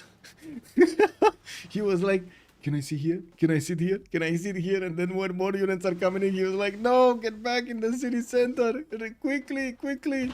England is just going to declare war as the last second of the turn. I gotta say, these are extremely strong cities. 100, yeah, the dancing ironclad, man. Is it here? Is it there? I do see MBRX on 3000 gold. We do have Eleanor on 2662, and I do notice Som did manage to get a bit more science and culture here. Yeah, there we go. Som is saying, I'm sorry, I gotta scramble for score. Yeah, that it is what it is, man. You gotta do what you gotta do here. We do have Feltwind on the 2nd slot with 888 points, but if he is going to lose these 3 cities on the coast, he's not going to manage to actually get out that easily. You can even use, wait a second, you can use the Panama Canal to go against Rustavi, no? If you take Omalo and you keep it, you can actually take Rustavi as well with like ironclads. That's going to be funny. Anti-air guns.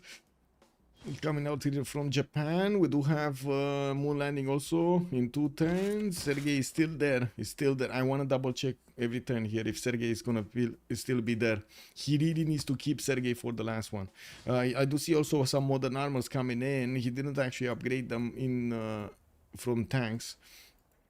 While I do notice America is not really gonna do anything here. Rome does have 4 fighters already online, and we do have him.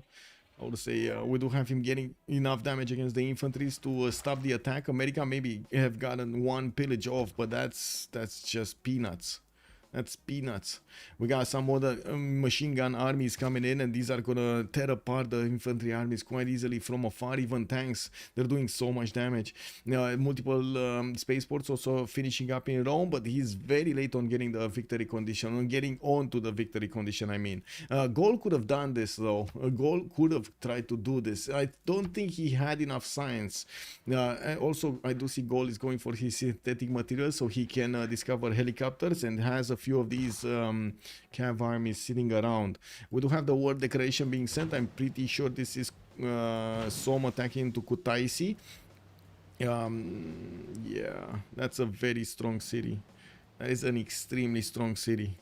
He should take out the ironclads though, like really quickly take out these ironclads. Rome got chops for projects. Nubia got yeah, true. Rome still has chops for this, like 1, 2, 3, 4, 5 chops. I'm not so convinced this is gonna help him out that much. Like already second project is gonna finish, you get the third one anyway, the Mars colony, and then you immediately finish the fourth and the last one with the engineer. It's just a matter of getting the technology though. It's just a matter of getting to that off-world expedition technology, so you can actually get the projects for laser stations and the Lagrange and so on. Does need Carl Sagan? He has Korolev. He has Korolev. He doesn't need Carl Sagan. He just has Korolev. Or are you talking about Rome? Rome? I don't think even Carl Sagan is gonna help Rome here. Looking at the production queues, we got Lakluk here on 900 production, and I do see Magriel is 1,000 points of production. In the main cities, we do have Rome with 168. Where is his Magnus? Does he have a Magnus? Yes, this is his Magnus. 170 city. While Kerma is 157, 58 comparable, and this is not the Magnus city. He's using Pingala's last promotion though. He's using this one, the Space Initiative, the 30% production increase to all space race projects, basically shaving off a turn over there of production. Not bad, not bad. Ambiorix and America are friends? Yes sir, Macy's Jr. Yes sir, they are. China did declare war on Gaul though, and then he went back because he couldn't really do anything.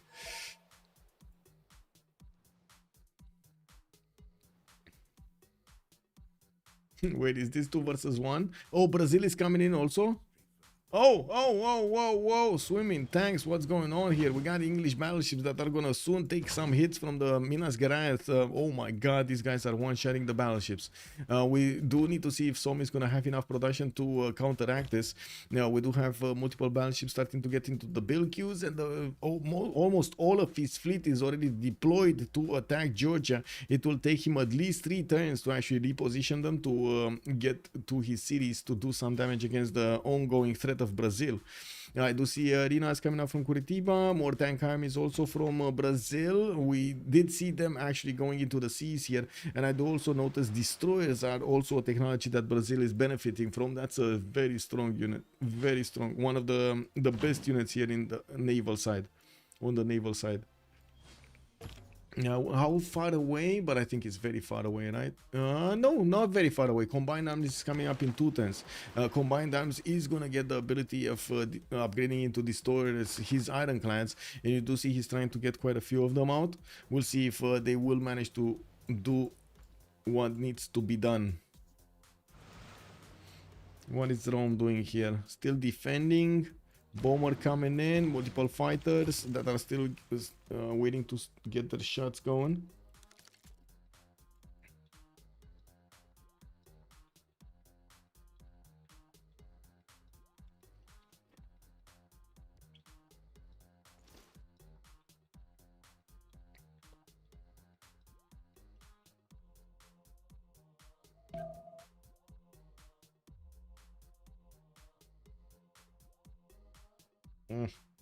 Hairs.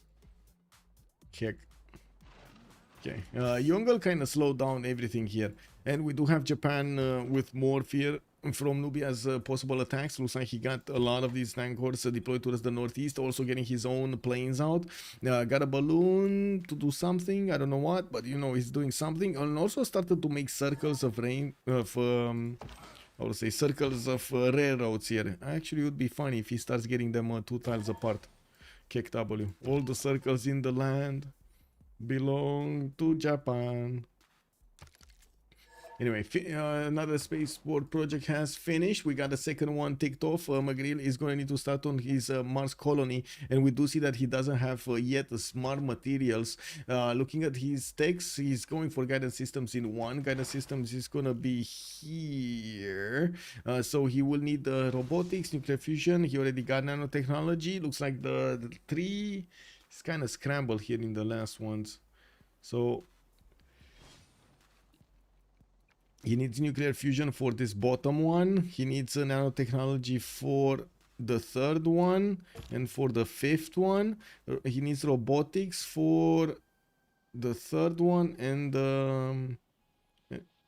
which one? This one, the 2nd one, and the last one. So he really needs robotics to actually get that going. And this one, the unrevealed one, the second to last one, is actually coming up from nuclear fusion. If he gets nuclear fusion, he's gonna unlock this. Oh, yeah, he's gonna unlock this, and with this, he can unlock this.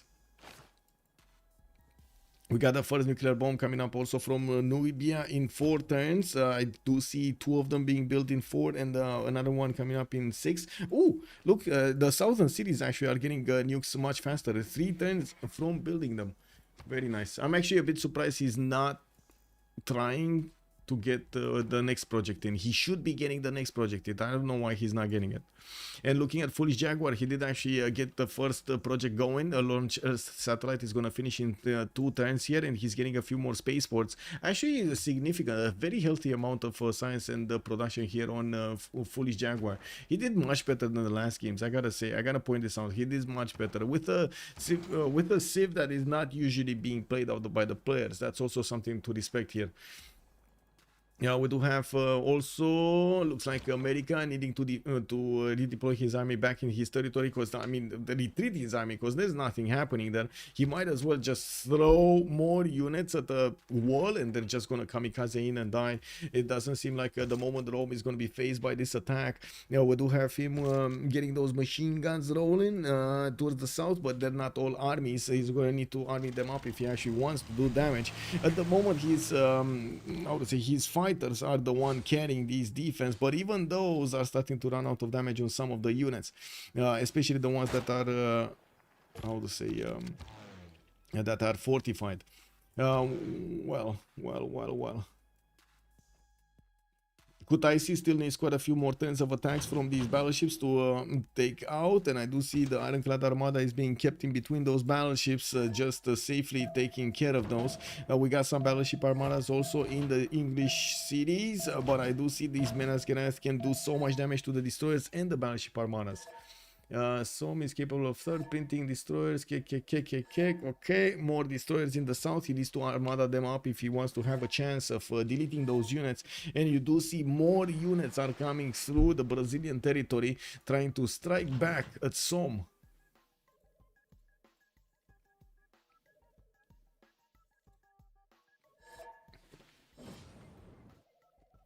The Gaelic archaeologist who is waiting to take the fresh artifact. Yeah. That Gaelic artifact. Well, it is what it is. He wants to see it. He wants to wait for it. This one is just waiting on the front line. Maybe he's gonna find one of those, you know, antiquities here from the war. Okay, machine gun corps. Machine gun army soon.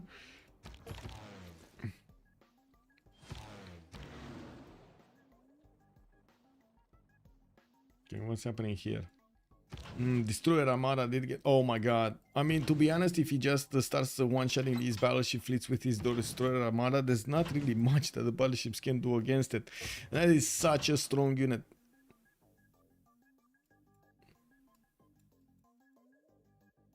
Wait. What? Oh, I see. They repositioned. Okay. I was thinking, where are they? Because they were here, right? And then they went to the southwest. Looks like he caught the destroyers while they were repositioning. But I gotta say, destroyer cores, as you can see, fleets, I mean, they do significant damage against the Minas Gerais. They're two-shotting the armadas. And we do need to see more of them upgraded here into destroyers. He really needs, yeah, there we go. He needs everything that he can get. They also do take a decent amount of damage from the Minas Gerais, but it takes at least 3 to 4 hits to actually take a destroyer armada, and that's about the fleet that he has against him, right? Brazil, if he loses 2 of these Minas Gerais, he's not gonna get to destroy the get to deal with the destroyers anymore. With more battleships coming in, with more destroyers also getting quickly built here, we do need to see if SOM's production is gonna outproduce or outsupply Brazil here in this point. At this point, in the north, SOM is managing to keep chipping away the defense of Kutaisi, but it is way too slow for this city to go down quickly. There are some armada possibilities from these battleships, but it looks like, yeah, it's too slow. It is too slow. SOM is also pointing out that he has Venetian arsenal. Am I the only one confused while why Nubia is not getting the 3rd project in? He's going for nukes everywhere. Anyway, pray for Backroll. You love Civ6. What is Backroll actually? Also Shadizi, good evening sir and welcome. I hope he's fine. I haven't heard anything about him for so long. Very fun guy to play with.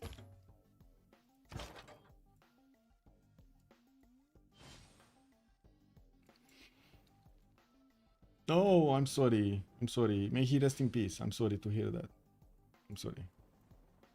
Oh, yeah. Oh, okay. Okay. I see. I'm sorry. Very cool guy to play with. Like I said, very cool guy. I'm sorry. Again, may he rest in peace. We got a Golden Gate Bridge being built in in the city of colonialism from Japan, and by the looks of it, well, he did manage. Wait, what is going on here? Why is Japan actually putting units in the borders of China? Well, I'm pretty sure they're still friends, right? We do have Japan with 2,000 military, but he should be friends with China.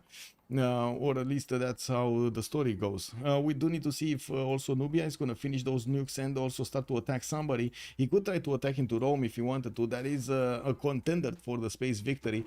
Even though Yongle would be a stronger one, I guess he can nuke both and be done with it. Now we do have to see if he's gonna get some jet bombers to actually drop those nukes directly on the enemy's capital, or it is gonna be a bit too far away from the other units. I don't see bombers anywhere, and I do see his industrial zones are taken out every other turn. We do need to take a look at the war here. The war on the seas between SOM and Buldosik is raging. One of the Minas Gerais is very, very low HP. It looks like, I don't know what's this. What's this? Oh, never mind. Another unit has been taken down there, but the destroyer armadas do have the moves, and they will start attacking. They will start eating away the strength of these Minas Gerais very quickly here. It's just a matter of time. We do have, for example, this one about to go down with another destroyer having moves here. He could take down almost another one, actually. He can't take it down entirely. Okay, that's one. Is there another destroyer somewhere with moves? Okay, no, but there's a battleship fleet with moves. Okay. So the battleship could take out this Minas Gerais armada. Come on, move it and take it down. Take it down, man. You gotta take it down. I don't think he sees this. Like sometimes, because of how the visibility works and how the, how the units actually get their opacity changed here. Sometimes you actually mistake a unit that still has moves with a unit that doesn't have moves. Oh, finally, he figured it out. He has. Okay, boom, that one's down. And he has this one also with a move. Do the damage against the level 1, bro. Level 1, scary. Very scary unit, very scary unit.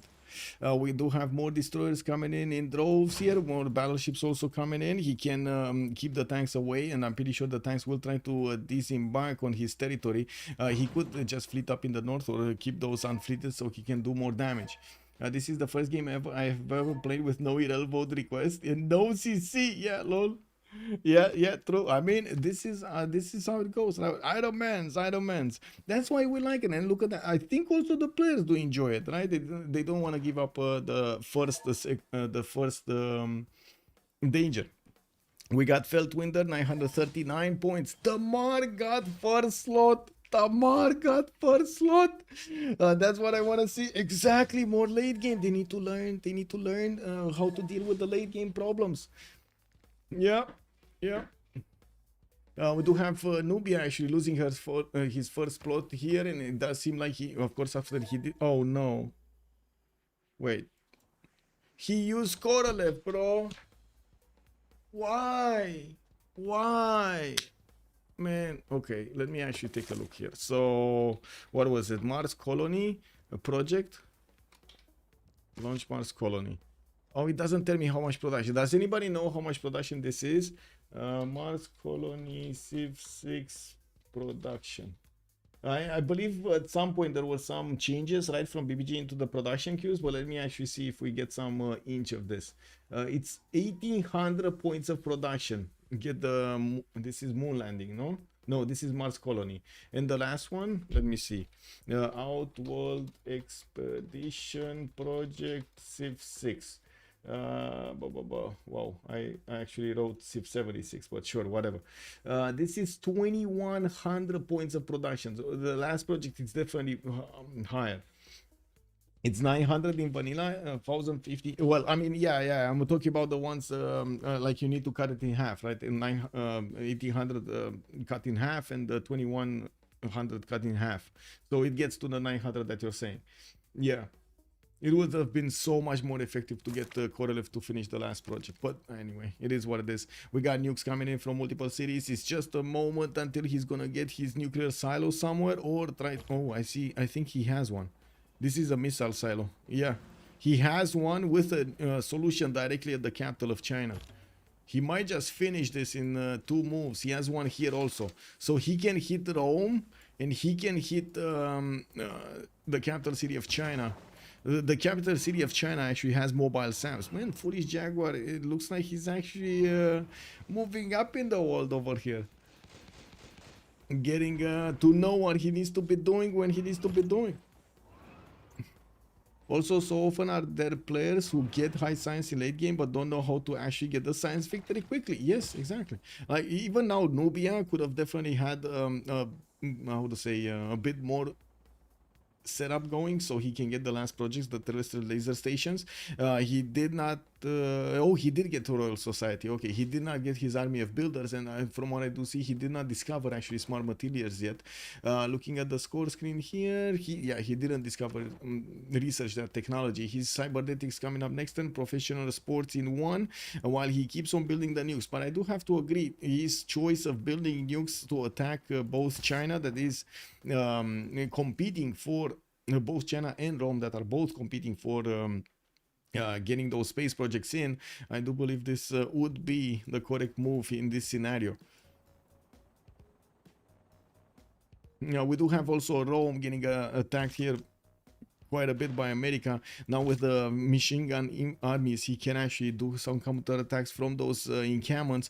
It's still the fighters that are keeping these alive, and I do see anti-air guns are coming in to help out the defense. Now these infantries are gonna withstand a lot more damage from these Roman units. It is a problem. It is a big problem for Rome actually. Big problem for Rome. Big. What's going on here? Looks like Binaskeras are taking a beating from England.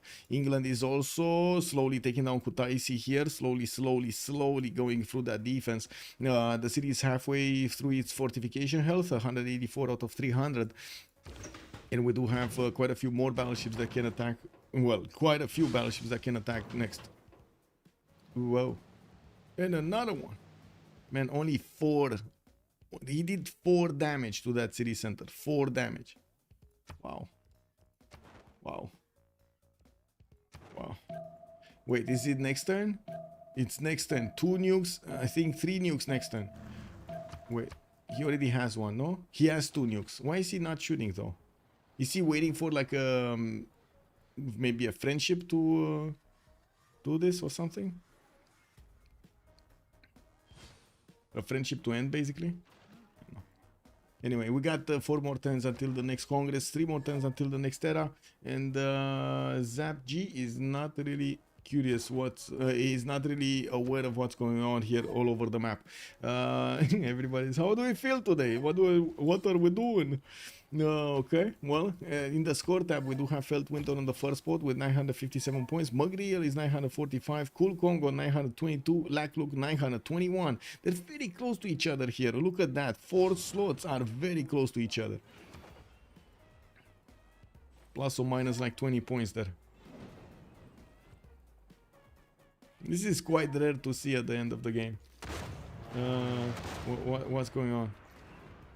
Okay, so it looks like America could take some shots from Nubia's units. I think he got declared one. Wait a second, let me actually take a quick pick here on Monitore. Who's he allied with? That's what I want to know. Is he allied with China, and is he allied with, or is he allied with Rome? This is a big question, very big question. So he's allied with Rome and at war with Abraham Lincoln. So he can't really do the damage against the Roman capital to delete that city center. But he can do the damage against China. Okay. But I think China is allied with Japan. Otherwise, we wouldn't see these many units coming through his territory.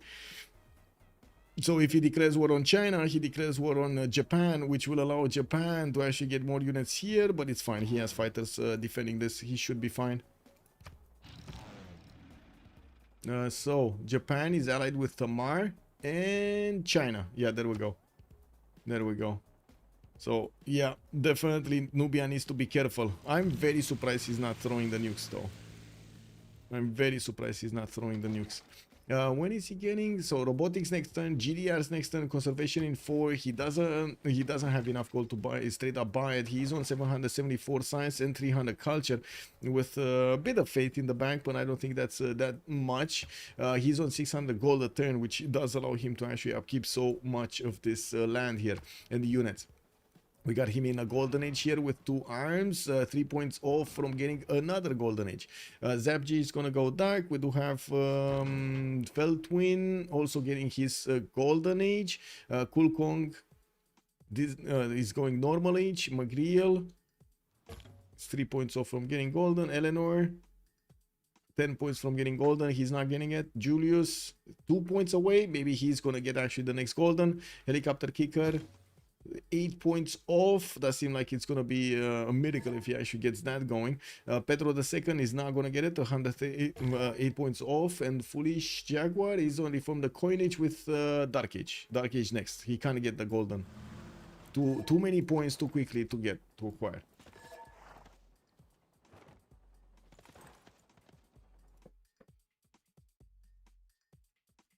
Oh, on YouTube, let's see. Dancing Iron, yeah, Rome got chops from him. That's need Carse. Gold Settler dead. Yeah, finally, man. He's gonna nuke Rome and remove a strong player from the top. Nuke on American battlefield. So much value, yes. But he can't hit the nuke here. I mean, to actually hit the nuke, he needs to not hit any of the tiles of Rome. He could definitely do damage, for example, here. This would be insane if he does manage to get... Oh my god, that would be the perfect solution. Get one nuke over here. Because it's gonna force all of these units to actually go through that territory. Lol.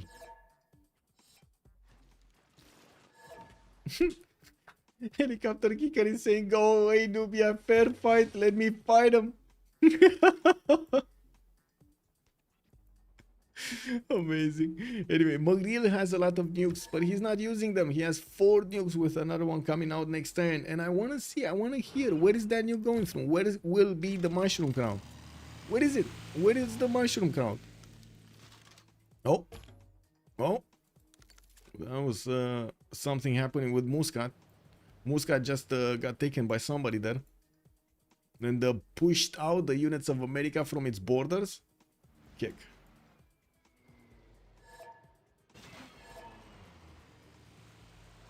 Do you guys see this? Do you guys see this? Hook Jolton, you think somebody doubled the money? It might be. But this is insane. This is insane. What's going? Oh my God! But wait, he has satellites, right? Rome has satellites. He should see everything. No? Didn't he get satellites? Where is Rome? Here. Oh my God! He kicked. Oh, sorry, satellite. Kick W. Never mind. He never got a unit. I don't know what. Yes. Beep, beep, beep, beep, beep, beep. Yeah, satellites, kick W. No, he doesn't see it. You don't get revealed territory. Yes, for some reason, my brain for a second there was thinking, oh, he should have vision. Satellites. Beep, boop, bop, bop. That's not how it works in the game. It does give you the vision all over the territory, but it doesn't give you actually the open vision in the territory. We do have more spaceport coming out. Nukes in 4, but another many units to actually defend the Gallic offense, and these units can disembark this turn. We're going to need to see if they will attack here. Gaul does have the opportunity to go against Rome quite easily, and I do want to see if he's actually allied with him. No, he's not. He's actually allied with Abraham Lincoln and Eleanor, western east northeastern allies, while Rome looks like it's gonna be gold. Yeah, someone did. That's why borders grew. Great. Check the envoys. Let's actually see if we do have the envoys over here in Muscat. Whoa, wait a second. He's on 34. Okay. Yeah. Influenced by Magriel just got it over CoolCong. Both of them with Amani there.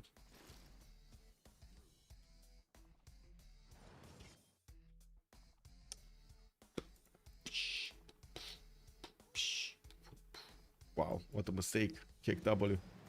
Pega mistake. Okay, Gaul did declare war. Now he's starting to disembark his units all over the Roman territory. I do have to say Rome was trying to get a city here to the east side, maybe try to get close up in person with England. While looking at the score screen, Rome is on 4th slot, CoolCong is on the 3rd one, Feltwind is still 1st, and Megriel on 2nd one. We got so many units coming in. Now, while Rome is still trying to get his Manhattan project, he couldn't actually get his nukes out, so no way of counterattacking these units. And we do have 105 strength cities here, and of course the modern armored armies are 126. We're going to need to see if the artillery is coming in are going to help him take all over these cities quickly enough. That's the question, not that if they will take them, if it will be quick enough. And looking at what's going on here in Georgia's city of Kutaisi, we do have some artillery armies coming in, which are going to help deal the damage against these battleships from afar. We did have also the majority of the Brazilian fleet being taken out. Now England can actually go on the counter-offensive. Destroyer armadas and the battleships are going to have the shooting solution on multiple cities of Brazil here. Not to mention, of course, he might... I don't think he's going to finish the job on Georgia.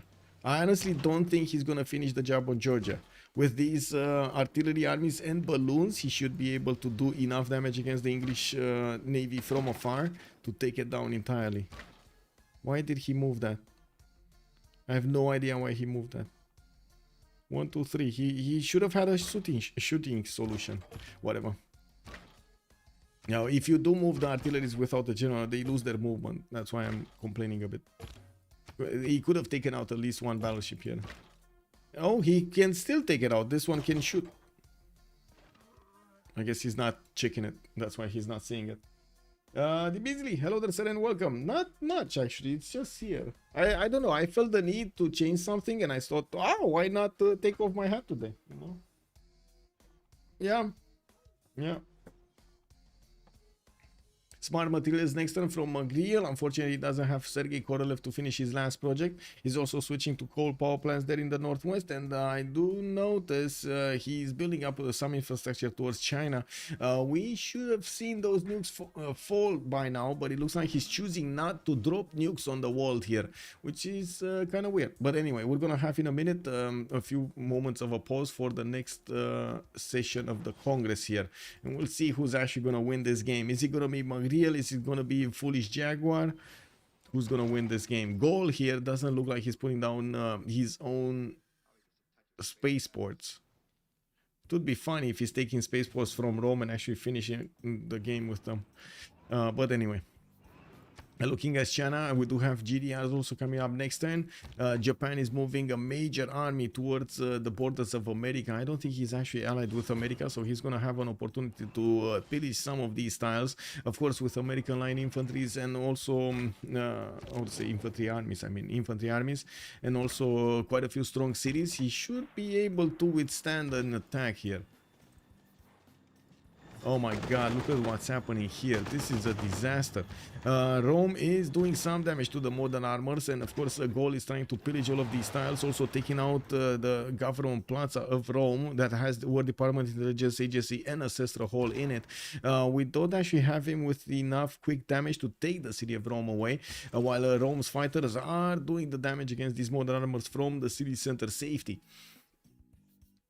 The artilleries of Gaul are also starting to disembark to the south of Aquileia, and I do notice he's going to start dealing the damage against that city center soon. With GDRs available for Amanitore to build, we should see at least one at some point in the build queues. There we go. Nuri is going to build one, Elkur is going to build one, while he's also going to finish Operation Ivy, unlocking the thermo nuke, which is going to be one tile radius bigger than the normal nuke, the baby nuke. Show Rome, I want to see him getting bobbed. Yeah, we're gonna see that. Just finishing this off, and we're gonna see that. Anyway, 2 minutes or 3 minutes as a pause, and we're gonna take a look.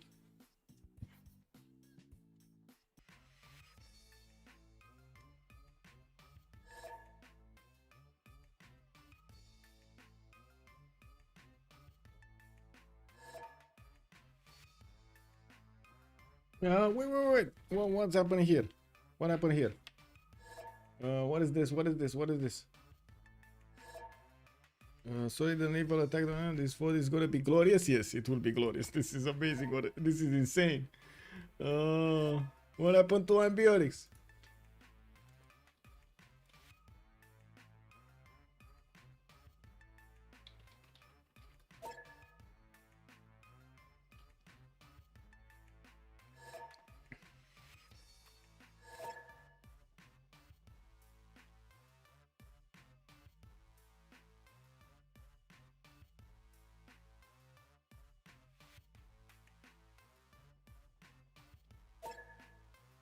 Oh, they started the CC vote. Okay. I gotta say, I was watching my phone and taking a look at my Discord over here, and already the memes are starting to fly about what happened during this game. Give me a second. Let me see what are the memes. What are the memes, man? Civilization 6? No. What is it? Oh, come on, man. Is it in? Oh my god, where did I see that? Oh yeah, in general chat in my Discord. There we go. Brazil, England, Gaul, and Yongle fighting for the wonder. Oh my god. Wait, I think you need to talk with. Wait. I think busy snail is handling the vote, no? I didn't put up a vote. Let me check. Busy snail, are you around? Give me a second. Let me double check the channels. If she's there or not. Oh, she's not. Okay.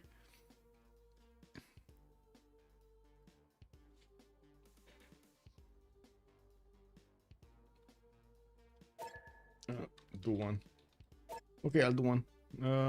Give me a second. Oh, they already did the vote. Okay. Not Tamar's commands. Give me a second. I need to find the information. Takes a while. Where did you do the vote?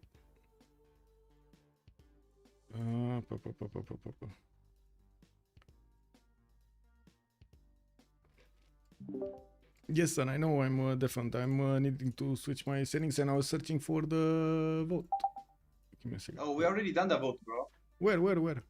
I did commands. On commands. It passed. Yeah. Wait. Well, no, somebody used its veto. No, it didn't pass. Okay, then it didn't pass. Yeah, it fell. Alrighty. And we need Gaul to come back. Yeah, I'll come back then. I'll come back. Okay. Oh damn. Okay, wait. We have to figure out who has a veto and just completely erase him. I mean, multiple people have vetoes. I think China has a blind veto. Nah, China. There's 3 people that have. China is people not. that have veto.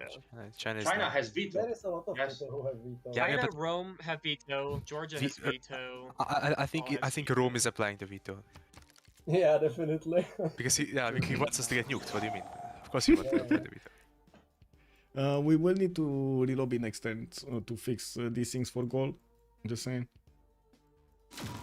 After He doesn't think. He just quit. Disconnected. What do you mean? Hello? Internet dropped. Hello, thank you. Wait, why are we only 9 in this voice chat? Who's missing? Well, 2 players are dead. No? Oh yes, Canada. Yeah, I forgot. Sorry. Okay. MS, check again. Okay, there we go. Letting them go through.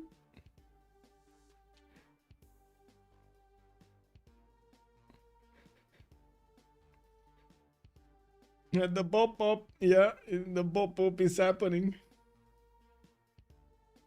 Oh my god, something entered into my left eye. No.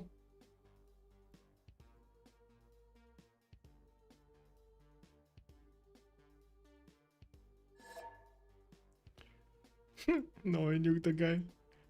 Kick.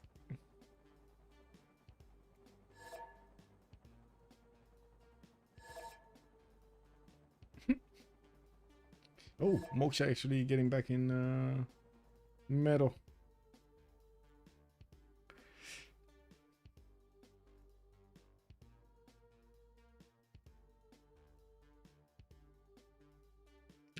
One nuke on American Battlefront is so much value. Yeah. This would have been so much value over here to get one nuke here to stop the reinforcement line. It would have been so much. Yes, I agree.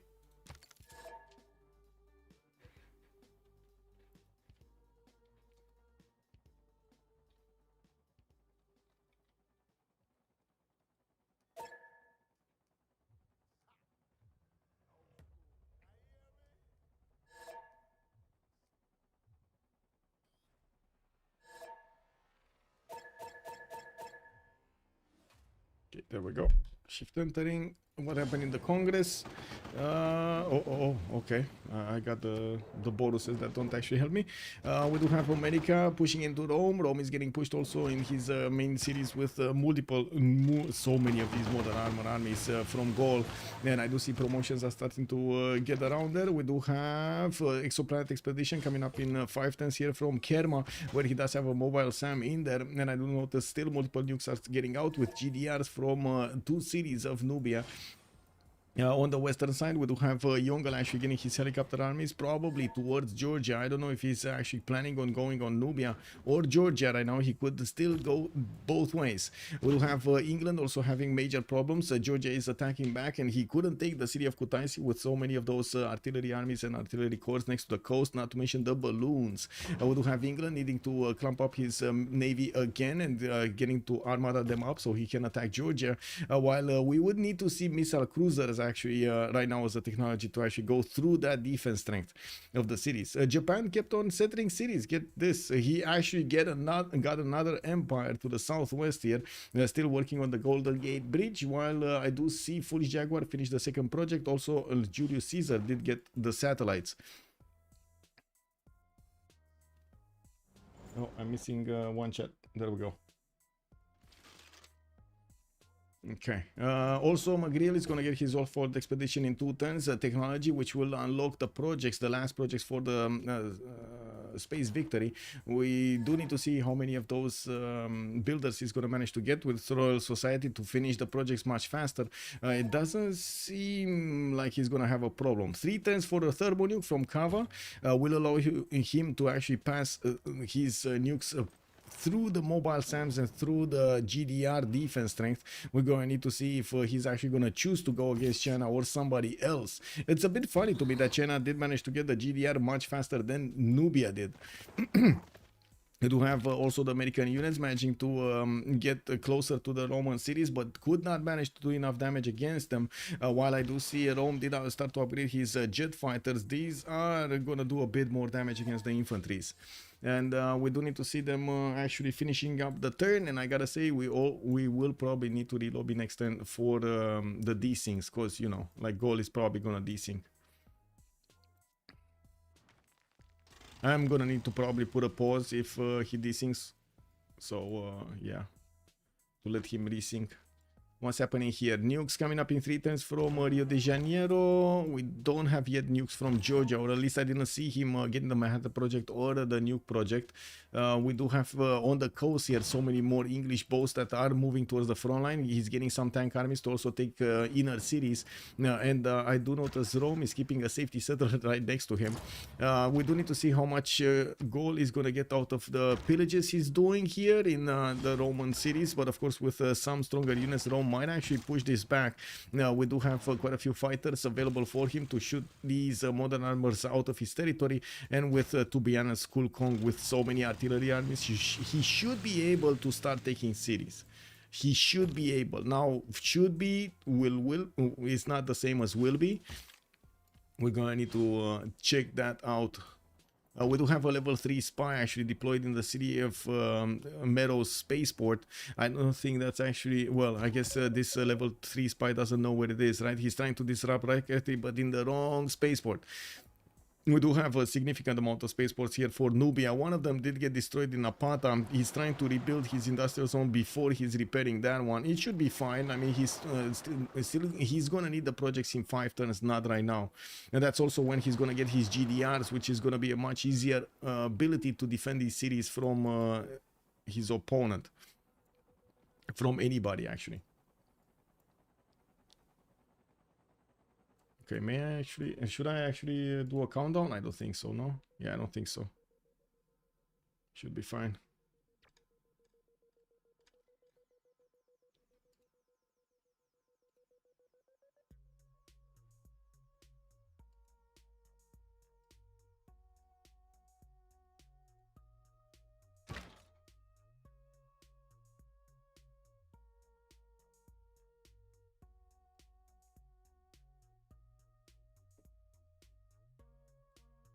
Wow, neighborhoods coming out in English territory.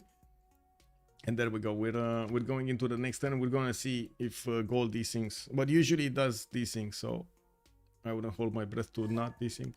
And there we go. I'll pause at the start of turn.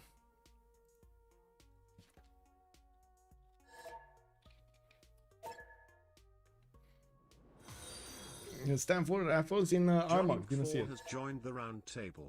Johnny MC4, thank you so much for the follow, sir. Good evening.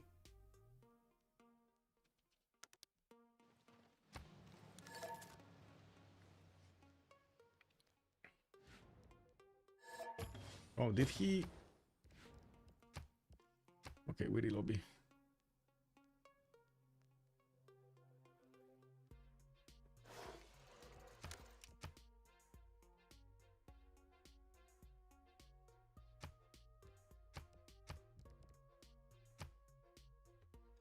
Lobby's up. Give me a second. Let me get them the link.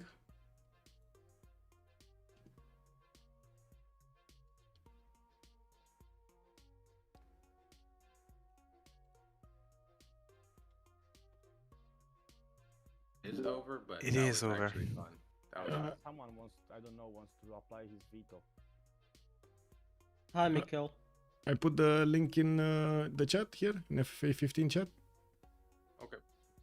Cool.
You shall not pick Jax. Welcome, sir. He got a haircut and looking fresher. That I actually didn't get a haircut. I got a haircut like, I don't know, three weeks ago or something like that, 2 weeks ago. But I don't know. Today I just felt I'm not gonna put my hat on.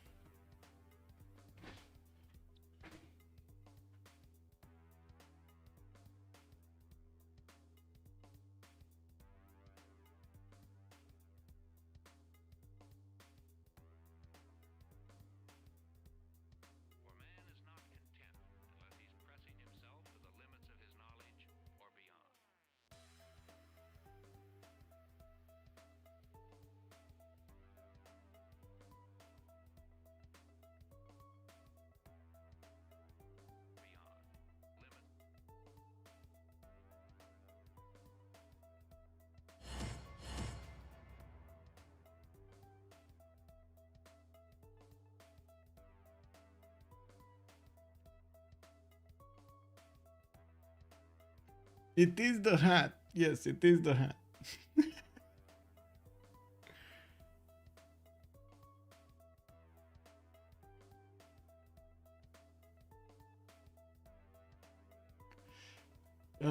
What happened? We got a disconnect from one of the players, Gaul. They tried the CC, didn't pass. One of the players did use their veto. I believe it was China that used their veto.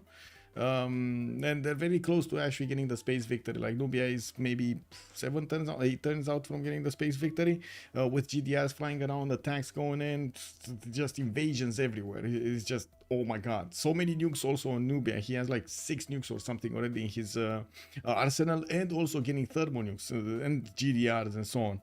No, but he didn't get to use them yet, so I don't know. Also, bon appetit, Necrotic. Bon appetit. Did you get something good for food? Oh my god, you're making me think of food. I want to go get some food also. Yeah. It is what it is.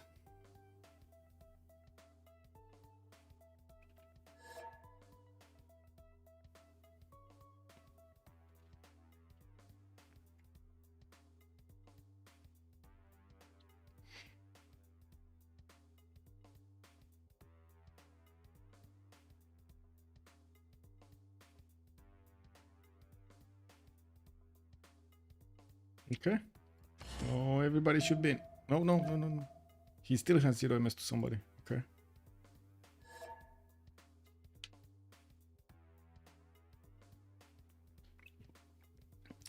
Tikka masala. Oh my god, I don't think I even have where to get tikka masala. Yek. Nice. Bon appetit.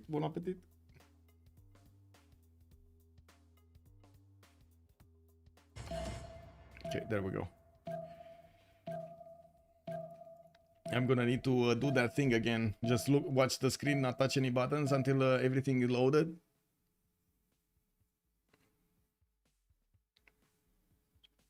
From the first stirrings of life beneath water. Actually, let me drink some water in the meantime, because it's not like I have to click any button. To man taking his first upright steps, you have come far. Now begins your greatest quest. From this early cradle of civilization.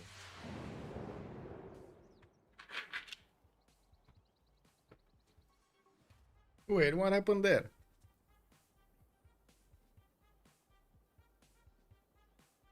I still can't click. I still don't want to click buttons. Oh, love the new emote and Sasu. What's that doggy dog? Is that a doggy dog or is that a cat? Oh, wait. What happened to the helicopter? I think my internet cycled the second we started loading in. Oh wow, that's just some bad timing. Yeah, it was really bad timing. Yeah. Plot twist, he pulled the cable. I don't think so.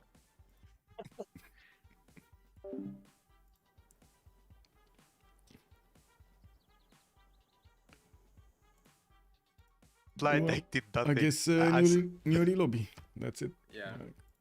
I'll put up a new lobby. Do I have to do the same war moves? But we can try again to. It's a Yeah. new turn, no? It's new turn.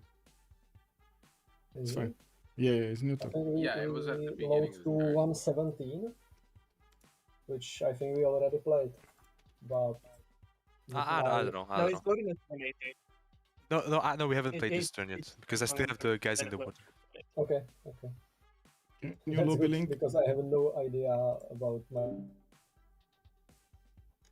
Okay, there we go. We need to do a new lobby. Maybe it's a mouse. Wait. Oh, mint PR dance. Yeah. I don't know. Oh, the mint. I see. Oh, it is a mouse actually. Yeah. It kind of looks like a mouse. Lol.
It just needs Zappg to get back in and call out everybody's in. Yep, there we go. Let's see. Everyone is in.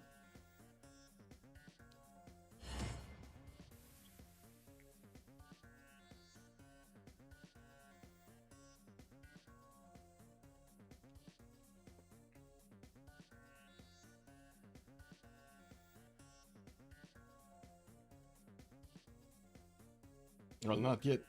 So.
Sorry.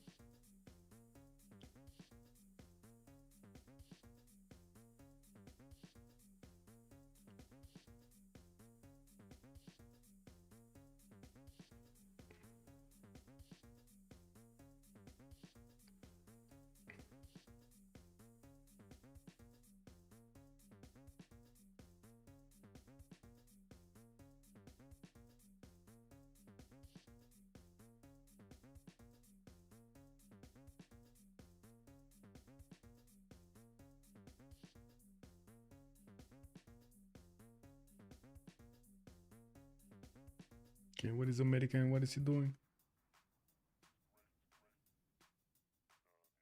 No, there we go.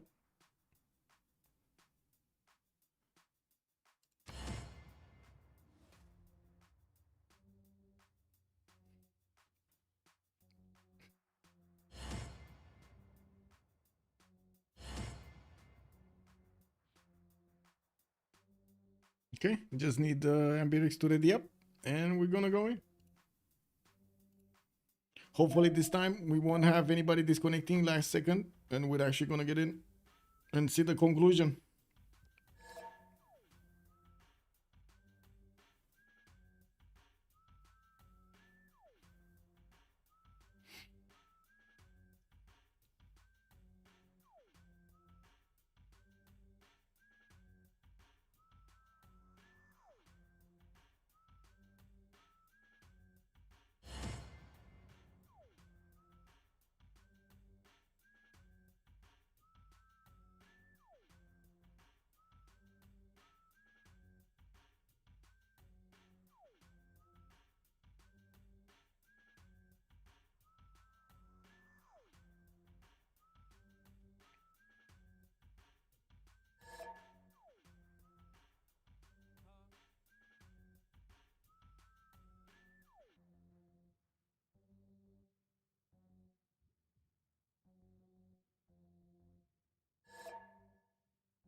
Well, this is taking quite a bit of time.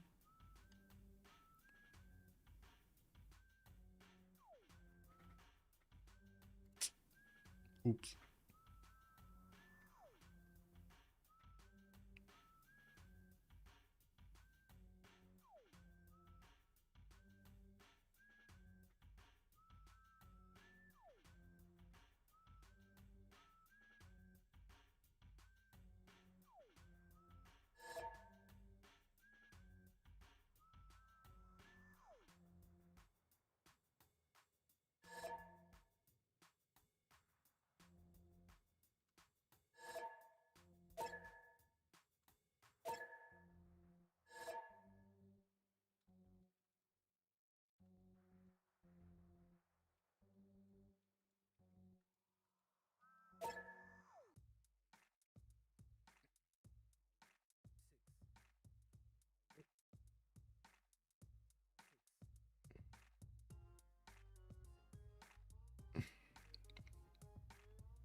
Jacono, hello there, sir. But seriously, where's your hat? Yeah, sir.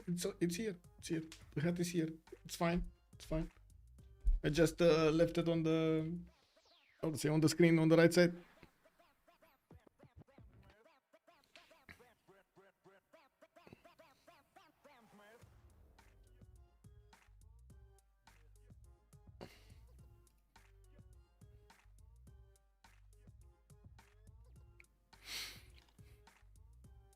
Man, I say it will connect, but it takes so long.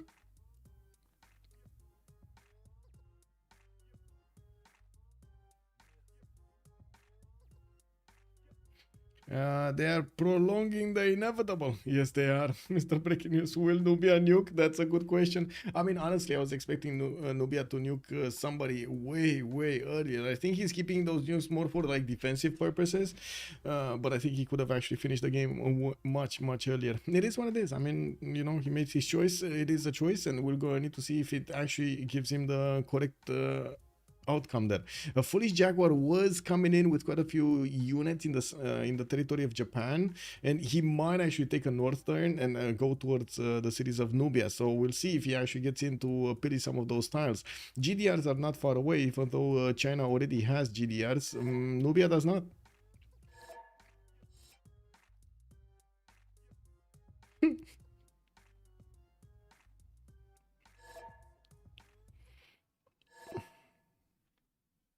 CC to Gaul, CC to Nubia. I mean, to be fair, Nubia probably has the best chance of winning this with Gaul coming up second, but yeah.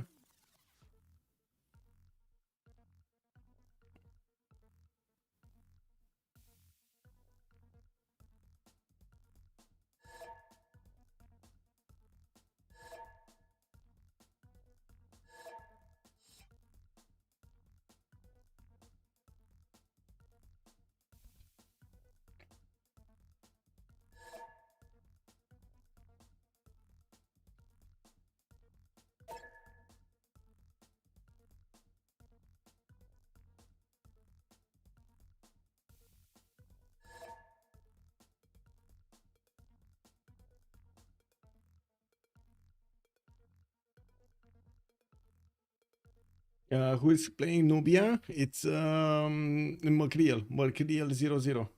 Also, you call Supreme. I hope the person responsible for this bad network code works for some competitor now. Yeah, yeah. I mean, maybe, I don't know if that's a good thing, because maybe he actually learned the lessons of 6 that he's not going to apply to the next one, and he's just going to make the next one much better. I don't know if that's a good thing, Uko. Just saying.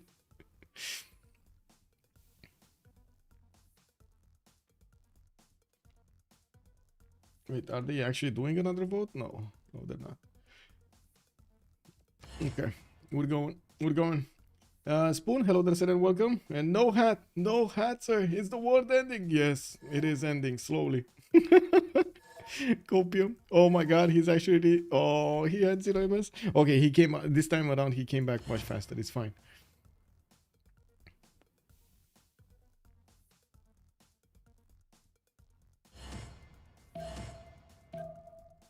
Okay, let's let them connect.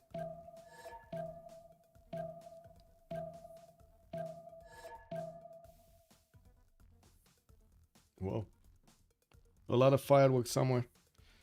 To the finale. Exactly, Mr. Breaking News. Loading in. From the first stirrings of life beneath water to the great beasts of the Stone Age. Oh my God, that's a lot of fireworks. To man taking his first upright steps, you have come far. Now begins your greatest quest. From this early cradle of civilization on to war. I'm just hearing them, not seeing them.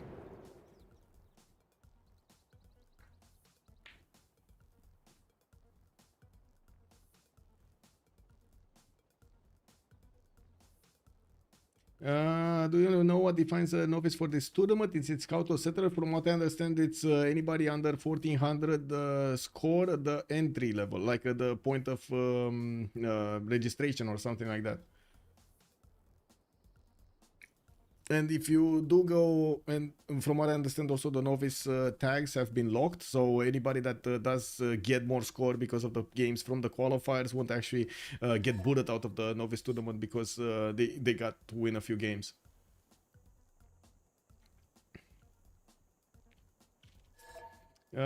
Sean Bean, characters, narrator, not dying while reading the. Oh my God! Wait. Helicopterkicker. What happened again? Oh my God. Did you just DC again? Oh wow. Wow. Recycling, dude. I can't even, right? Yeah, I don't know what's going on. Okay. Ain't no other way.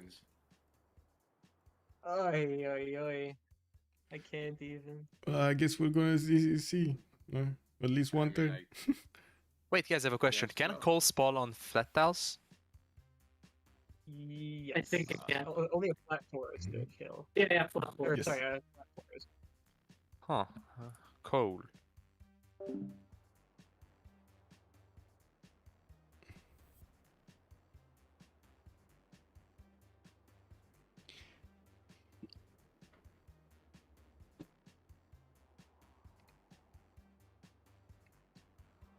Nothing more. I think the tradition is the biggest sin of this. Yeah, I wouldn't really say that for sure.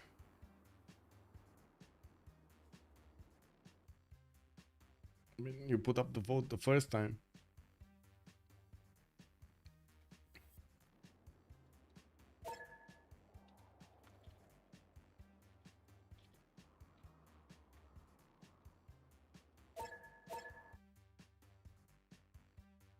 Oh, kick.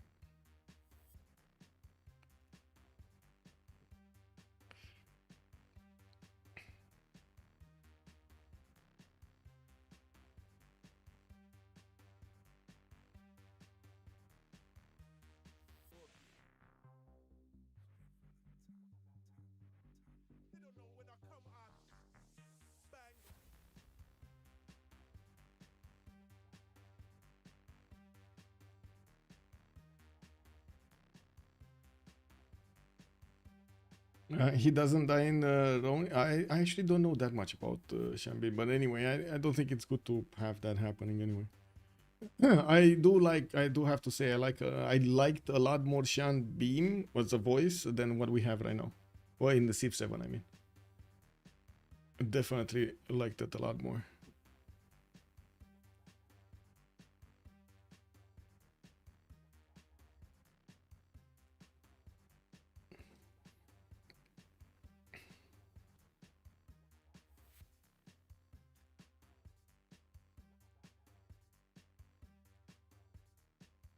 Yeah, it's the actress from Game of Thrones, I think.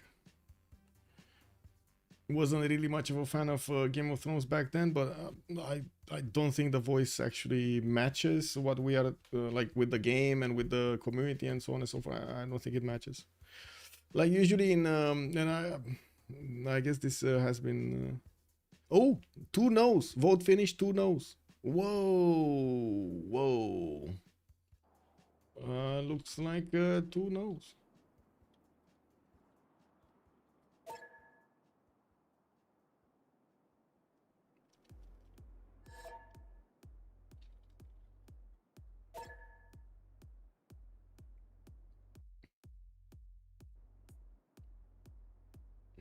Oh wait, we're still waiting for Helicopterkicker to join, by the way.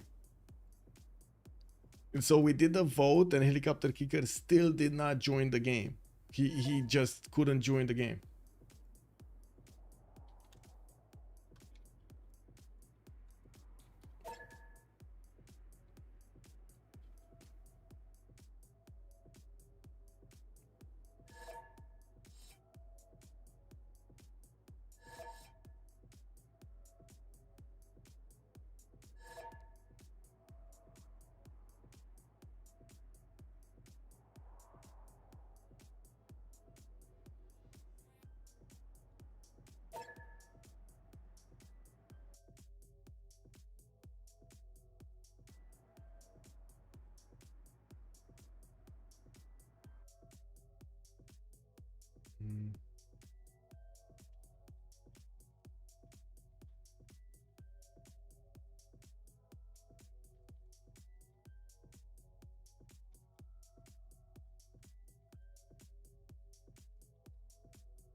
When did they say 7 would be out? Wasn't that February?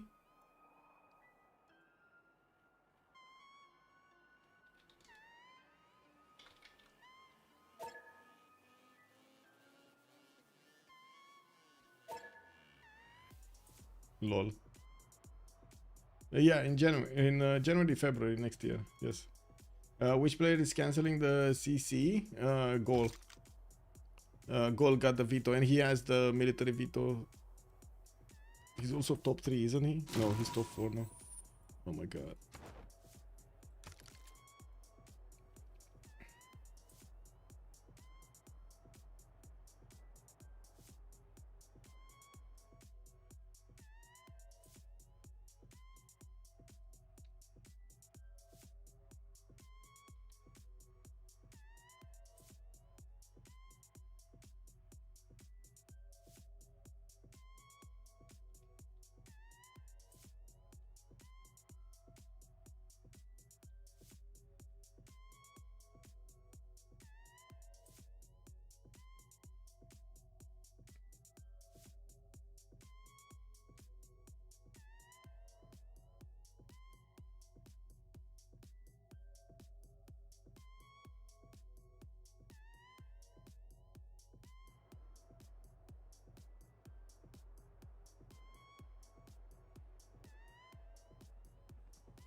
So it's 4 turns to get 2 GDRs out for Nubia, while already we do have GDRs from China.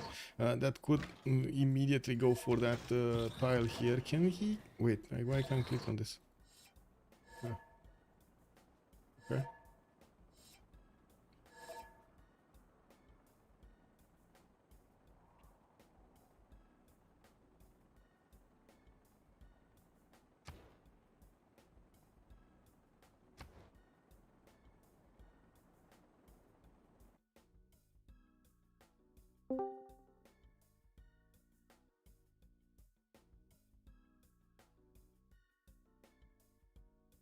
Oh, hi.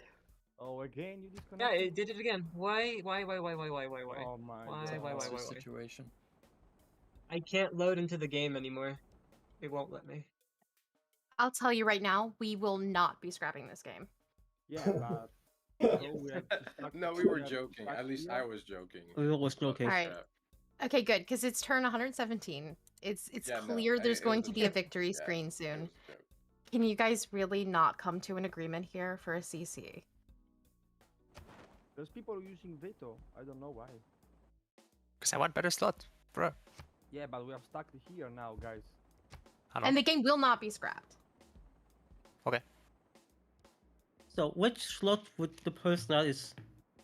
If it's by score, then it's fine for me. But Gaul wants to switch with me, and I don't like that. I would like to not have to force a CC vote here. So I really hope you guys can come to an agreement. I think I go above Sam. I think that's Sam, fair. are you here? Yeah, what's up? Sorry, what was China wants to go that? above you. Oh, that's fine. Yeah, that's fine. That's nice. perfectly fine. Okay, great. And then who else? Yeah, I mean, I don't think that CoolCong changes third. much, though. But, Yep. Yeah. But does he deserve it? Like, is he beating Rome? Yeah. I mean, the only reason I'm not top score right now is because I was attacked by China. The whole game I was top score, behind Macreal. So I think I can take one Rome city. That should be enough. I mean, how long have you been at war with Rome?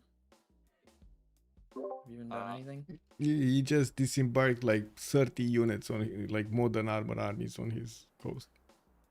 And the artillery is coming right behind it.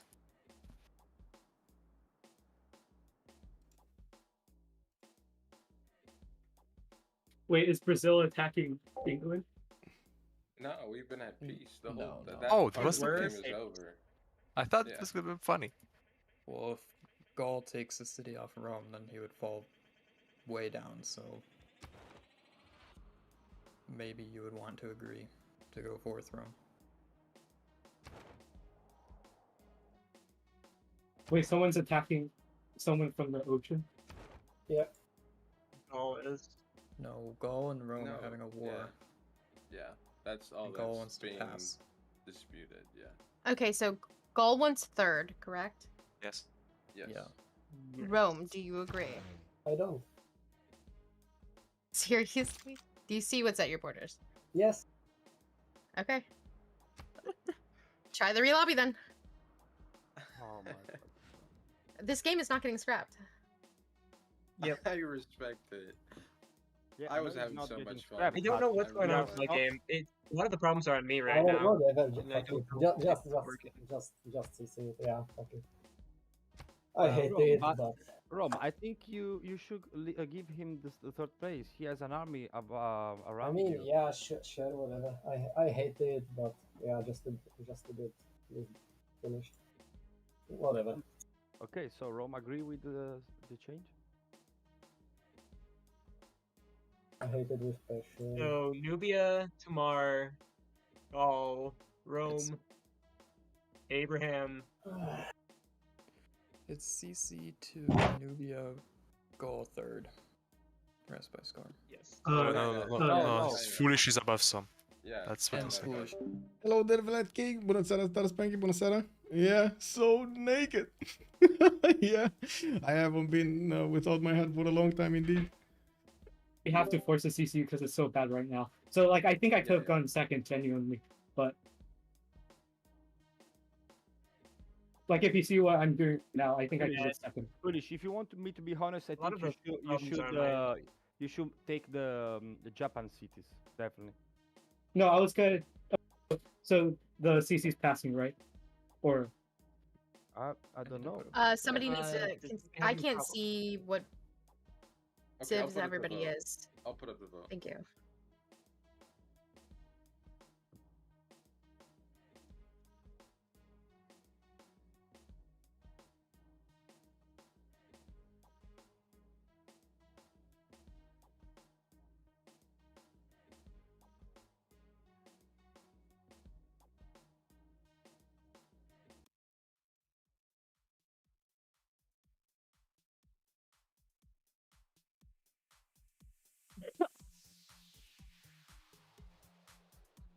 You know, it's interesting.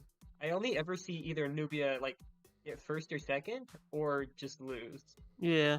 It's like I never see in between.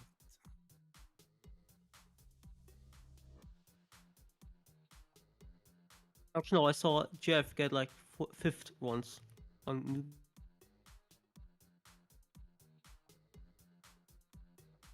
Okay, let's see the vote, guys. We got 3 more players that need to vote. Now the vote will not pass. How? How will the vote not pass? That doesn't make any fucking sense. Look. It passed. Thanks God. Thanks God. GG. Thanks God. Yes. I really GG, do well played. appreciate you guys being able to Okay. work that out. Do you know Okay, what's the funniest things here? That I will never go to the next stage because I won only 2 games and I didn't play at least 5 games in qualifier. So I'm doing all of There's this. been with 3 nothing. weekends. Yeah, I know. And it's I not didn't- for nothing. This is still a learning experience, and you get to watch the VOD later, Yeah, and I you know, will I be know. able to get, you know, some insight into your gameplay. I know. You still I- can I- play tomorrow 3 games. I don't think I Yeah. have time That to is play true. 3 You other could games. grind out a few more You have to games. start early at 6 o'clock and then immediately just game after game. Yeah, but tomorrow I Have a can't play good day. 3 games. Okay, you can play it one more now and tomorrow too. No, I I want to can go play out now, I have and to drink sleep. alcohol now. I want to get drunk. now. Ah, I see. And guys, I also want to go get something to eat. I gotta say, thank you so much for everything. And as you've seen, we did have the concede vote going through. Nubia is gonna get to first. We do have Gaul third. No, I think actually Tamar. Tamar is gonna be second. Gaul is third. China is gonna be above England, and the rest by score below that. I do also want to thank you so much for the bits, for the gifts, for the subs on the channel, and of course for the primes. Much appreciated for your presence over here, and I do hope you enjoy your time with me tonight. What's the result? We did have this Tamar first, Nubia second, third is Gaul, China is fourth, and then a fifth England. I'm not sure about the other slots over there, but I do remember the 5 ones. Thank you so much, Yarkonat, and I do hope we're also gonna have tomorrow you guys joining us for the Rooster Cup second qualifiers. We will have another 10 players going head to head against each other to see exactly who's going to be the top 3 that are going to go into the finals next week.